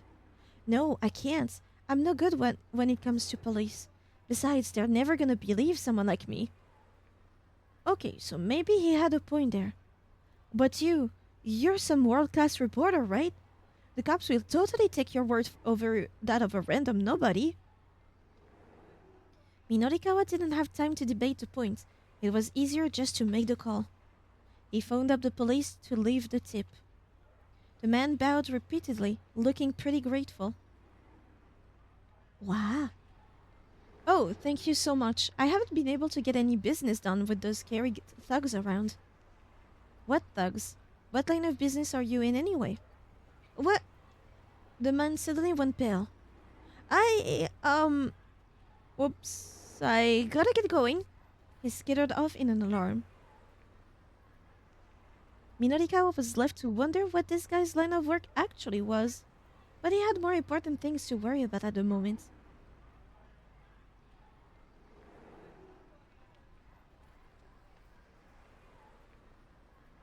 Crazy cat. He hurried off in the other direction. He didn't ask about the thugs, weirdly enough. Before long, he arrived back at Café Lautrec. The clock on the wall showed that it was close to 2 o'clock. He had to somehow fill 6 more pages before the loan company came to Heaven Publishing to collect. He booted up his laptop. What's with this coffee shop? Said a low, stern voice. You've got no good magazines here. Minorikawa looked up. Is it Shizuo? An older man was complaining to one of the waitresses. It was the same guy who'd been yelling at his daughter earlier. Evidently, he's been here at the cafe this whole time. Haven't you got any magazine for me to read? The man's face was a mask of irritation. Minorikawa glanced at the magazines in the rack. They were mostly geared toward the younger reader. The waitress sifted through the stacks and pulled something from the back. Perhaps this would be to your liking, sir? She said. She held out an issue of 4-star general gossip. Don't be ridiculous, the man spat dismissively. This is vulgar, low-grade filth. I wouldn't even use the paper it's printed on for compost. That was a harsh way to put it, but Minorikawa couldn't fault him for speaking the truth. The man continued grumbling as he went back to his seat.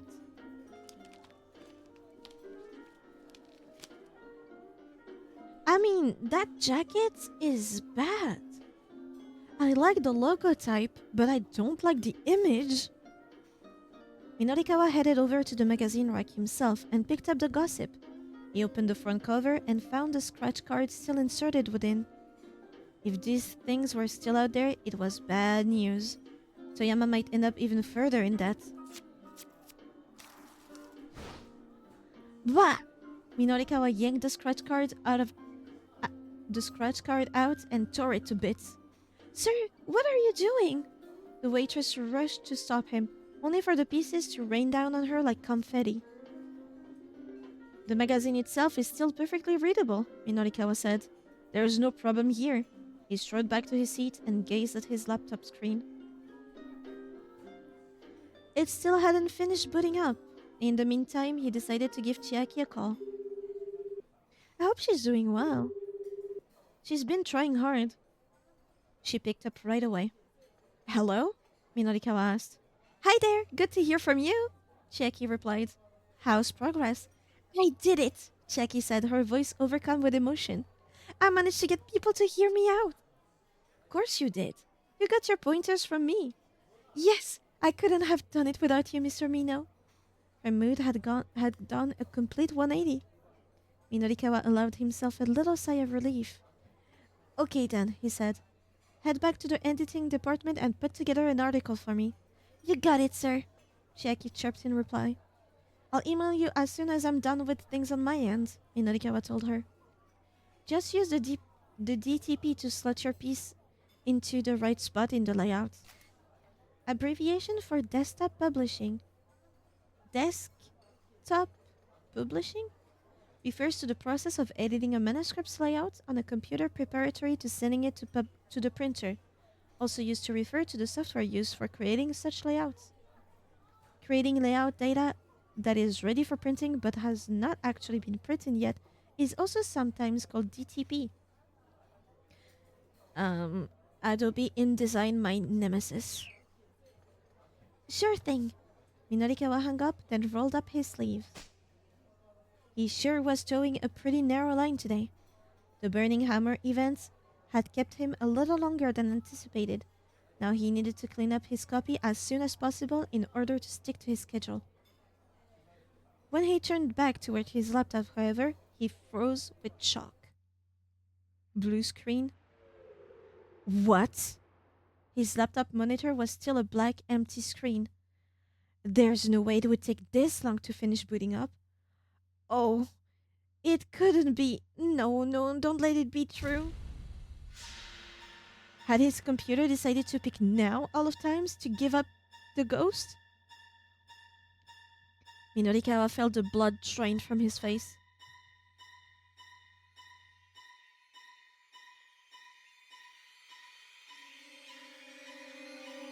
Wow.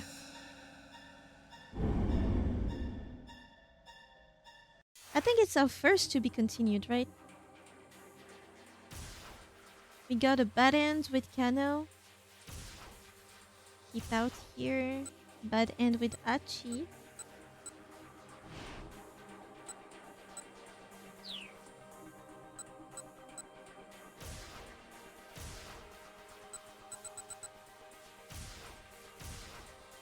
Um...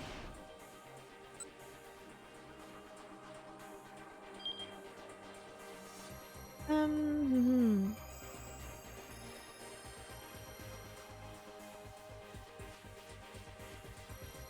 Something at 140. 140.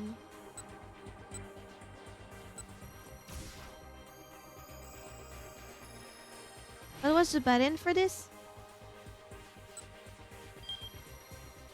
Things might have gone differently if Hitomi had managed to get in contact with Tanaka.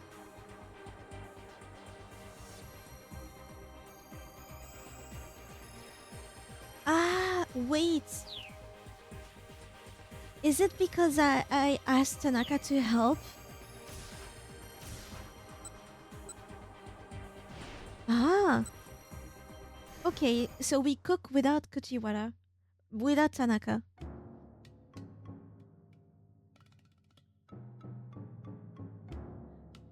For now, he just have to pray he wound up with something edible.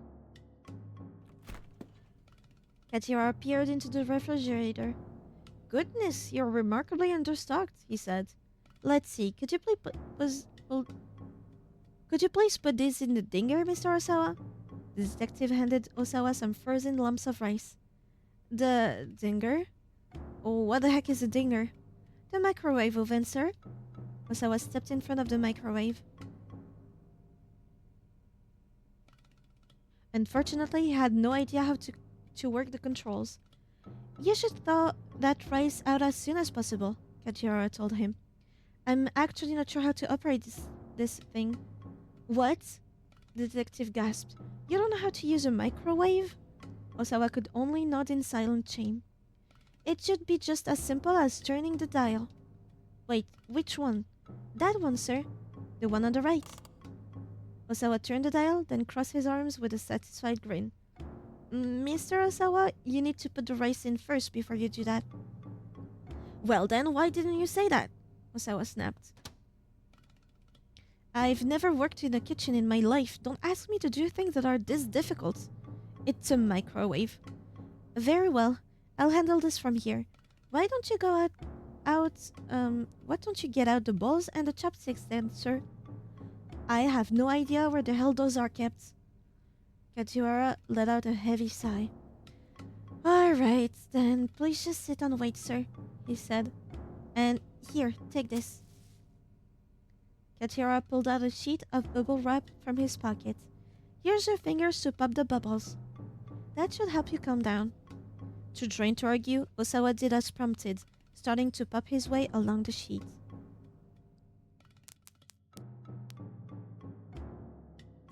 Rather than calm him down, though, it was making him incredibly cross. This felt more like a sort of ridiculous punishment. Ah, good. I should be good, right? It's the same ending. It's a keep out. That's good. Let's go see Achi. Why were they in the van? Nope. Pretty sure this is good. Let's go back here. Ah, it did change. Sealed in. Back to Achi and Hitomi. You know what UVs are, right? Yes. Oh my.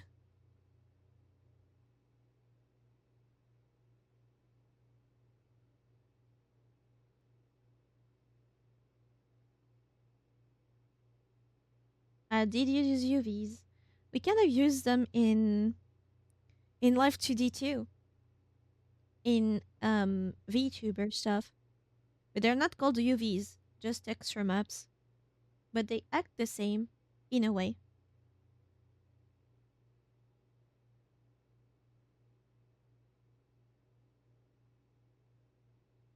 Alright, I think we've led low long enough, Achi said at last.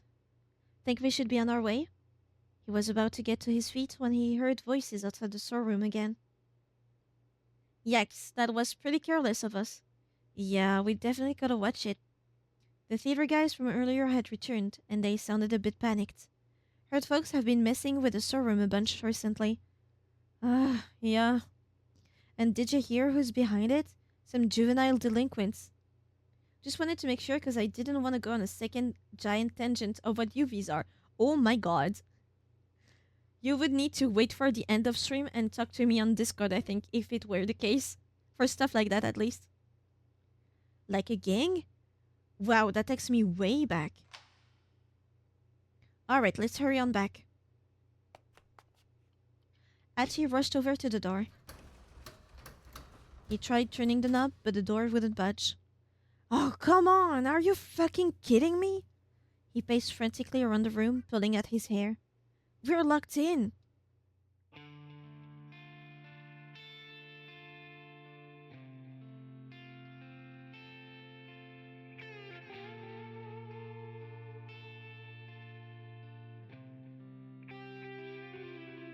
And that door was the only way in or out. Achi and Hitomi were well and truly trapped inside the storeroom. This is all my fault, Achi said. It was my idea to hide out here in the first place. I just finished what normal maps and normal bakes are, and needed to know if I needed to explain what UVs were. You were in full teacher mode. Your teacher Maxim in the 3D department. I remember I loved to play with normals and bump files. It used to be what I really liked because it added some texture without the need to sculpt it. I really liked it. He bowed to Hitomi repeatedly. We're never gonna be able to find that blue minivan now. Guess we'll have to get someone on the outside to help us, Hitomi replied. She scowled thoughtfully. They powered their phones back on in order to call for help. Shadow Teach, yeah. You already knew what normals were? I know what normals are. I know how to use them, but I wouldn't be able to really explain. But I know it's to fake 3D by telling the 3D program where to put lights and where to put shadows on a flat surface. I remember liking making the normals. I used to make them in Photoshop from back when I was in school. They might be more techniques or more use cases, but that's what I've been taught. So at least it makes sense for me to explain it then. Oh, Hitomi chirped. That's me. She took a look at the LCD display.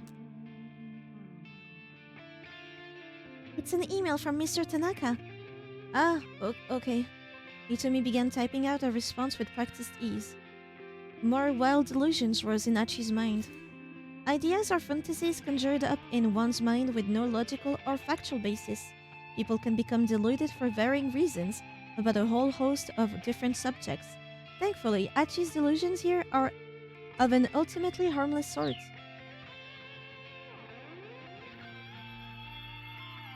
Oh my. Oh my. What? Stealing a quick glance at Hitomi, he noticed her gazing happily at her phone screen. His delusions ran even more wild. Oh, please no. What am I looking at? Oh, she's on his chest, supposedly. While he was still fretting furiously, Hitomi finished typing her response. So, what did you end up saying? Achi asked. Thank goodness Achi's brutal imagination is something he keeps to himself. Thankfully, it doesn't go beyond a certain type of fantasies. I explained the situation. That we're trapped in a storeroom, you've got some guys chasing after you, and you're looking for some van? Yes. I also asked him to please keep this a secret from my family and the police. Whoever this Tanaka guy was, Hitomi sure seemed to put a lot of trust in him. A short while later, Hitomi's phone chimed with a reply. She checked the screen in a flash, all eagerness. Achi couldn't help but ask, so, what's that Tanaka guy have to say? Did his utmost to pretend he didn't notice.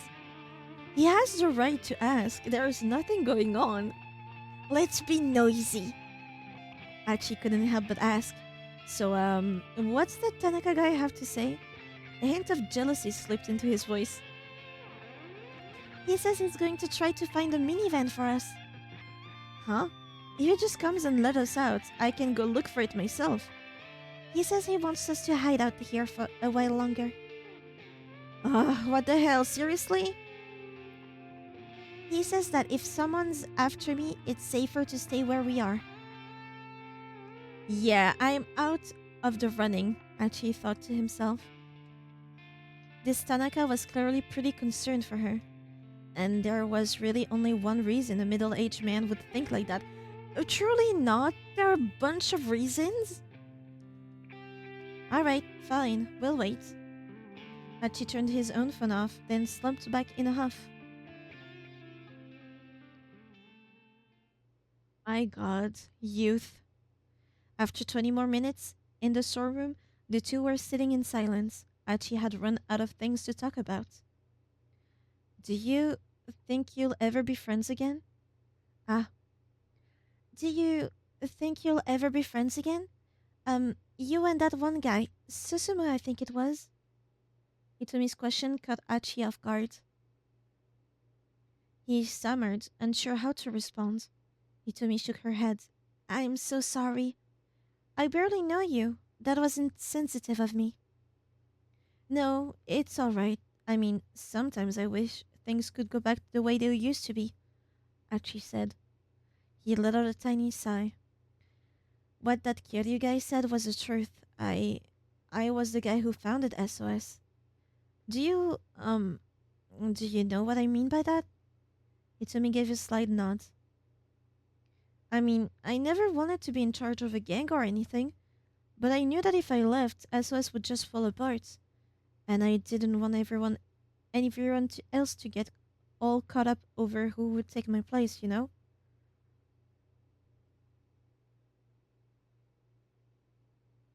Okay, Shido. So I thought long and hard about it, looking for a way for folks to stay friends even after I was gone.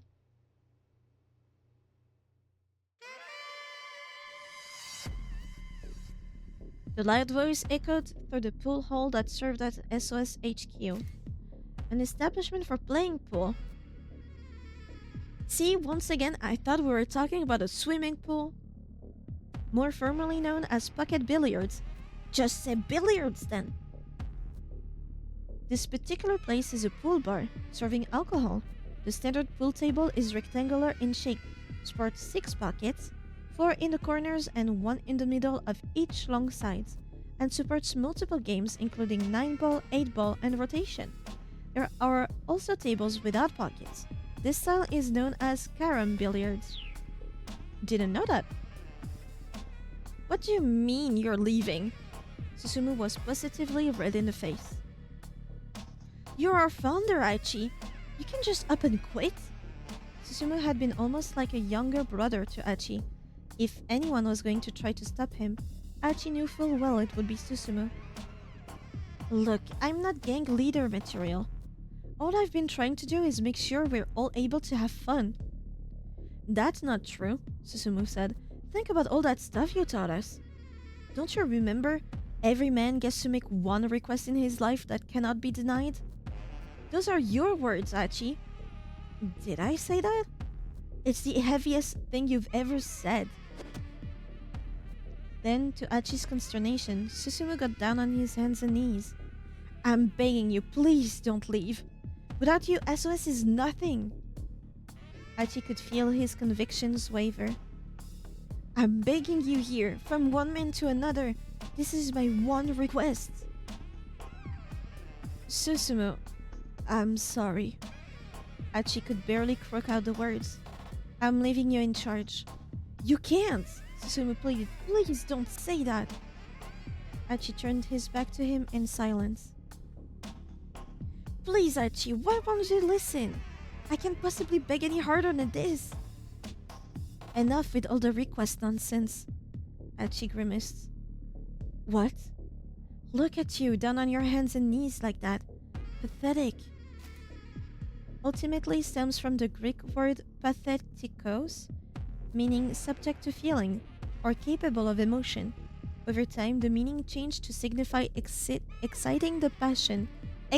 Exciting the passions or exiting? And later on to the more modern sense of arousing one's pity. Achi spoke as harshly as he could, fighting to mask his true feelings. I'm fed up with you. All of you. With each word out of his mouth, Achi could feel his own heart breaking. But if he could make the others hate him, at least it would give SOS a reason to stay together.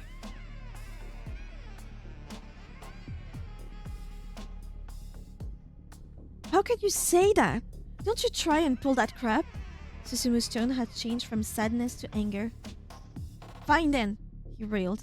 I'm never asking you for anything again. I'll do what you want. I'll take the reins of SOS. Achi walked away, waving vaguely without looking back. Good luck. I mean it. Once he stepped out of the pool hall, he wiped his sleeve across his face. He came away wet with tears.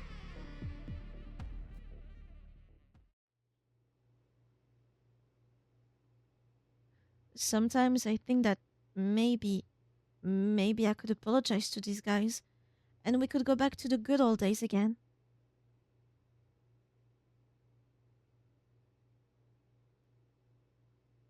But that's never gonna happen, not unless Suzune gets better. He stared into the distance at nothing in particular. At least he'd sorted out how he felt about his former pals. Is there nothing that could help your sister? Hitomi asked. She needs a heart transplant.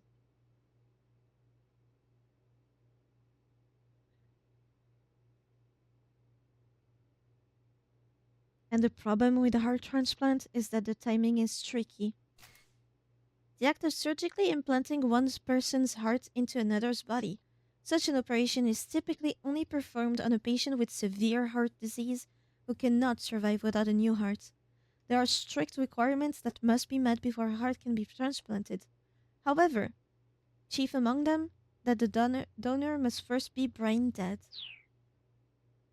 Even if there's a donor available, the transplant has to be performed within 4 hours, or things get dicey. Because lack of oxygen causes damage referred to as warm ischemia damage. In any organ removed from a human body, a transplant must be carried out and blood circulation restored within a certain time window, known as the total ischemic time. In the case of a heart transplant, total ischemic time is only 4 hours. Helicopters and charter jets are frequently used to rapidly transport hearts to such operations. Oh, wow. I didn't realize. Someone with a heart that's a match for Suzune would need to die somewhere near her, somewhere they could perform the surgery within that 4 hour window. The odds of that happening are so small it would almost be a miracle, which is what my sister's been waiting for. Achi thumbed the left side of his chest. If my heart would do the trick, I'd gladly let her have it. Damn it, and I've got a strong heart too. He thumped himself on the chest again and again. He didn't mention it to Hitomi, but Suzune's blood type made finding her heart transplant even more difficult. She had Bombay blood, a type of blood that does not correspond to the more common types of A, B, O, or AB. In some instances, a standard blood typing yields a result of 0 in such individuals, or O, result of O in such individuals, first discovery first discovered in the city of Bombay, now Mumbai, on India's west coast. The blood type takes its name from that city due to its relatively high incidence rate amongst the inhabitants. It was one of the rarest blood types in the world. Apparently there were only a few dozen people in all of Japan who had it. Rare blood types such as Bombay are scarce enough that even nationwide blood centers seldom have them in sufficient supply. For this reason, when such blood types are discovered in everyday testing, samples are quickly taken to be frozen and stored at temperatures lower than 80 degrees below centigrade. Wow! If Suzune were ever to receive a heart transplant, it would need to be from someone who also had Bombay blood. Really? Can they not receive blood from anybody? Just among themselves? Damn, she's so out of luck, Suzune. Achi? Hitomi sounded like she was on the verge of tears. Wow, she must really feel bad for Suzune. If you did manage to find a heart for your sister, what would you do? What do you mean? Say, if you happen across someone who was a donor match. I would do anything. Anything? Yeah, whatever it took, I'd risk my own life if it meant helping Suzune. I mean, at that point, I'd assume God had granted me a miracle or something, you know? Would you be willing to kill? Mr. Tanaka? Unfortunately for these two, it's not Mr. Tanaka. Right now, Tanaka is at Osawa residence on his way to speak with Kenji Osawa, who's washing dishes after lunch. Hitomi's voice was barely a squeak. For a moment, all was silent. Maybe it's just a cat? Maybe it's just a cat, he suggested.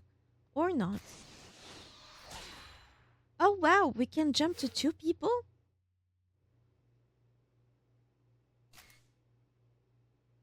We can jump to two people. Suddenly, someone hit the door. Hard. It sounded like they were trying to break the lock. You really think that's Tanaka? Achi asked. I'm not sure. If it were him, I think he'd probably say something. Achi grabbed Hitomi's hand. We'd better hide. The two of them slipped behind a large piece of plywood stage dressing. Plywood stage dressing. The door swung open with a loud creak. It's the man with the cane! In stepped the man with the cane. What the heck? Achi whispered. What the heck? Achi whispered. What's he doing here? Gun drawn, the assassin prowled slowly around the storeroom. Achi and Hitomi crouched behind the plywood prop, trying not to make a sound. Tell me why they didn't transfer or copy Hitomi's contact infos onto Achi's phone, discarded her phone, which probably has the tracking stuff in it, and just used his phone to communicate with her contacts. The man moved out of their line of sight. Achi gazed longingly at the door. Achi risked a peek around the corner of the plywood. He still couldn't see the man with the cane. The door was maybe 5 meters away. What should they do? They needed to just make a run for it. No, they needed to wait for a safer chance to escape. Two possibilities. Either, we say no, they need to wait, and then another prompt comes in when the guy is... the door is maybe 5 meters away. The door is not gonna move. I think they need to run. They needed to just make a run for it. Achi took a firm grip on Hitomi's hand. Suddenly, they heard the sound of a cell phone vibrating from behind a tall piece of plywood leaning by the door. The assassin stepped out from behind it. If they'd made a run for it, they'd probably have bumped right into him. That was a close one. Achi wiped away a few beads of cold sweat. Well, I'm sure this is the place. His voice was low and confident. Uh-oh. Did he have friends? Still clutching his phone, the assassin wandered deeper into the storeroom. Achi and Hitomi took the opportunity to slip out the door. They ran through the alleyways back toward the main road. Before they reached it, however, they suddenly found their path cut off by one of the foreigners who chased them earlier, the accomplice of the man with the pipe. He stood waiting for them, holding a knife in one hand. Out of the frying pan and into the fire. If they turned back, Achi knew. The man with the cane might catch up with them. Who's talking? Out of the frying pan and into the fire. The man with the cane might catch up with them, and he had a gun. Achi slipped off his sleeveless jacket and wrapped it around his left arm. He was going to have to use his left arm to guard against the knife while punching with his right hand. He clenched his fist and braced himself. And then, suddenly, he froze. Huh? A small dark silhouette dropped from somewhere up above. Landing deftly, the newcomer lunged toward the man with the knife, closing the gap between them in the blink of an eye. Ah! The figure delivered a swift chop to the back of the man's neck. Ooh! He dropped to the pavement like a dead man, finally giving Achi a clear view of the shadow behind him. Tell me it's Suzumu. Or is it...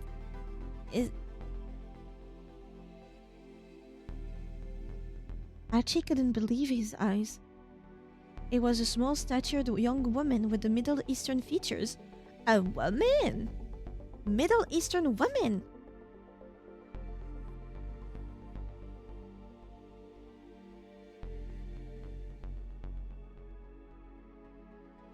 Hitomi let out a little gasp. She's pretty, she's so pretty. Canon? She knows her? Who is she?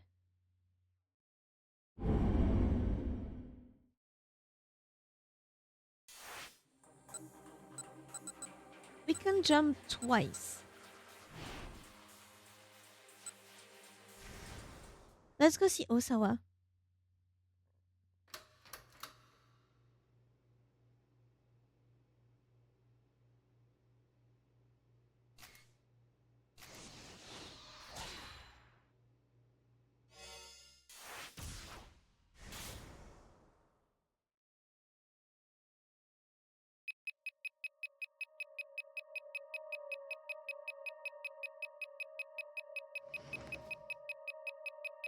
Director, if you have a moment, Tanaka poked his head into the kitchen.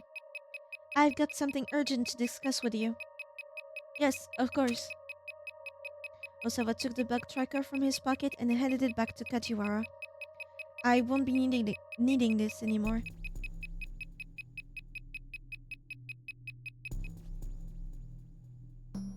As soon as they had left the kitchen, Tanaka leaned in close and whispered to him. I got an email from Hitomi.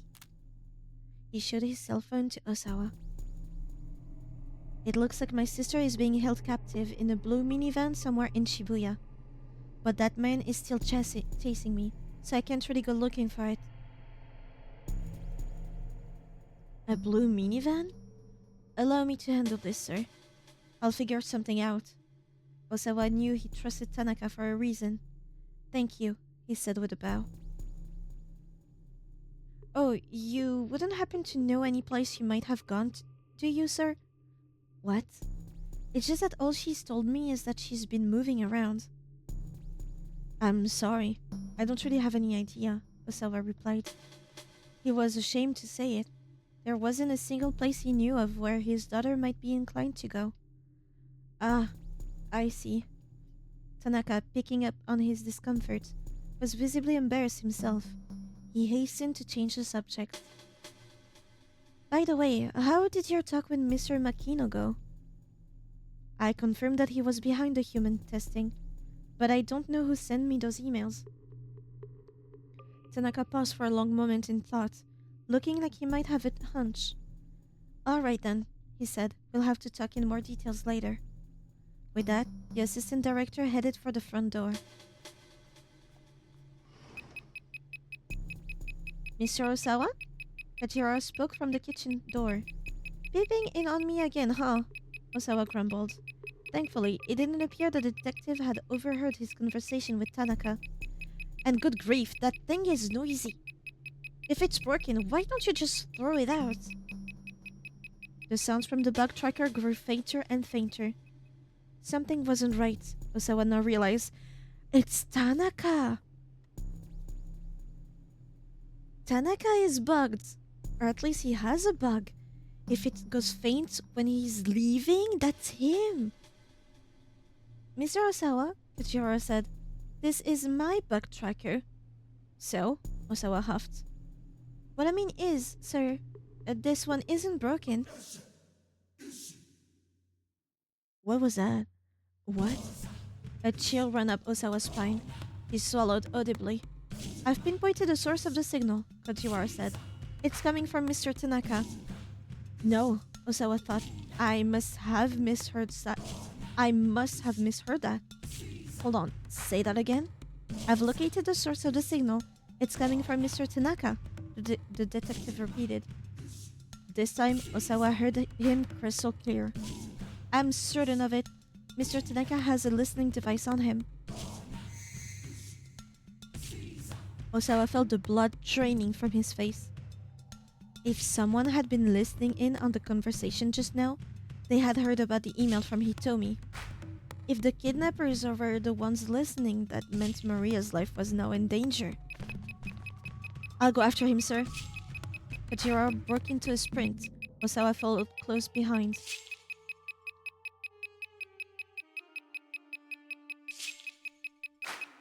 That is bad.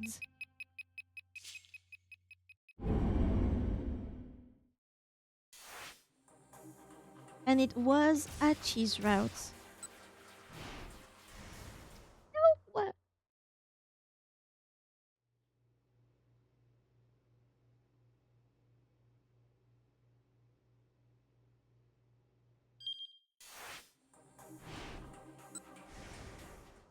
two jumps. Yeah, in the same scene. Two jumps.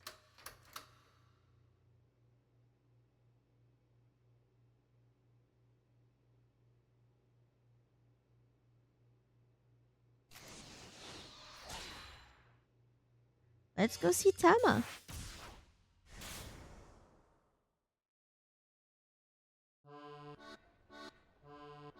The sales demo is over, and against all odds, I managed to get paid. Money clutched in one paw, I head to the knick-knack shop to finally buy that necklace I can't stop thinking about. Hello? Anyone here? I call out. There is no reply. Is the shopkeeper out? Ah, just a moment. Panting, the sales clerk comes scurrying into the shop behind me. Is she the only one that has a first person dialogue?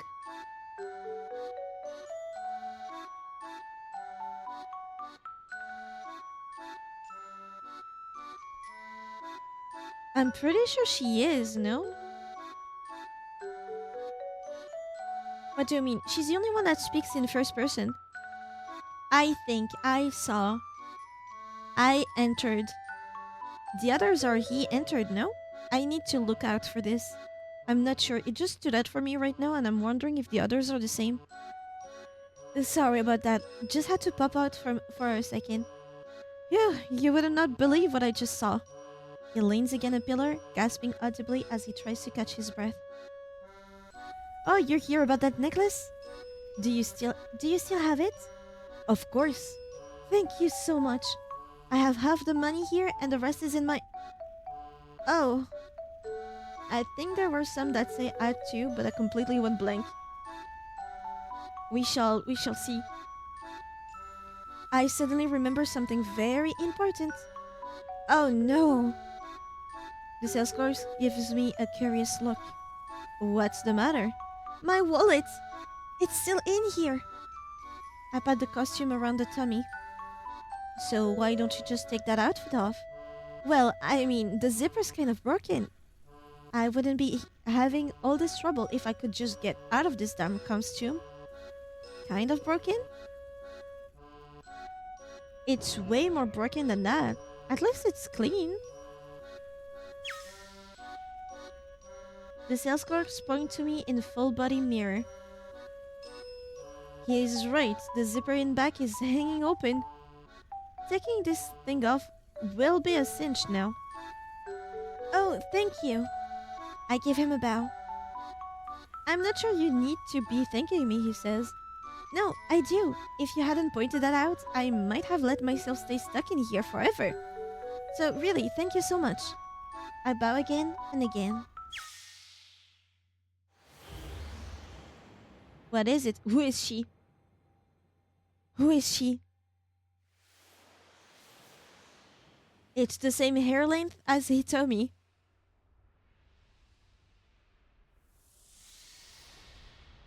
It is Maria. It is Maria. I knew it. I think it's Maria, right? She looked like Hitomi, right?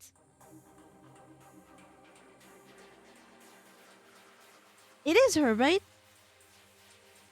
She doesn't look Middle Eastern, sparkly. But who's Kanan then? A Middle Eastern girl that's helping apparently Achi. And Hitomi. They can't be at the same place. Kanan is something else. The sister of Hitomi is Maria. That's Maria, and I called it again. Ha! My brain.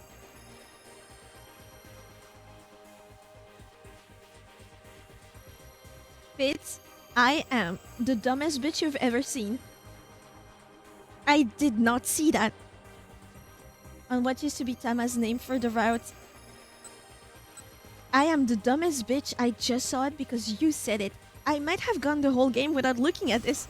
Okay, so maybe not the whole game. I knew it was her. And that's why they want to... Probably. Maybe that's why they want to kidnap Hitomi. Because they lost her.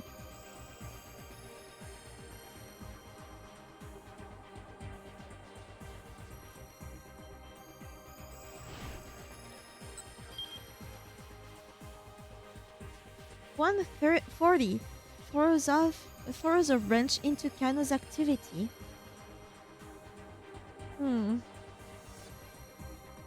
Why can't I rewind? It would be better on YouTube, yeah.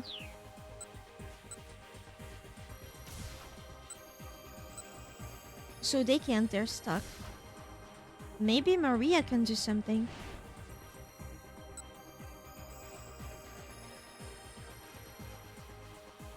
I want to see Kanon's face again.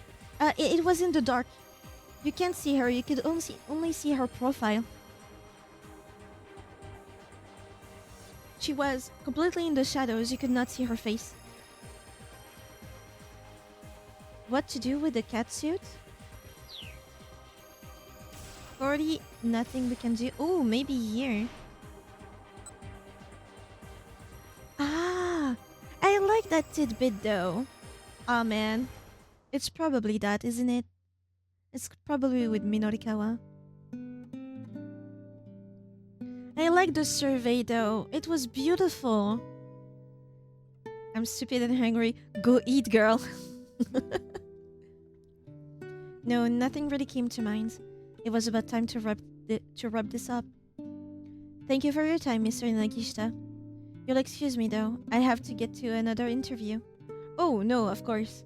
Allow me to walk you out. Yanagishita rose to his feet as Minorikawa got up to leave. Oh, that won't be necessary. It's no trouble. I'm heading out now myself. Gotta run before those guys show up. What guys do you mean? Oh, nobody. Just a personal thing is all. They parted ways outside the building and Minorikawa headed off to the cafe to put his article together. Did it change anything?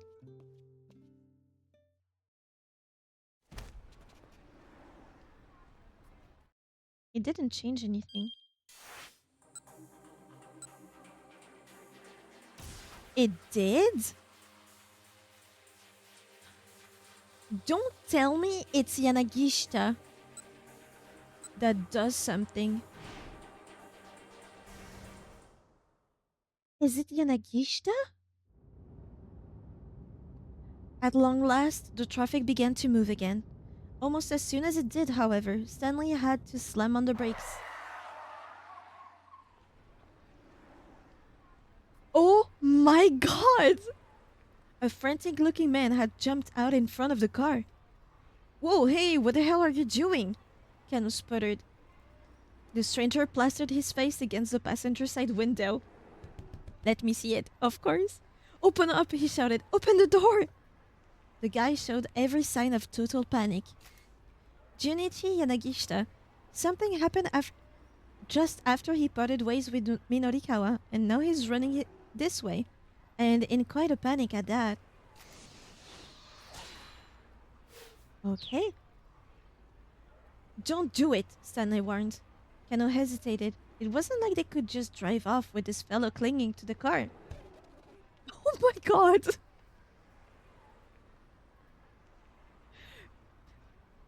Please! You gotta help me!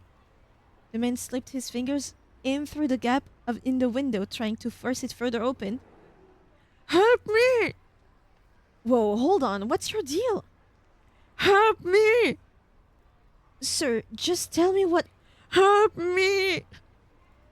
Look, up ahead, Stanley exclaimed suddenly. Kano whipped his head around. There, walking along the sidewalk ahead, was static, very much not in custody. The voice is perfect because I slammed my fucking hand to mimic the fucking window. On my cheek. There is a jump. I think it's gonna play out the same way, right? Oh. Very much not in custody. What the hell? Kano tried to jump out of the car, but the frantic stranger had gotten his upper body wedged in the window and the door wouldn't open. Yes, I was just gonna ask if that's what you did. I do a lot of this. When I tried to do, I think it was Osawa eating, I had my fingers in my mouth. Stanley, his usual steely expression replaced with a look of shock, excited exited on the driver's side. Excited on the driver's side and went after Tariq himself. Kano shouted at the man in the window. Get out of my way! Stanley, wait! Alright, get in. Get in. Get in. If the guy was that desperate to get inside, Kano wasn't about to stop him. Besides, he needs to get the guy to calm down and let go of his arm. Ow! The man yelped. Let's go, let's go! He was the one holding on. Why was he demanding to be let go? What the hell is going on? Just as Kano's thought was forming, the crazed stranger was yanked back out of the car, dragging Kano with him.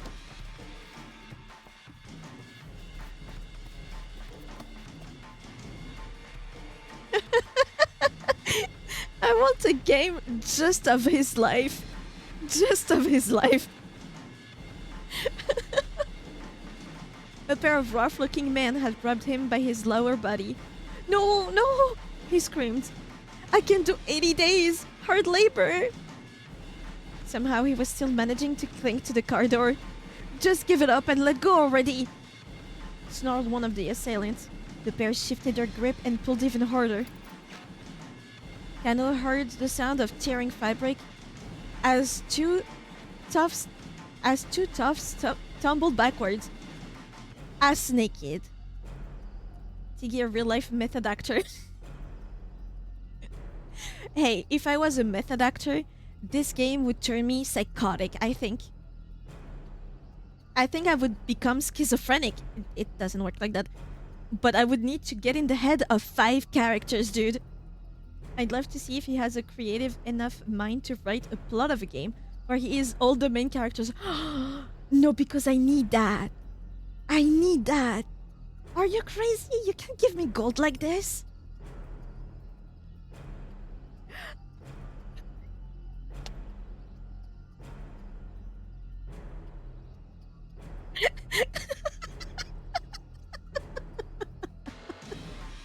Of course. That fucking cartoon looking ass.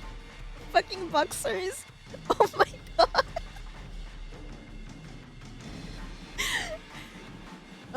Look at the Yakuza on the left. He's into this.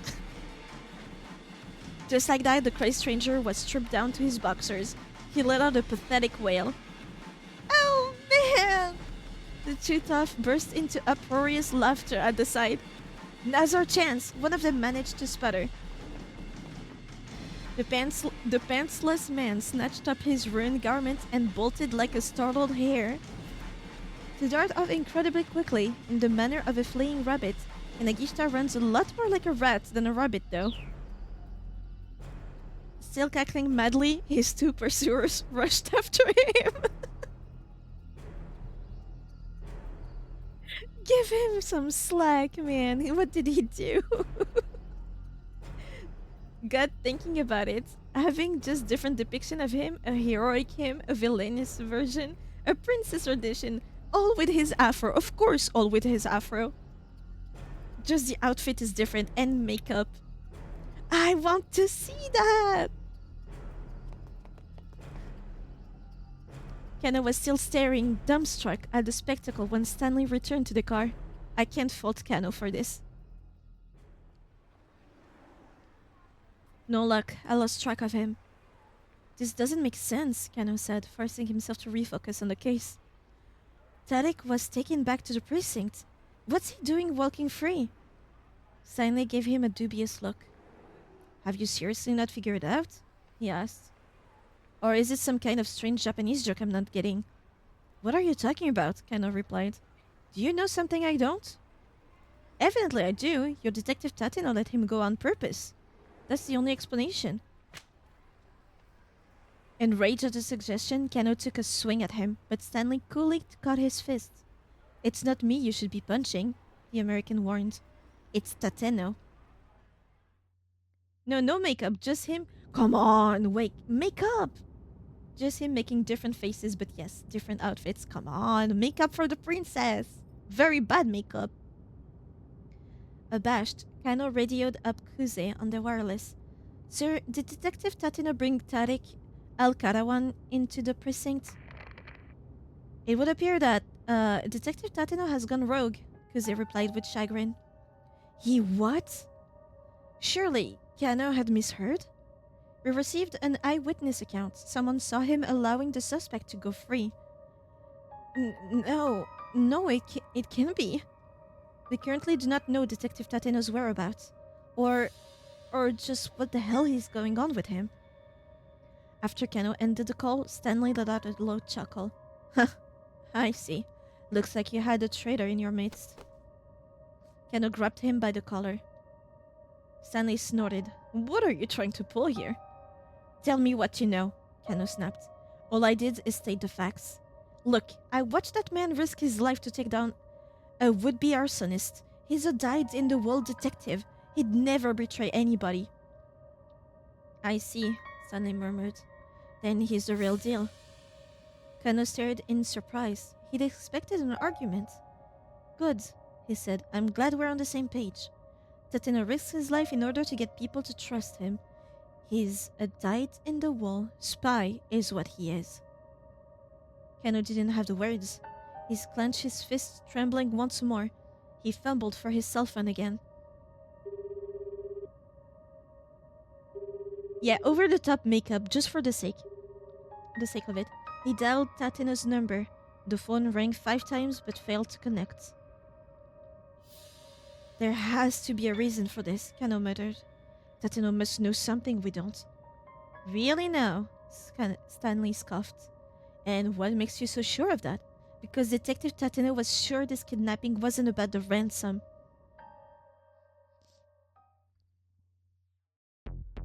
Kano's mind drifted back to 9 o'clock that morning. Ahead of their stakeout at the Scramble, he was walking with Tateno through the halls of the Shibuya precinct. We're going to do a bang-up job out there, Detective Tateno, he chirped. He was maybe a bit too excited about getting to take part in such a major case. Tateno patted Kano on the back. You need to take a step back. You're not letting yourself see the forest for the trees. What do you mean, sir?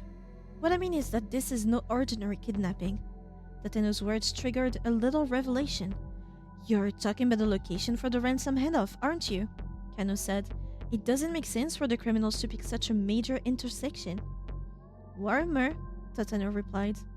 Kano frowned inwardly. He'd been so sure that was the answer.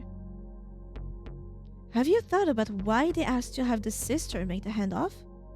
Kano thought some more before answering. Because women are easier to deal with? He suggested. Colder. If that was the case, why not pick the mother? No, what worries me is the fact that the Osawa girls are twins. They're having us send someone to the handoff who looks identical to the girl they kidnapped. What's going to happen when we do that? What is going to happen, sir? Kano asked. I'm not sure yet, but I have a feeling the kidnapper's plan hinges on it. The two exited through the precinct's main entrance. Up ahead, rows of buildings stood tall against a backdrop of bright blue sky. Tateno let out a quiet sigh. To think that so many terrible things are happening out there on such a beautiful day. Solve one case and another's waiting, he went on, as always.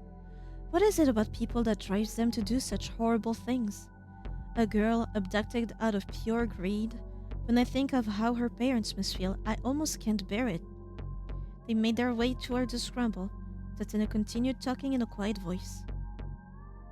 My father was a raging alcoholic. The house was always a complete mess. He was loud, violent, never had any money, always reeked of booze. My mother, she would cry and cry. I was afraid to come home. Every day, I stayed out playing as late as I could possibly manage. Kano could hear the pain in Tateno's voice. That life took too much of a toll on my mother. She died when I was still in grade school. And my father, he just got worse. I was there with him at the end, where he'd wasted away to almost nothing.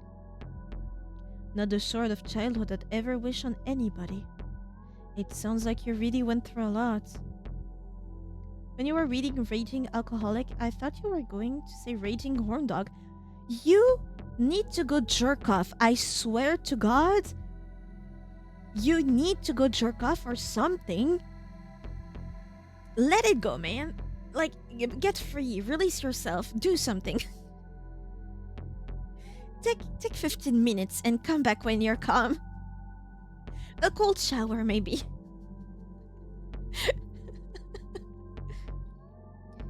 It sounds like you really went through a lot. Kano hated himself for uttering such an empty platitude, but he had no idea what else to say.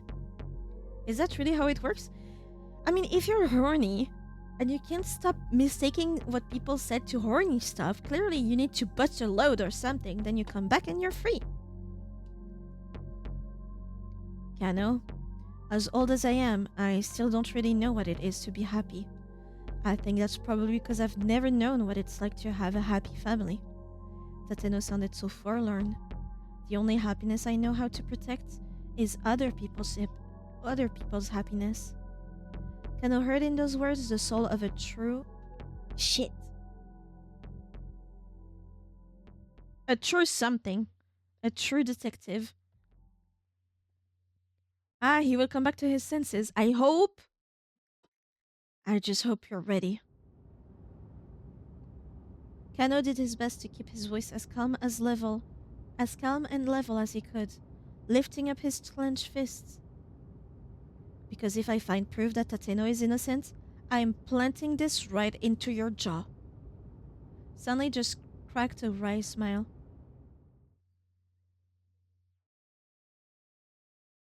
The traffic had finally diminished, and they rapidly drew closer to the destination. See, if I were horny, I would have understood why that's what my brain thought. And I wouldn't have been surprised or felt the need to mention anything. See, I can tell. I can be sure. Some people want other people to acknowledge that they're horny for some reason.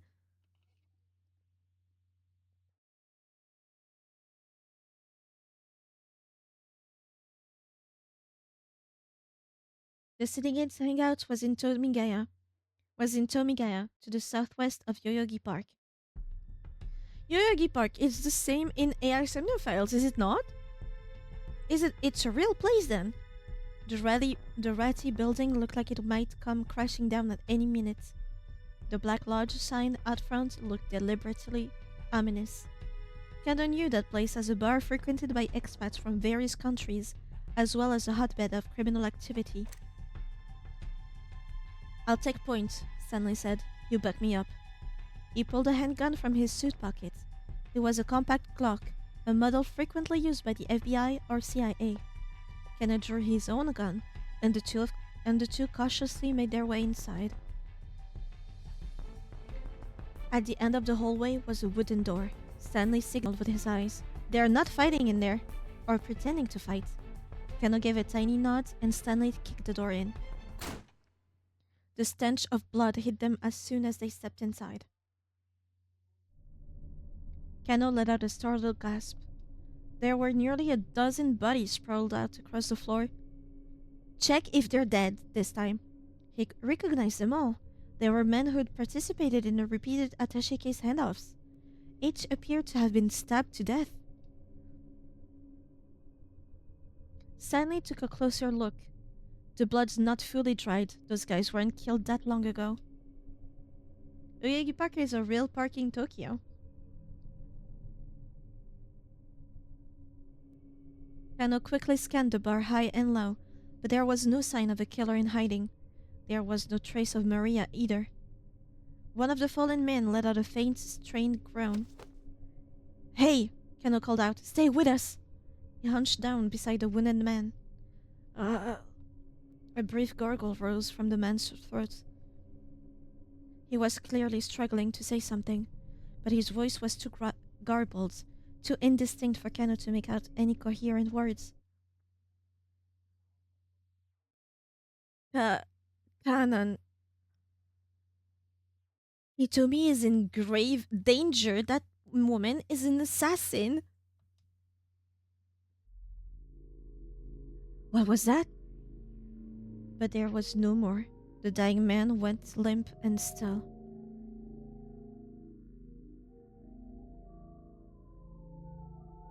Cannon is like a serial killer.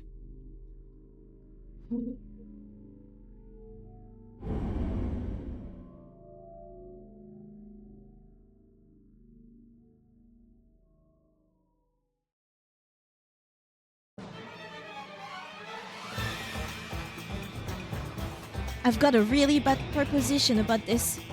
Never take anything at face value. Just who are you calling Flim Flam? Do you know me? You've hoarded so many things to yourself.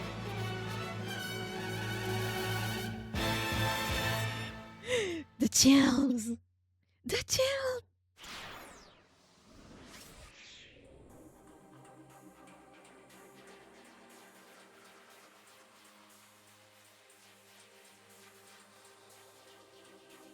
Cute. Cute. Yeah, it's pretty funny. But we won't see her doing the little dancey dance. Oh. Oh. Oh, she has a necklace now. That means she buys it. From experience, if we start with Kano, we'll be blocked pretty rapidly. Please don't remind me. Don't worry, there's so many names. It's understandable, especially if you have work in the middle.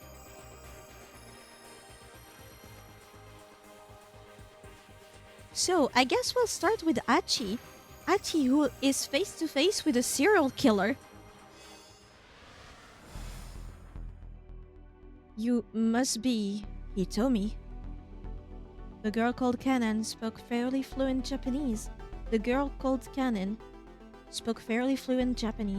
Hitomi nodded in response. Yes, that's me. And you're Kanan, right? How did you know my name? Did Maria tell you? Yes. She told me about this amazing girl from overseas she made friends with. Oh! A thin smile crossed Kanan's lip at the word amazing. Then her look grew sad. Poor Maria. It's my fault that she was abducted. What? Achi and Hitomi gasped in unison. That's why I have to rescue her, Kanan added. Hold on a second, Hitomi said. What do you mean it's your fault? Ooh, she looks like Achi, but the girl. Kanan replied by jerking her chin in the direction of the main road. Kanan replied by jerking off right in the middle of the street. Better head that way, she said softly. Someone's coming. But Hitomi didn't back down. Please tell me, why was my sister kidnapped? Several sets of footsteps echoed down the alley. They could see figures approaching now. By the looks of them, accomplices of the man Kanan had taken down earlier. You two get out of here, she warned. I'll handle this. She stepped out in front of Achi and Hitomi, moving with such confidence that they didn't doubt she could handle the threats. Come to Jigo building at 3 o'clock, she added quickly, never taking her eyes off the advancing syndicate members. Huh? Hitomi squeaked. I'll explain everything then. The criminals broke into a run. Come on, Hitomi, let's go, Achi hissed. He took her by the hand and bolted from the alleyway. So she's an ally, okay. She's friend with Maria.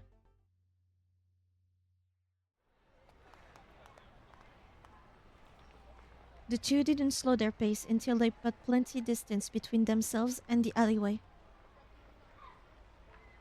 Kanan said this was her fault. What could she have meant by that? The hard run hadn't made Hitomi forget the other girls, startling suggestion. Well, she said she'll meet up with us again later, Achi said. We can ask her more about it then. In the meantime... An ache in his belly had made Achi realize he'd been running all day and hadn't eaten since the morning. People on a diet need to be careful about skipping meals. Going too long without proper nourishment can cause the body to store up its energy reserves, leading to weight gain instead of loss. Proper eating habits and proper exercise are key. Maybe it's not the best timing, but do you want to get some food? I'll be okay. Hitomi's face was racked with emotion. It's only natural, Hachi thought. Not only was she afraid for her sister's life, but there were all these people out to kill her too. And with this cannon girl suddenly showing up, the situation was more confusing than ever. Still, they might as well address the few problems they could control. There was a fast food joint nearby. Let's go in there, Hachi said. You might not be hungry, but you should still make sure you stay hydrated. Hitomi shook her head, but her wan face practically radiated exhaustion. Come on, we should rest a little while. We should rest up a little. But there's no rush. If we're going to meet up with Cannon later, it's probably best if we don't just wander aimlessly until then. Never know who we might run into. I guess you're right. The two went into the fast food restaurant together. Sweden! They're going to Sweden! Welcome, said the girl at the register with a bright smile. May I take your order? I'll have the spaghetti with meat sauce. How about you, Hitomi? Spaghetti with a sauce made from tomatoes and ground meat, also known as spaghetti bolognese if you want to sound more Italian. Like Napolitan spaghetti flavored with ketchup, it is a perennial favorite of Japanese children. Spaghetti with ketchup? I said Sweden. Frozen packages at the supermarket for around 200 yen a pop makes for a simple and decently tasty microwavable meal that's also easy on the wallet. Wait, microwavable spaghetti flavored with ketchup? Ew.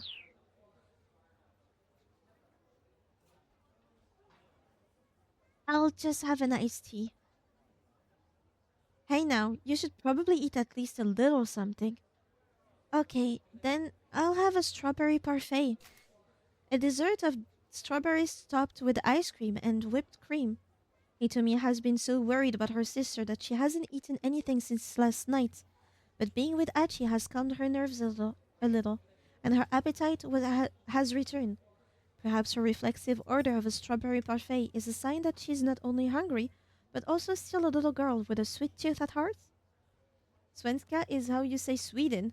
Or Swedish, I can't remember exactly in Swedish. Ah! She sounded a little embarrassed to be ordering a dessert. So yeah, said Akechi, one spaghetti and meat sauce and strawberry parfait, please. Coming right up. The cashier promptly assembled their meal and set it out on a tray. We've got a special contest going on right now, she said. Please check it out if you're interested. The girl handed Achi a flyer. It read, Iron Stomach Eating Contest. Eat 1,000 scoops of the ice cream and win 10 million yen. A competitive eating event held by this establishment. Backed by Sun TV, the competition has been shared with the entire country over the internet. Many contestants have entered for a shot at the 10 million yen prize, but so far no one has been able to complete the eating challenge.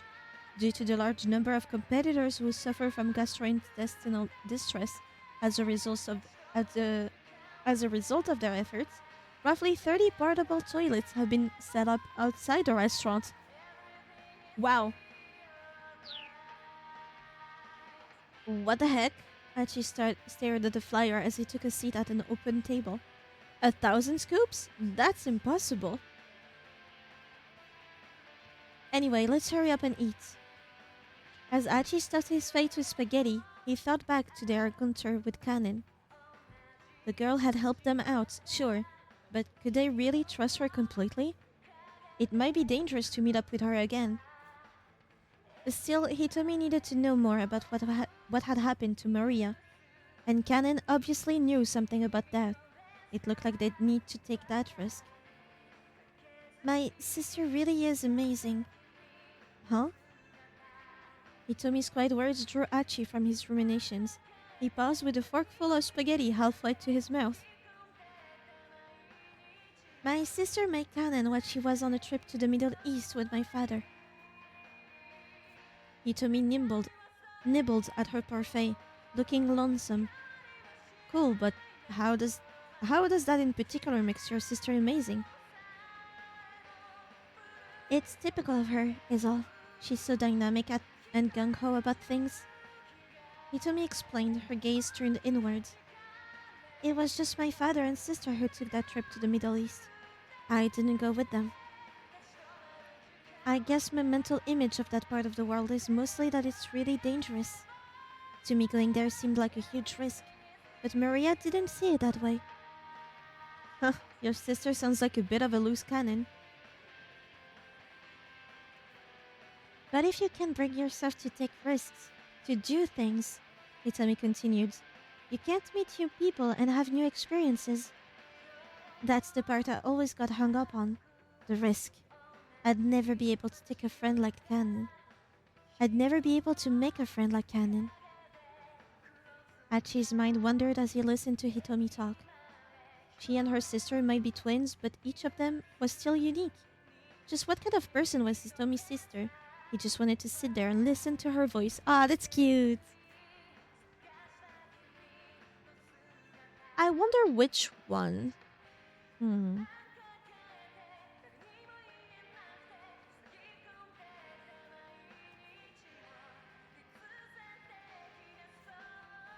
Because they are unique, but I think that Hitomi sees it as a bad thing. Let's still see. She and her sister might be twins, but each of them was still unique. Okay, I'm gonna stop you right there, he said. He held up a hand to cut her off. Huh? Hitomi's eyes went wide. Why are you comparing yourself to your sister? I mean, I don't know what it's like to be a twin, but can't you just be yourself? Professor Palmer said the same thing. Hmm? Achi didn't recognize the name. Oh, sorry. Leland Palmer. He's my university English professor. He's giving me advice on a whole bunch of things. That sounded rather intimate. Dude!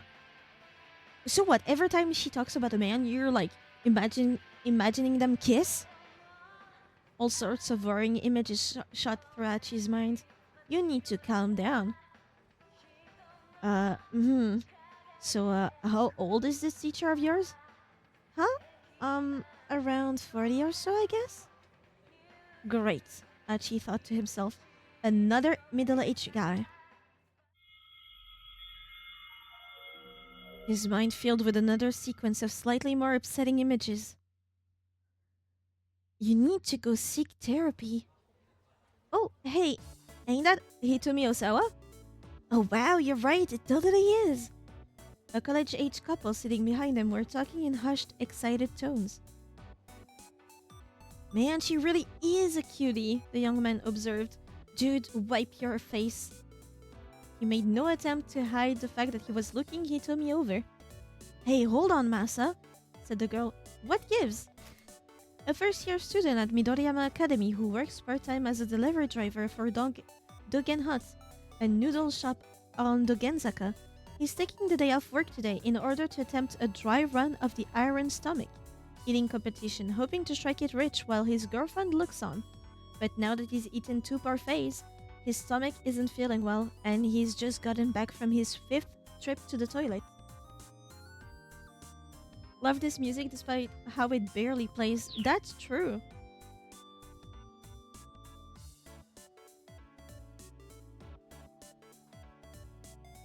It's very reminiscent of older games. Like kind of Pokemon-esque, but not really. It's so Nichijou. Well, I mean, she is Miss Midoriyama, right? Miss Midoriyama? Achi turned to the couple. Hey, did you just say she's Miss Midoriyama? Achi said nothing but kept his ears tuned to the couple's conversation. Achi did his best to ignore the couple. Whatever they were talking about couldn't be that important. It's Earthbound-esque. I never played Earthbound.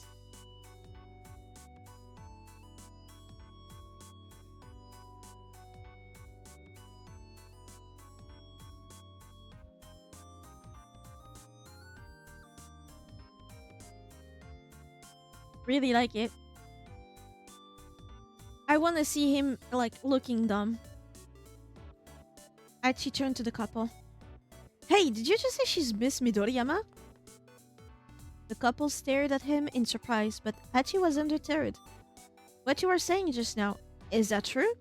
The man's face twisted up in embarrassment. Yeah, I mean, the girl you're with, she won a beauty contest at Midoriyama Academy, you know? I just got a little excited, is all. Earthbound is one of the few games I would highly recommend playing. Played a ROM of. Is it legal? There's one game I really want to play, but it would be so hard to do so. It's a Nintendo game, one of my favorites and first detective games on the DS. Don't know how the fuck I would start doing that. Oh, wait. Let me see if there's a Switch port.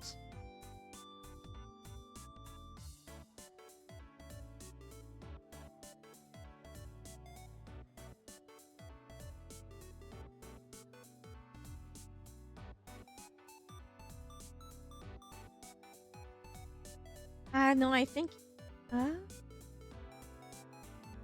2 years ago on Reddit. It's recollection.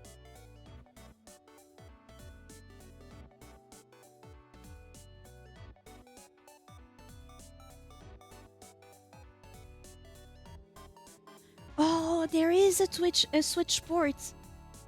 Playing ROMs is legal. How the ROM is made is the questionable part. But Nintendo has tried several times and failed to make ROMs be illegal. Right. But the game isn't on the Switch. I have a Switch. Another code. 2 memories is the one I played on the DS. My first ever proper detective game that I loved. I want to buy it. Where do I buy it?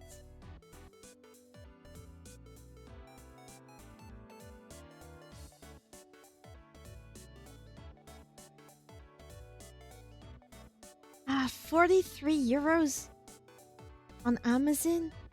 Let me see a store.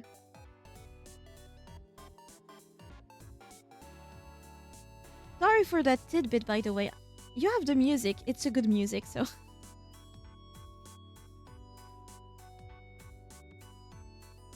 Oh, 32 euros. That's fine.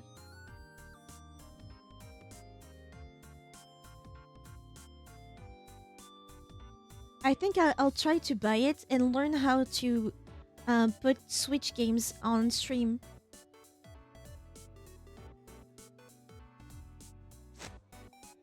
Achi turned back to Hitomi. Is that so? He asked, peering intently at her face. Well, yes? She smiled awkwardly. He turned to the young man again. I knew she was pretty darn cute, he said. Guess I'm not the only one. Nodding in understanding, he sat back down. Miss Midoriyama, well, I'll be. The two students, unnerved by Achi's questions, quickly got up and scurried away. That's kinda cute. It was Professor Palmer who convinced me to enter that beauty contest, actually, Hitomi said. The Miss Midoriyama contest at Midoriyama Academy is considered one of the top student beauty pageants. In Japan, pin-up shots of both Hitomi and Maria have already graced the pages of several magazines. Talent agencies have also made attempts to scout them, but both girls declined, claiming that they entered the contest just for the memories and that they have no interest in show business. Huh. Achi's smile twisted up a little. He said if I really wanted to change myself, I should try entering. Oh my god, he's going sicko mode. Achi maintained his outward composure, but inside his heart was racing. Tanaka and Palmer, which of them held Hitomi's true affections? Or was she possibly leading on 2 middle-aged men at the same time? The more he thought about it, the worse his delusions became. What actually happened, though, is my sister and I both won the prize. Hitomi's words snapped him out of his funk. She sounded disappointed. Huh? They gave out a double prize? Turns out my sister had entered the competition, too. She smiled a self-deprecating smile. Guess twins really do think alike, huh? Hey, double schmubble. You still won a prize, right? That's pretty impressive. Nah, they just picked me as an afterthought to my sister, because twins sharing the prize made for a good headline. She looked away, sadly. Did they say they picked you as an afterthought? They didn't have to. It was obvious that my sister really won. You can't know that. Maybe she was the afterthought. Come on, you need to believe in yourself. Hitomi just hung her head. But, um, I'm such a terrible person. Suddenly, her eyes welled up with tears. I hate myself so much. I can never forgive myself for what I did. What did you do? Hey, whoa! Achi watched her with trepidation. She looked like she might start bawling at any moment. What's the matter? The night my sister was kidnapped, I was supposed to go to a college party with her. But then, all of a sudden, she told me not to go. I kept asking her why not, but she just kept insisting I couldn't. So Hitomi was the one targeted. Hitomi's face was bleak with regret. We both got mad, and I wound up blowing her up at her.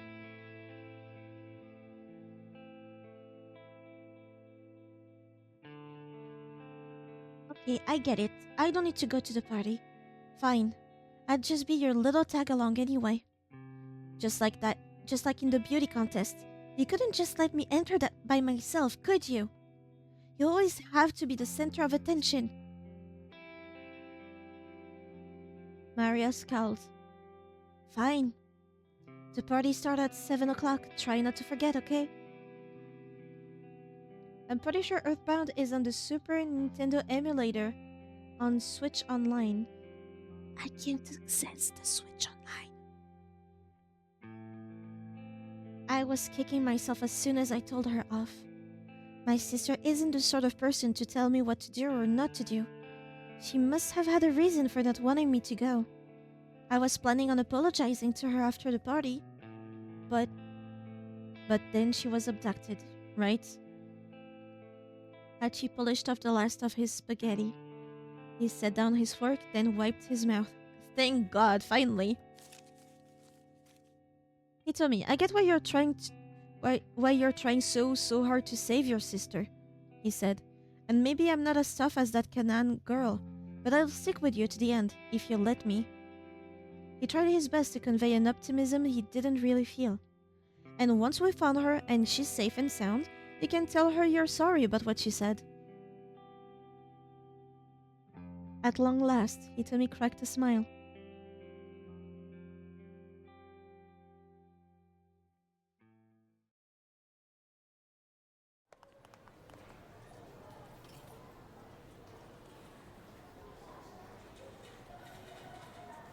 A short while later, the two arrived outside the Jigo building. The Sega building! They were a little early for their 3 o'clock meetup with Kanan. They had decided that searching at random for the blue minivan was too risky. It could easily draw the attention of the man with the cane or the foreign kidnappers. Getting information from Kanan seemed like the best next move. Oh, hey, Achi said as they waited. You've got a little rip in your top.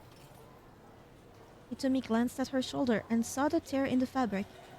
Oh, you're right. When did that happen, I wonder? Must have snagged it on something while we were running, I guess. This here is the set piece. Set piece? I mean, I do remember you talking about Sega. Try to look for the visual cameos in the photos too. I shall be on the lookout, sir. We've got some time before Kanan gets here. Do you want to buy some new clothes?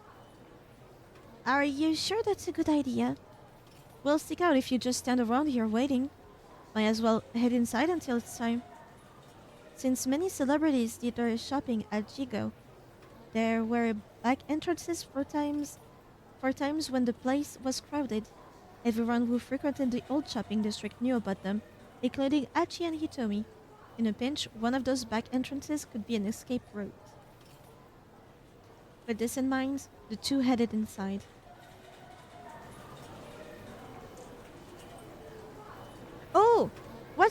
What's his name? Him. Where my ear is. Ah, shit. It's like a box monster or something. References, on the lookout. There's a blue thing in the back, but I can't make it. But I know that thing. Shibuya Chigo was an entertainment complex featuring a video arcade and fashion shops. At the time of this story, Jigo includes not only a fashion mall, but various amusements on its different levels. The second floor features all ages fun with rides, games, and sticker machines, while the third floor sports the latest arcade games for the core gamer. There's also a food court that offers things such as crepes and loaded takoyaki octopus dough balls. Takoyaki! Domo! Yeah! It's Domo! Damn, he used to be huge in 2013. The ground floor and 2 basement levels of the building were designed as an amusement area outfitted with ski balls, claw cranes, fighting cranes, games, and the like. The second floor held a mix of photo booths and ladies' wear shops. Man, I still need to get more takoyaki. Takoyaki! I am still wanting to do that cooking stream. And we'll do takoyakis.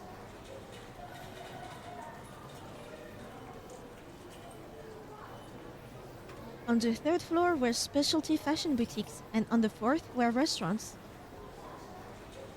Achi and Hitomi took the escalator to the second floor. Yeah, even free roams had Domo-based items in-game. It used to be huge. Hitomi started heading for the shops, but Achi stopped her. Amy! I see Amy! What else do I see? I see Amy. Converse. That's a brand.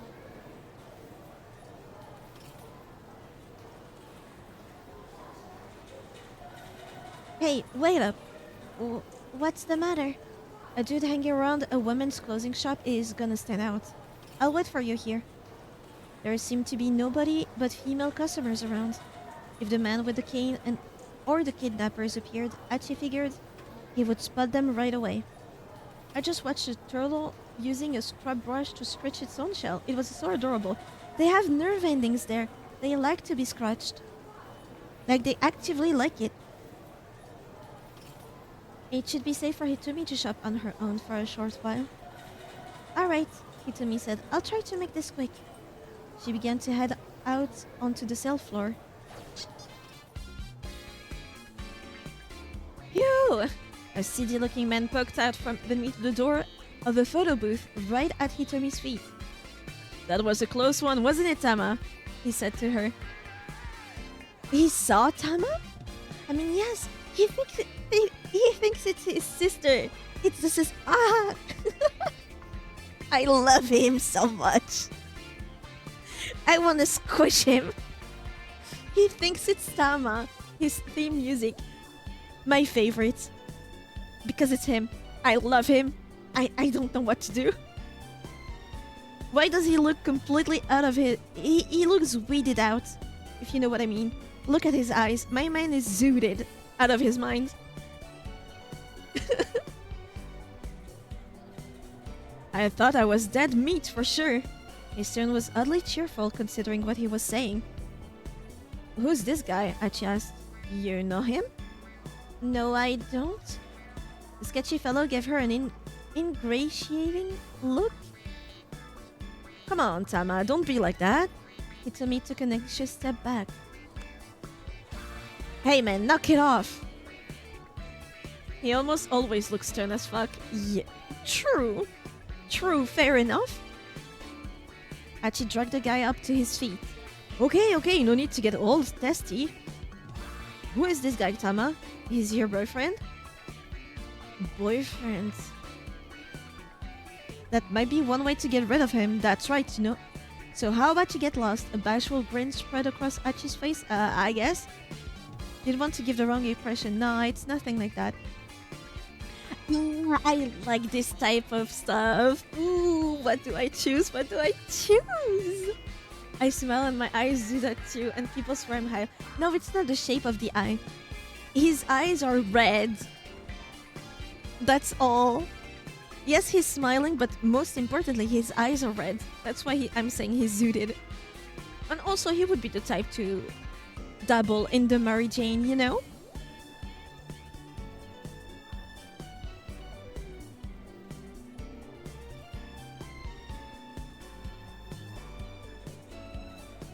Ah, is he? Yes, that's my girlfriend.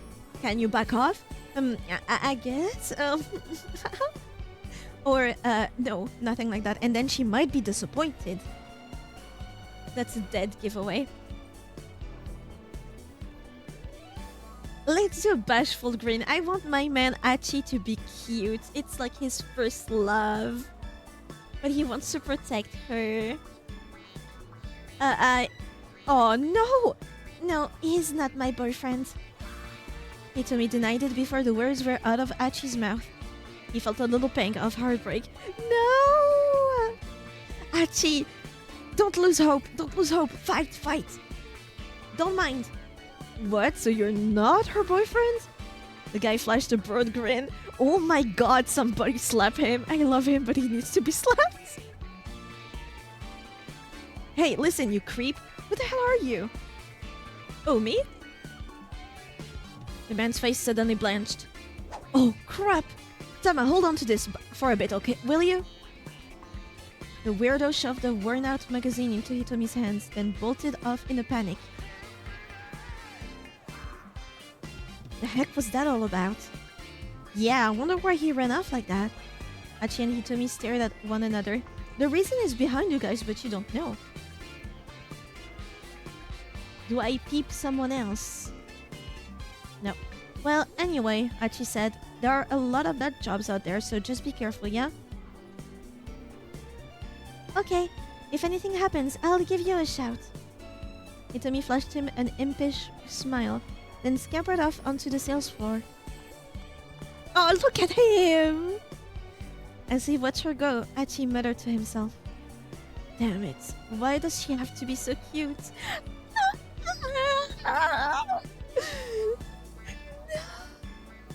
Please fight! If they don't kiss at the end of this game, I'm rioting. That's so cute! My heart! They will end up together.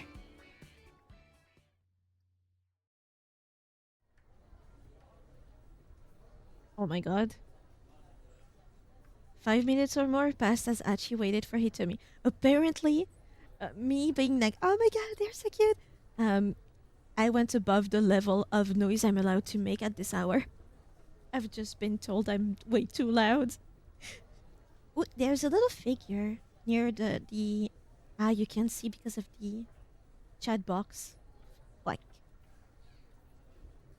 he stood by the escalator, almost as if he were keeping guard.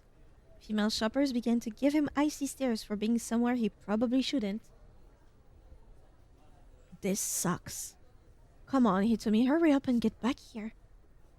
The longer he waited, the more uncomfortable he felt. How long was she going to take? Then he happened to turn around to see Hitomi riding the escalator up. That is not Hitomi. Yeah, the left side arcade. That is not Hitomi. That is Maria. They are at the same place and they don't know. It looked like she had indeed bought some new clothes. Hey, Hitomi! She didn't seem to hear him. He decided to shout a bit louder. He decided to go after her. Go after her. He decided to go after her. Presumably has Mario Kart Arcade JP. Ooh. Had she forgotten where he was waiting for her? She stayed on the escalator, heading up toward the top floor.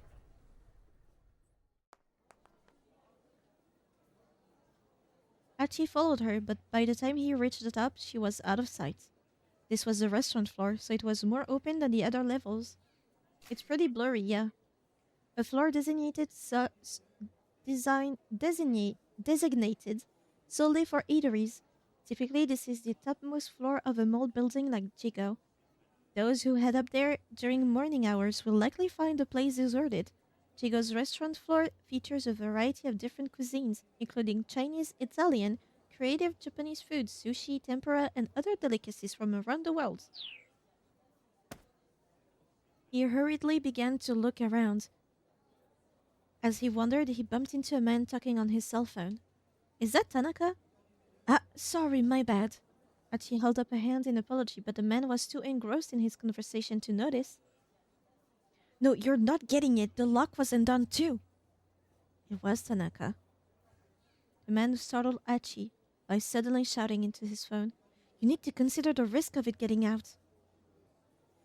Whatever this guy was talking about, he sure was angry with whoever was on the other end.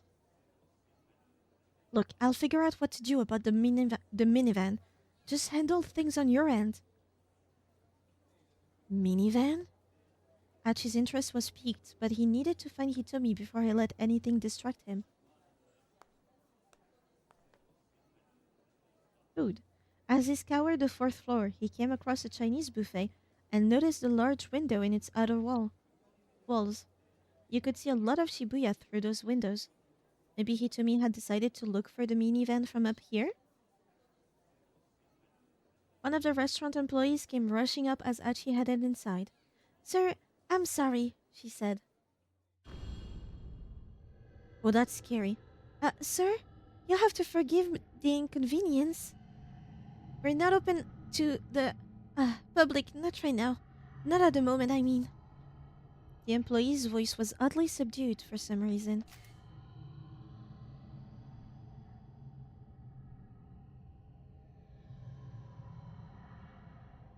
Oh, uh, I was like, well, is she contaminated or something?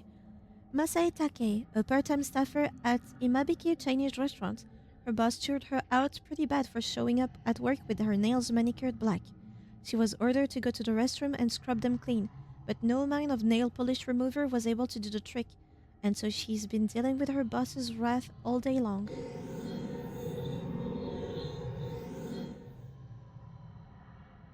Okay, so I've worn black nail polish. It doesn't do that. What is this? This is creepy.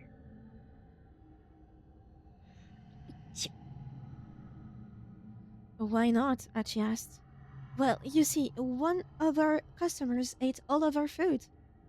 They ate all of it?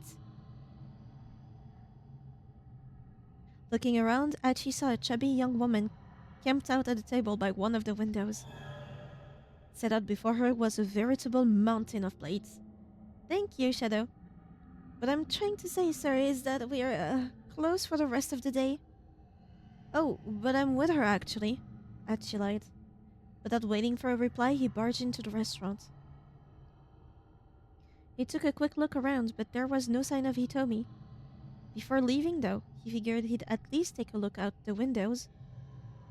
The huge glass panes looked out onto the Genzaka. He had a decent view of the roads, but he didn't spot a blue minivan. Achi dropped his gaze to the sidewalk outside the building. Oh oh. Oh. He let out a tiny gasp. Even from fourth-story up, there was no mistaking what he saw. A group of black-clad foreign men had gathered outside the building. Had they figured out that he and Hitomi were inside? He needed to find her, and fast. He raced out of the restaurant, alert for trouble.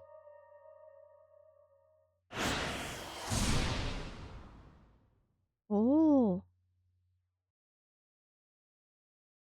Thank you, Sparkly.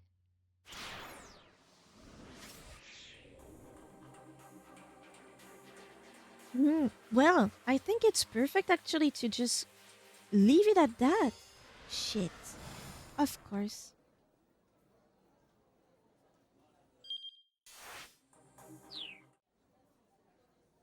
Oh, let me leave.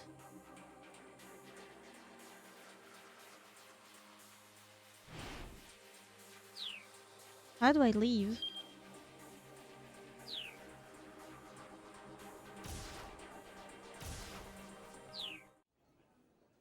Shit. Oh, well. Ah, here. You're welcome, Pete. Still weird. I didn't forget anything, right? Did I forget anything? I am yellow. I'm curry flavored. Tiki curry flavored. It is the equivalent of bless you in French. Yeah, because we used to have French lessons, kind of, at some point, and I would teach you guys how to pronounce some stuff in French, and that's bless you. Literally to your wishes. Curry Tiggy, yeah, was yellow. Curry stained Tiggy. And once again, uh, Chatot and his guildmaster say smiles go for miles. I mean, they kind of stopped with the 8 hour personal stream. Yeah, because I needed to leave after all of these hours of stream. Do you want to learn something in French right now? Do you have any idea what you want to learn?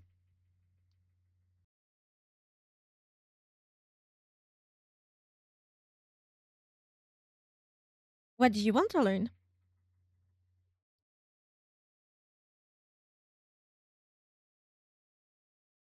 You should bring it back, French lessons.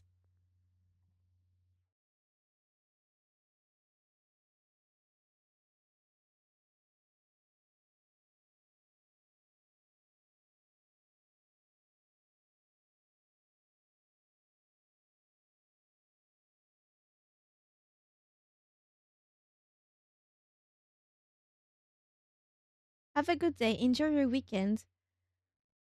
Um, bonne journée for have a good day. Let me write it down.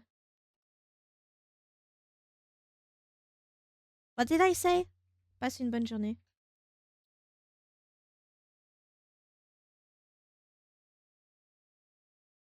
That's for someone you're familiar with. If it's someone you're not familiar with, it's passé une bonne journée.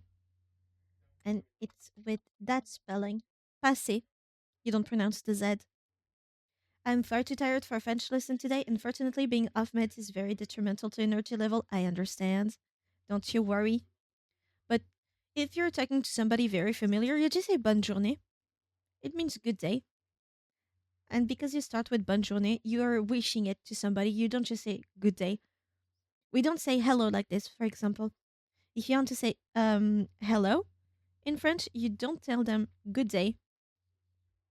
I say that a lot to people I don't know. If you're like on a uh we have that thing where we have two different types of you.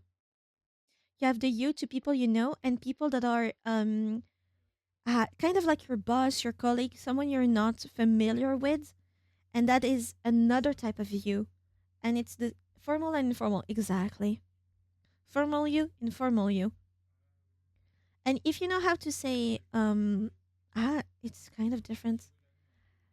It's the same thing you would say to a group of people. So if it's they, it's the same as formal you in French. It's pretty weird.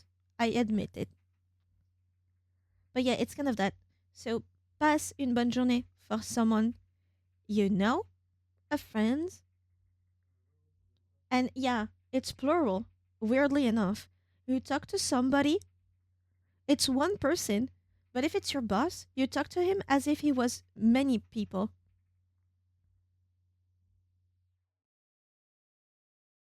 It's the equivalent of your highness. Equivalent in the weirdness of it, like your highness. He doesn't have a highness. He is a highness. So is it your? Your means he owns the highness, but he is the highness. Do you see how weird that sounds? It's kind of like that on the weirdness scale. You're talking to someone that is singular, but as if he was plural. That's weird like that in French. And for enjoy your weekend, it's kind of the same. Passe un bon weekend. Passe une bonne journée. That is feminine. Day in French is feminine. So, une bonne journée. And for a weekend, weekend is masculine.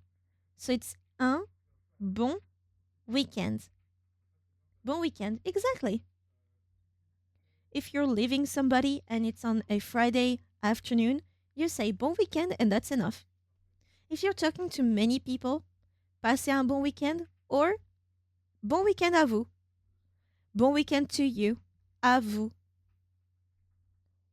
That's for multiple people. If it's for somebody that you know, so informal, à toi. The à means to you, or to all of you. It's an A with an accent. If you can remind me tomorrow, I can explain why royalty is addressed in plural and why rulers address themselves in the plural as well. Hmm, interesting. I'll try to remember. Try is the key word. But maybe because I need to remind you of something, you'll remember tomorrow. It's pretty funny like this. I like memory.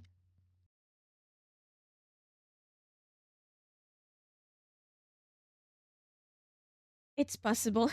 It happens to me. I do the same with Salmon. When I tell him, please remind me that I need to do something tomorrow, I know he won't remember, but because I tasked him with, with reminding me, I'm like, I need to remember that he is going to remind me of something. It happened with the playing cards, yeah. So sometimes it helps me. So just telling him to remind me helps me reminding myself that he needs to remind me something and I remember it. It's weird. My brain is weird like that. For a summary of what happened per character, how do I do this? Ah, for Kano, the police guy with the glasses, a bunch happened. Basically, him and the American guy, they were about to enter a known spot for Westerners, for foreigners, that might be the HQ of the criminal syndicate.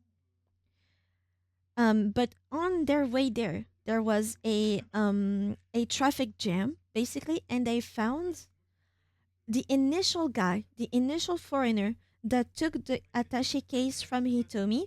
They found him out in the street, even though they did arrest him, and they needed to gather to bring him to the precinct, which Sasayama did. Sasayama took the guy because he found him too, but they also joined him, arrested him. Sasayama brings him to the precinct, and Tateno, the chief detective, something that Kano loves.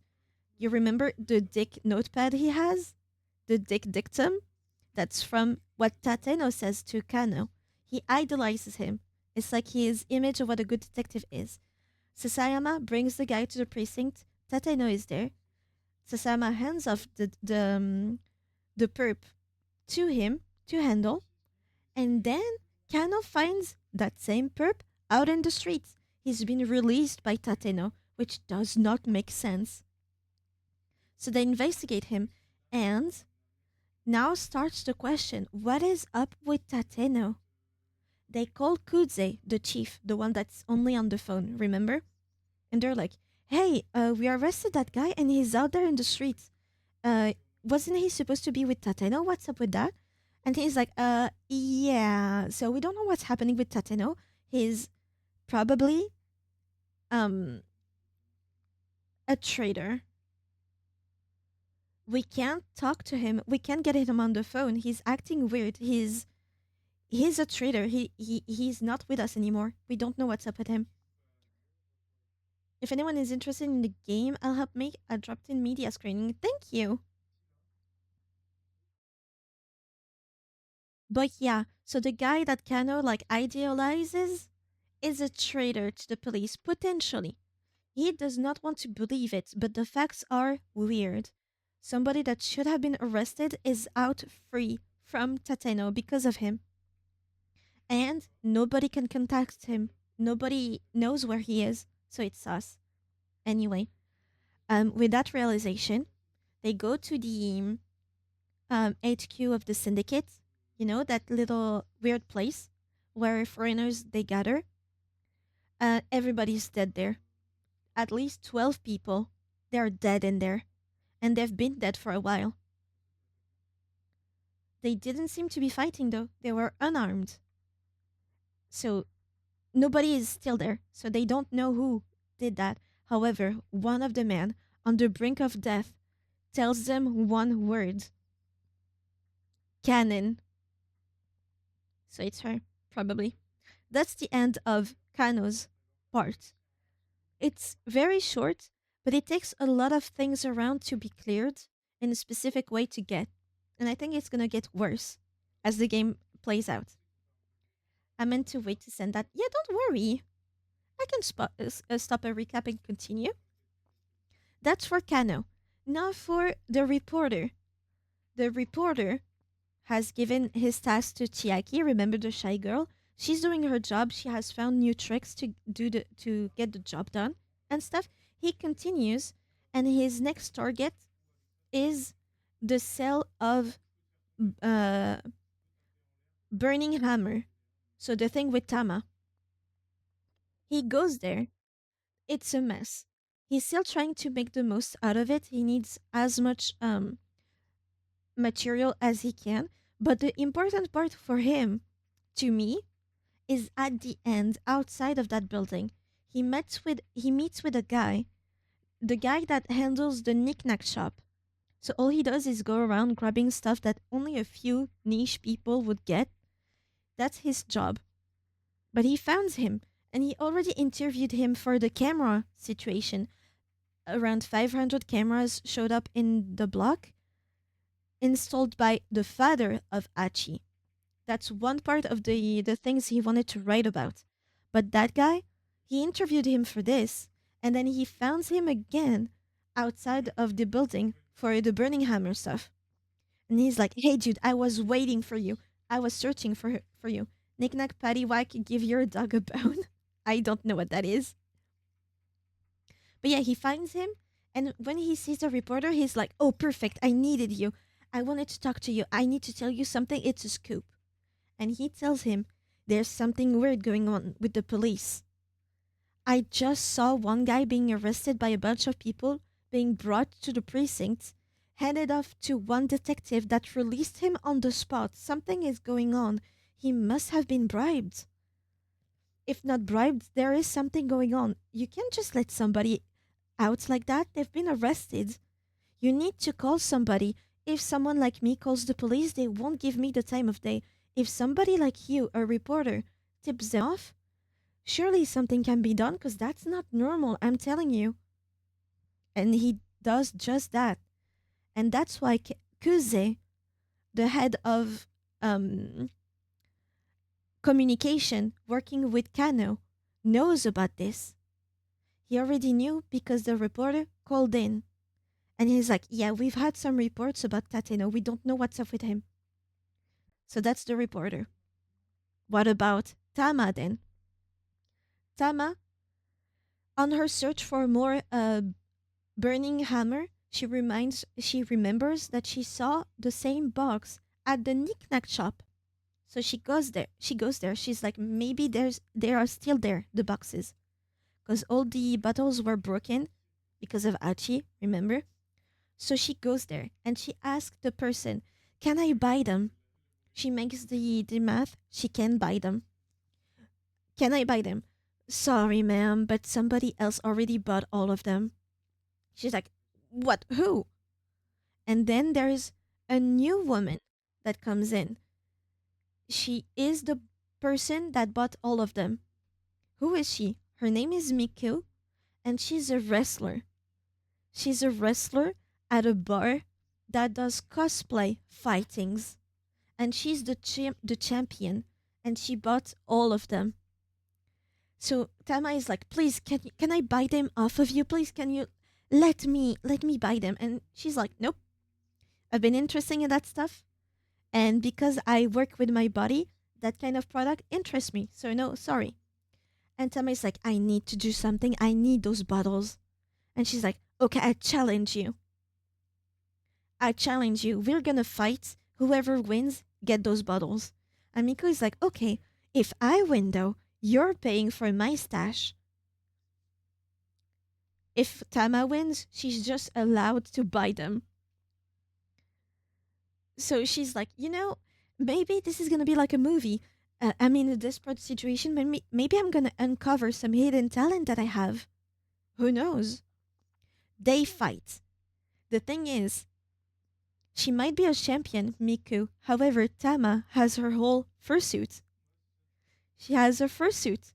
So every punch that Miku gives, it just jumps off the fursuit. She doesn't feel a thing.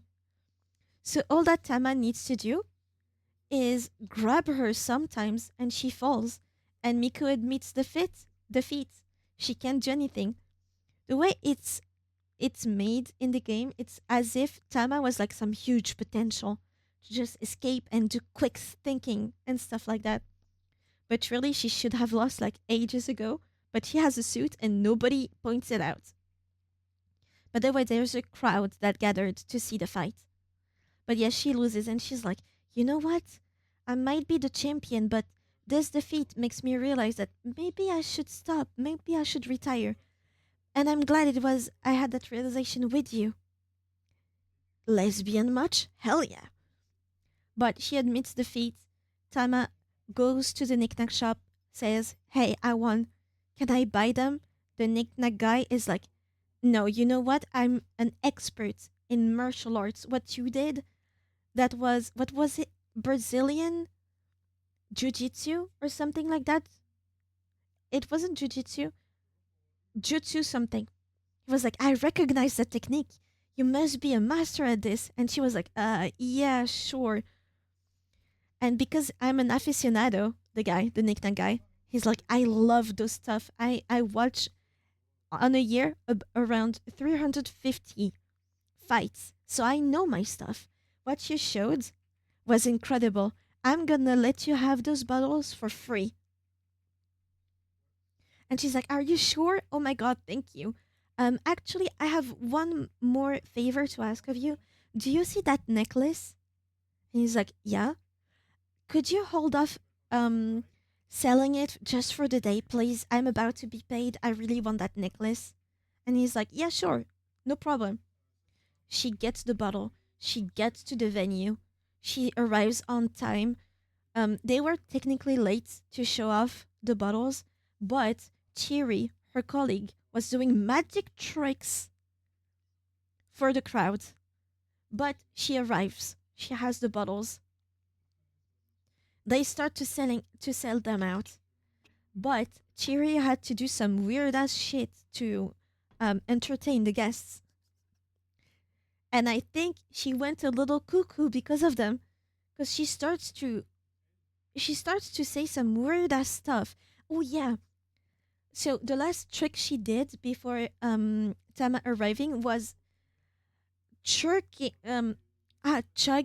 chugging. You know how there are some water distributors in like offices? Do you see the jug? It's like gigantic jugs of water. The equivalent of that, but make it orange juice. She drank like 8 of them in front of the crowd. Like one shot drink that type of jug of orange juice. So she's not doing well. She's not doing well. She's sweating buckets. And now is the time to see the effects. 5 gold jugs. 5. I was so sure it was 7 or 8. Anyway, it's a lot. Even 5, it's a lot. But she's not doing well. She's sweating profusely. But now is the time to show how it works, the products. The products makes you sweat buckets. That's how you quote unquote lose weight. And Tama cannot get out of her costume. So it has to be Cherry that does it. The public is like, hey, hold on, she's already sweating buckets. Is that the trick? Are you scamming us because she's already sweating? You're cheating. Cherry calms down. She takes like she swap mm, towels in her face, takes off the sweat. drinks one bottle of that thing. Light work, no reaction. She is not sweating. So she's like, yeah, maybe I already sweat all I could before. So everyone accuses them of lying. This is not a real product, etc., etc. One of them slides or slips. One of them slips. It's something that you could find at the 100 yen shop. The knickknack shop is a 100 yen shop. The crowd is fuming. What do you mean a 100 yen shop? That's not the price you're selling it for. If that's for a 100 yen shop, that means the quality is shit.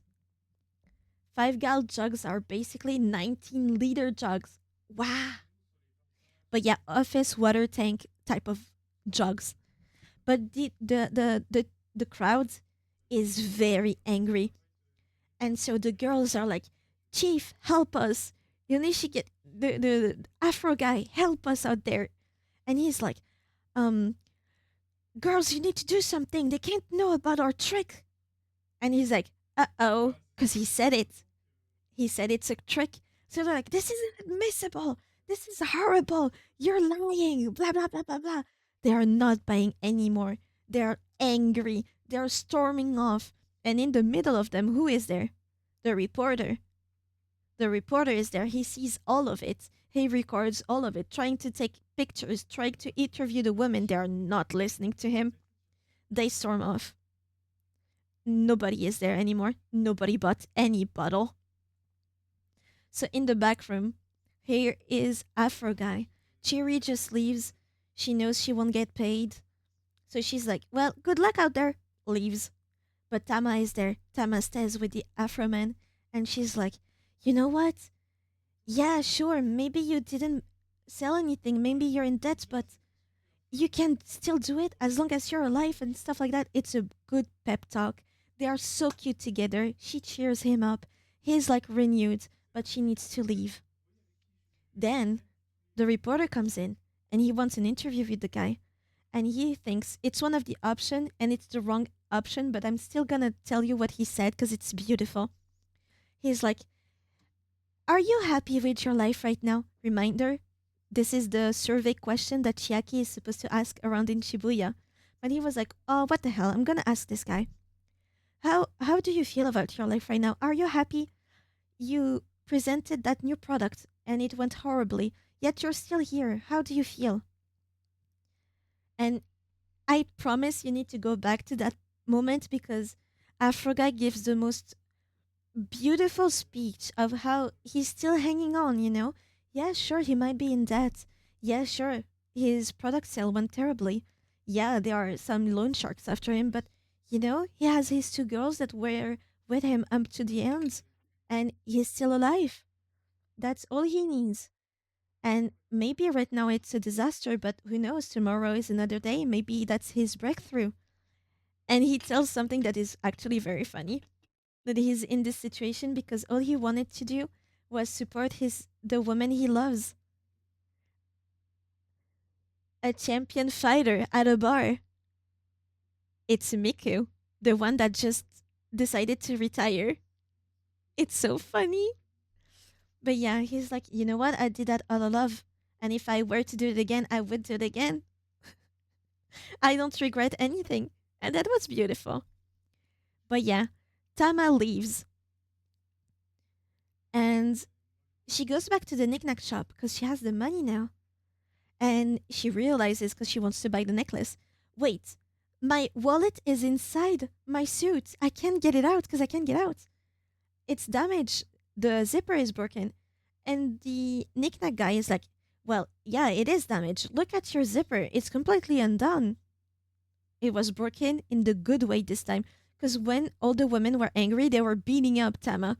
But she couldn't feel a thing because she had the fursuit. So, yeah, they ripped out the zipper. And now she could get out. I remember that part. And that's when we learn Tama is Maria because she looks exactly like Hitomi. I'm gonna drink a little bit, sorry.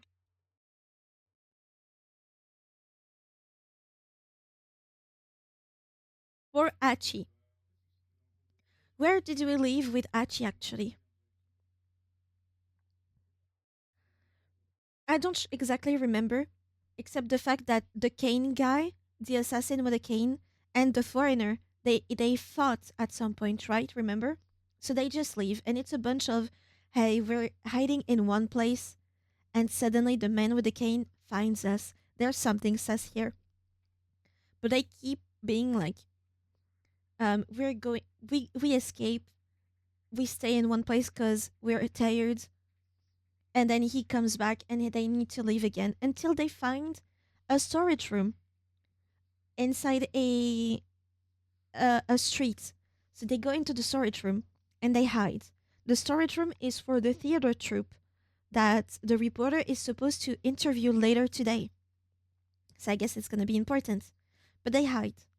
They hide and they realize because at some point they wanted to go out because they hide in there, but they know the foreign guy is there. He was trying to look at the window. That was the scary part. So they're like, we need to stay here for a while until they leave. Tama is free. I actually missed that part. I learned Tama was Maria later. Ah, well, now you know how we found out. But yeah, they stay inside the storage room. It's a little bit awkward, but still. And they realized we can't actually do anything because they tried to leave. Even at one moment, the guy with the cane came inside. Oh, that came later. Okay. They're inside. The troop comes in to search for chairs. So they hide and they stay hidden in there. Then the troop guys, they leave. So they're like, okay, we need to stay in here a little while longer. We need to lose the guys. And then the troop guys, a while later, they come back and they lock the door. They lock the door. They are stuck in there. So they're like, oh my god, we won't be able to get out of here. We need to ask for help. They boot up their phone again and they ask, especially Hitomi. Okay, so Achi tries to get help from one of his previous buddies back when they were SOS. The gang, you remember? The guy blew him up.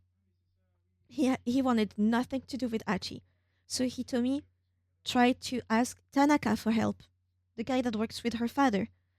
She sends email. She's like, "Hey, we're in a bad place right now. We're stuck in a storage room. Um, we're tired, so we're staying here a little bit, but we can't get out. However, we're searching for a blue minivan. We think my sister might be there, but we can't risk searching for it. So, basically, you need to do it for us." And that's what happens. Achi has that thing where like he thinks Tanaka is like Hitomi's boyfriend again. Regardless, at some point they leave. They broke they broke away, they leave. And that's when they meet Conan. Cause yeah, they leave, but they are stopped by people, and that's when Conan comes in. I think that was basically the gist of it. For that part at least. I don't remember, I don't think much happened to them.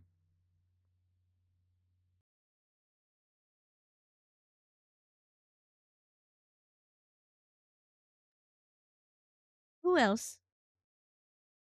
Yeah, I need to hydrate. Sorry. If you see me making weird faces, it's because the tracker doesn't recognize the straw. It thinks it's my mouth for some reason. Samu. Osawa. Osawa. The scientist. He is still searching for who leaked the information, who told him that his antiviral agent was being used on human trials, human experimentation, very illegal in the Middle East, right? So he has a meeting with his boss, Mr. Makino. I think the most important part, except the Kajiwara being weird, being sus as fuck, he gives him, before he goes to see his boss, a detector that beeps if it recognizes in the vicinity a listening device. That's all. He goes to meet his boss, and his boss flat out tells him, yeah, we did that. We did that. And Osawa, before he was like, how could he have done it? because you need approbation, authentication, blah blah blah from different people. A tracker for a tracker, exactly. He was like, but you need uh approval from different type of people, including me or Tanaka. So he was starting to suspect Tanaka a little bit, but he didn't want to believe it, right? He wanted to get to the bottom of this. That's why he went with Makino. He goes to the car. He was like, "Yeah, we're doing this. Yeah, I approved of it." And Osawa was like, "Well, how did you do it? You need approbation of the board that I'm a member." And he was like, "No, actually, I don't. Remember how we sent those vials? I'm gonna say vials, for testing to the lab. Well, we just had to get a few out of that and send them to the Middle East. What we're actually doing, that's Makino saying that, is a weapon. It's like a weapon. He's saying, you don't realize the virus implanted in a bomb is extremely lethal. We did that in the Middle East. There's at least 2,000 people that died in 12 hours. And you know what's good when you have a weapon like that? A biological weapon, yes. You know what's good with that? For these countries? You can sell the solution at a very high price. Your antiviral agent, your solution to that problem, will bring us so much money. That's basically why they're doing it. They're causing a problem by also selling the virus and the vaccine. That's what they're doing. That's so gross. That's incredibly gross because there were civilians in there.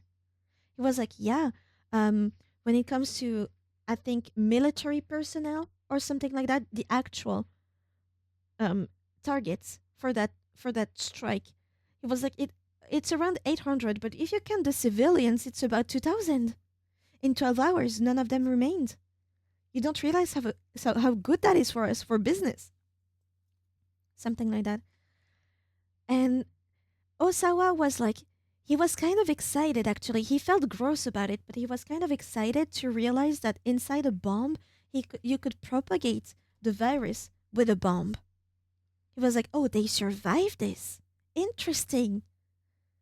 And he was like, he found himself disgusting for thinking that way. This is why biowarfare is so illegal. Yeah. But yeah, so he was like, wow, that's so interesting, but also it's extremely gross. And but one question remains. Yeah, because he's into viruses. Yeah, he's not much into saving people. He just wants to know about his viruses, but he knows how wrong that is. And Makino knows he's very much into the viruses and not the human part of it all. So he's like, well, that's not big deal for you. Don't try to get on your high horses. You're the same as us. You're doing it for the virus. We're doing it for the money. We're not different. But he was like, okay, I know why you're doing this now. I know that you done it. My question now is, how did you do it? And that's when he tells him, yeah, when we transferred those vials for lab, we just took a bunch out after it was in the clear and we just sent them away. No traces, no nothing. So now he knows that Tanaka had nothing to do with this, right? He's a bit relieved. And there's one last thing that Makino asks him to do. Obviously, don't talk about anything else. He's like, oh yeah, I've been made aware that you were given an opportunity in America, right? Yeah, in New York City or something like that. Yeah, you're gonna say no. Excuse me, sir. Yeah, you're not to go to America. You're staying with us. I can't have you go elsewhere. Okay, sir. No, I don't think you understand. You're gonna call them now and tell them. So he does. And apparently Osawa, even though he was like, yeah, I don't really know yet. I didn't make the decision. He really wanted to go to America because him staying at Makino's pharmaceutical would bring them much money because he was the one that made the antiviral agent and they needed to produce more to sell, right? There's a lot of money to be made. They need their virologists. So he needs to stay there. He calls them, he says the deal is off.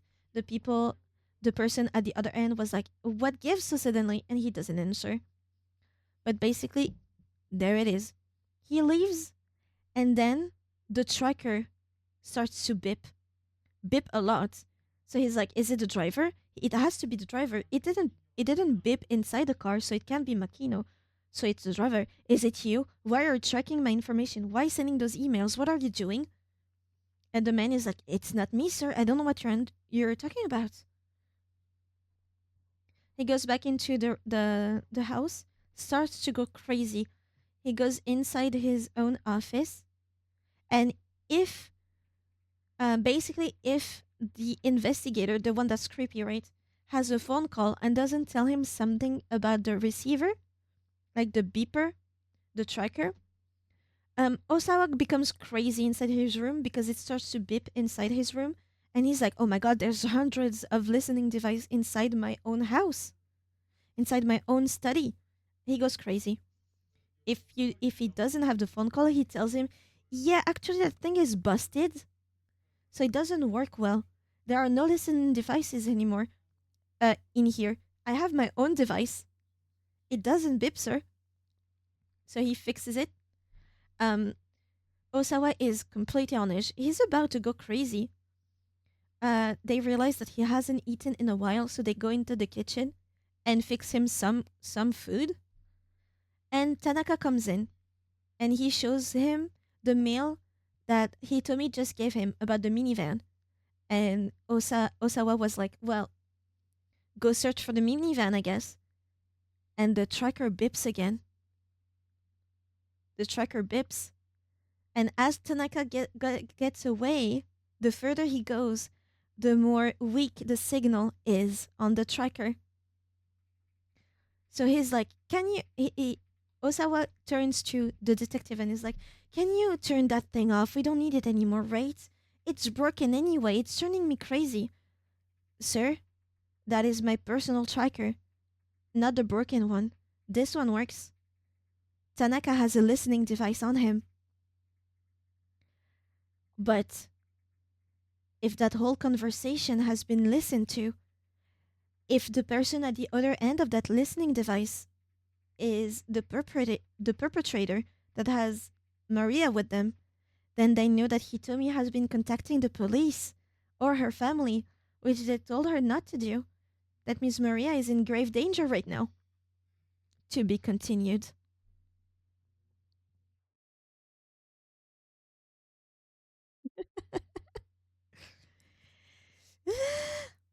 But we know it's not a problem because Maria is not kidnapped right now, but she is amnesiac. Amnesiac? She has amnesia. Not Tama's safety, yeah. She's safe, she's safe. But Osawa is at his wits' end. He is not okay. The detectives are telling him nothing. And then he went at some point to his computer to search up cases about abductions from the police perspective. Something to explain to him what they're doing or what they might be doing right now in his own house. He searched it up and he realizes that no matter what happens for the police, the most important thing they need to do is to catch the perpetrator, the kidnapper. No matter what the victim's state is, they need the perp. Even if the victim dies, as long as the perp is taken into custody, the police is fine. If they save the kidnapped person and let the kidnapper away, the police is in a bad shape.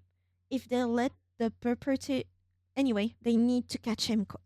Okay, they don't care about the safety of the kidnapped or the kidnappee. They don't care. So he's very worried about Maria. Is there anybody that's left? I talked about the police guy, Achi, Tama, now Maria, Osawa. There's another one, and Achi. I did do that.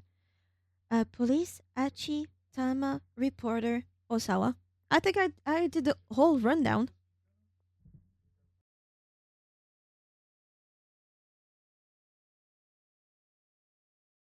Now you're up to speed, I think. Ooh, maybe not Achi, but I think you've seen that part. They meet with Kanan. Kanan ends up being Hitomi's friend. She feels guilty because apparently she's been kidnapped because of her. So now she wants to turn things right by finding her again. So she's like, we need to meet up later today. I need to do my stuff. I need to ward off the four attackers that were coming for Achi and Hitomi. So she's like, I'll handle this. We need to meet up at this place later today. So they go. And they have that little discussion about how Hitomi feels very inferior to her twin sister. She's always been the most courageous one, so she has more experience in life that Hitomi doesn't have. And she's tired of her sister having the spotlight all the time. And she said that where Hitomi was captured, a party she was supposed to go, but because Maria went too, Hitomi didn't want to go anymore. Or Hitomi they were both supposed to go to that party. Maria told her not to go suddenly, so Hitomi saw it as her wanted the spotlight again. So she cursed her off. She cussed her off. Basically, she was angry at her. And so they left on a bitter discussion. They were mad at each other. At least Hitomi was mad at Maria. And she went to that party and she got kidnapped. Achi is like, yeah, no, don't worry. We just need to find her and you can apologize to her. It's gonna be fine. So when Kanan was revealed, they also showed Hitomi's face. Yeah, pretty much not long before. And they have a similar nose since we saw her profile. But yeah, so they have that discussion. They have time before the meeting with Kanan. So they go to the shopping district because Hitomi had a tear in her sweater. So they go there. That's where they find our perfect boy, Afro Boy. And he doesn't recognize Hitomi as Hitomi. He thinks it's Tama. I think there's gonna be a lot of switch up in that direction. Hitomi goes for shopping. Achi stays behind because it would be weird for him to go shopping with her. Goes behind. However, Maria is there too. And he mistakes her for Hitomi because she's supposed to change her outfit. Now it's Hitomi with another outfit, except it's Maria, so he goes after her. And that's basically the end of Achi's side. He sees four foreign men dressed in black at the outside of the shopping district, the shopping mall. And he's like, "Oh, I need to find Hitomi now." Except he's not on the right floor. He's in the restaurant floor and Hitomi is still at the shopping floor. That was Maria he was following. Atachi is crazy. I mean Achi. Akechi or Achi, I swear. My brain mixes the two. But yeah, the reporter is starting to look at what's going on with the police. Kano is starting to rethink Tateno. He thinks it's a spy. Also, the American guy he works with now, he thinks it's a spy too. So he's like, who is Tateno really? So there's something going on with the police. And also, the American guy said it outright. I don't care for Hitomi. I don't care for Maria. What I want is to crack. Oh yeah, that revelation too from the American guy. He was like, I don't care about the kidnapped. What I care about is the reason why they kidnap her, and it's not money. And Kano was like, you need to tell me everything, or I can't stay out of the loop if I'm meant to help you. What are they after if it's not the money? And he tells him, drugs. There is a new drug being made by Osawa, who is the father of Hitomi and Maria, and a lot of people would benefit from getting their hands on it. Probably the antivirus, the antiviral stuff, or the virus itself. Because it's not on the market yet. But if they manage to snatch it before it comes on the market and belongs to the pharmaceutical company that Osawa works for, they would make millions, if not billions. So that's what they're after. But Keno is like, what the fuck do you mean you don't care about the safety of the girls?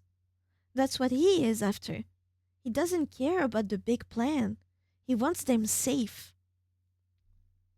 So our Afro baby girl mistook Hitomi for Tama, and Achi thought Tama was Hitomi. Yes.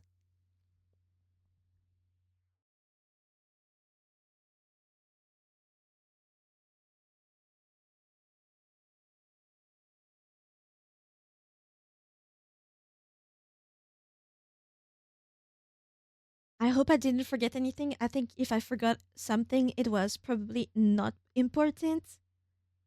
Hopefully, because I get confused with the path that I chose that turned out to be the wrong one, and then the thing that I needed to change to get to the actual truth, but in another branch. I hope you understand now what's at stake.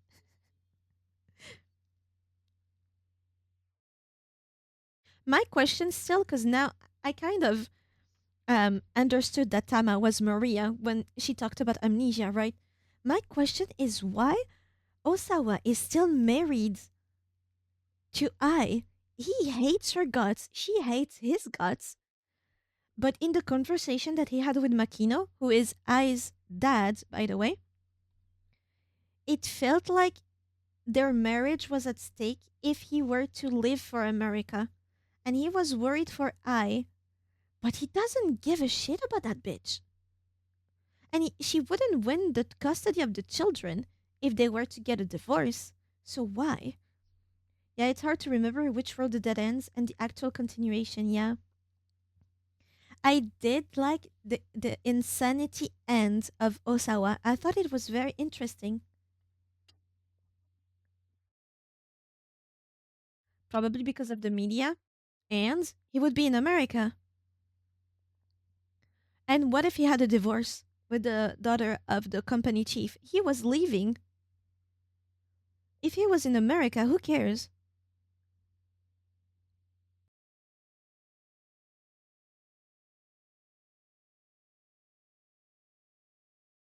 He wouldn't lose that opportunity for a personal matter, especially not in America. Let's be so for real right now.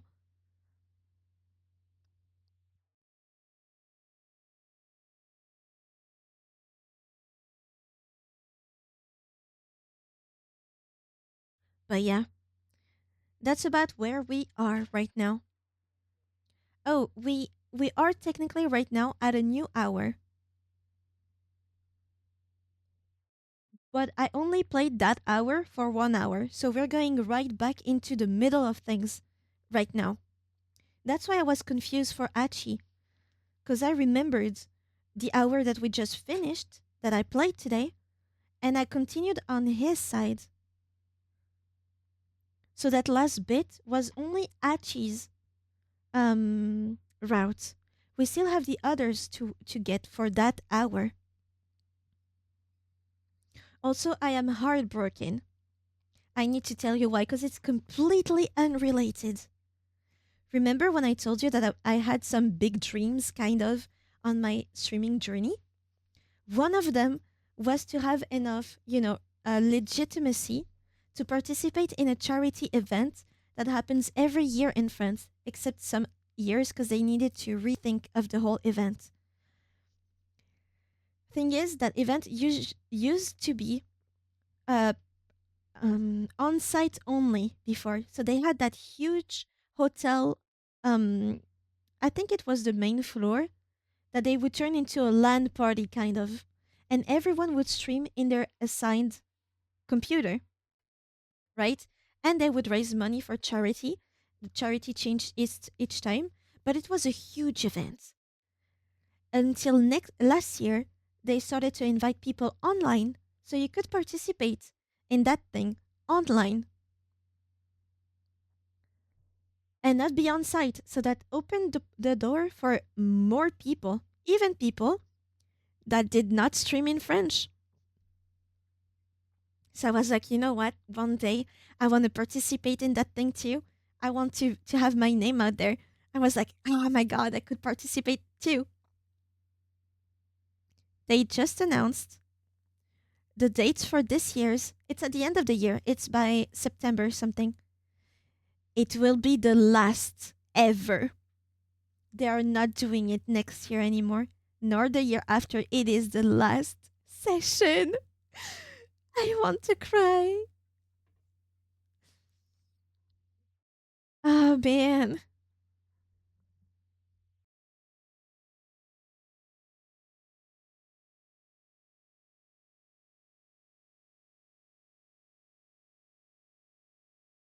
So this one is gonna be super grand, is the thing. I wish there was a way to open that event to more languages, but it is a charity that is mainly for France and French people. You know, the charity, it benefits for French people. It's mostly health, ecology, and stuff like that for children too, etc., etc.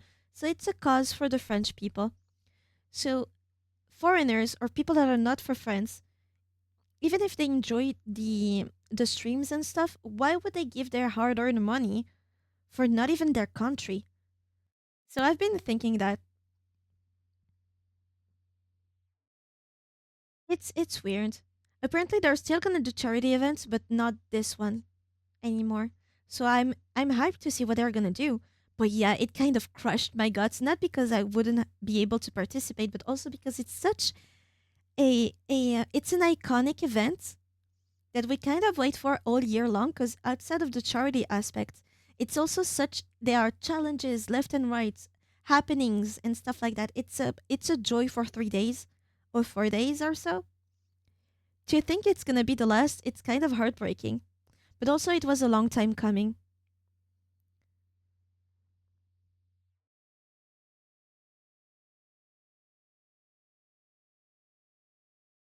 I could sign up still to be one of the participants.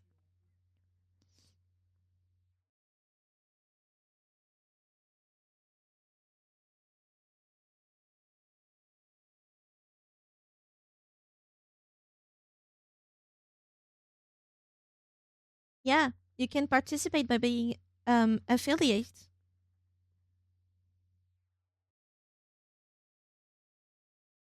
Ah, no, I can't. 50 viewers in general,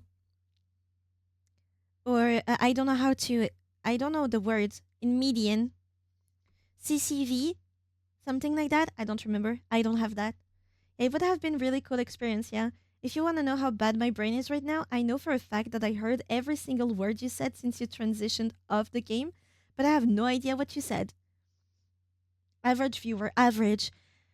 In French, it's moyenne, medium, or median. I'm pronouncing it wrong on purpose. It's so weird. Average. Average for your viewers. Yeah, you need 50 average viewers to be able to participate. Every other checkboxes I tick, I check. Too bad. I'll just be a viewer again. Median is another term. Is it correct still? Median viewer, does that work?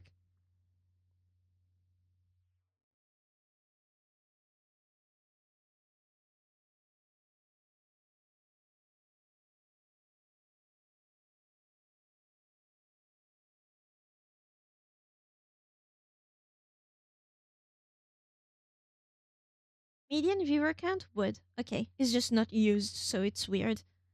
But it would be technically correct. Good to know. Average, I need to remember.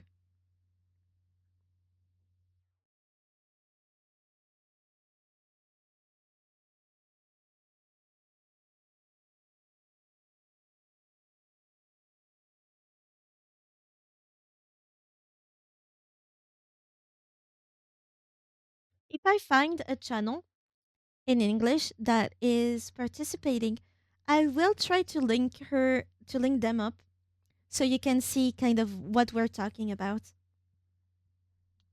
Just so you know what kind of experience that is.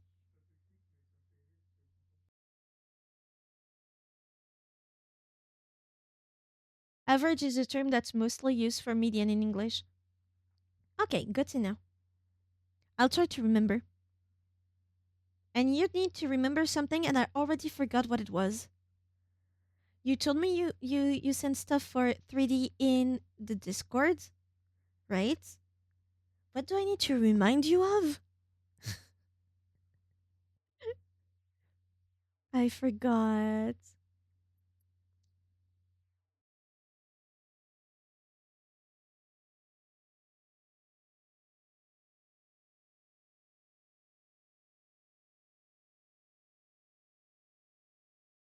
Royals using plurals. Right. I'll try to remember. But this is gonna be the end for today. Thank you so much for staying here, even after, like for just talking. I hope you enjoyed the game. Whether you watched all of it or came in the middle or didn't have the time to watch, just the parts that you saw. I have genuinely no fucking clue how I remember that. Congratulations. And thank you for coming again. Let's continue the story tomorrow. Still same time. Don't forget to wash yourself, your hair, behind your ears, and enjoy your rest. Enjoy the rest of your day. I hope you sleep well, and I will see you tomorrow. Bye bye.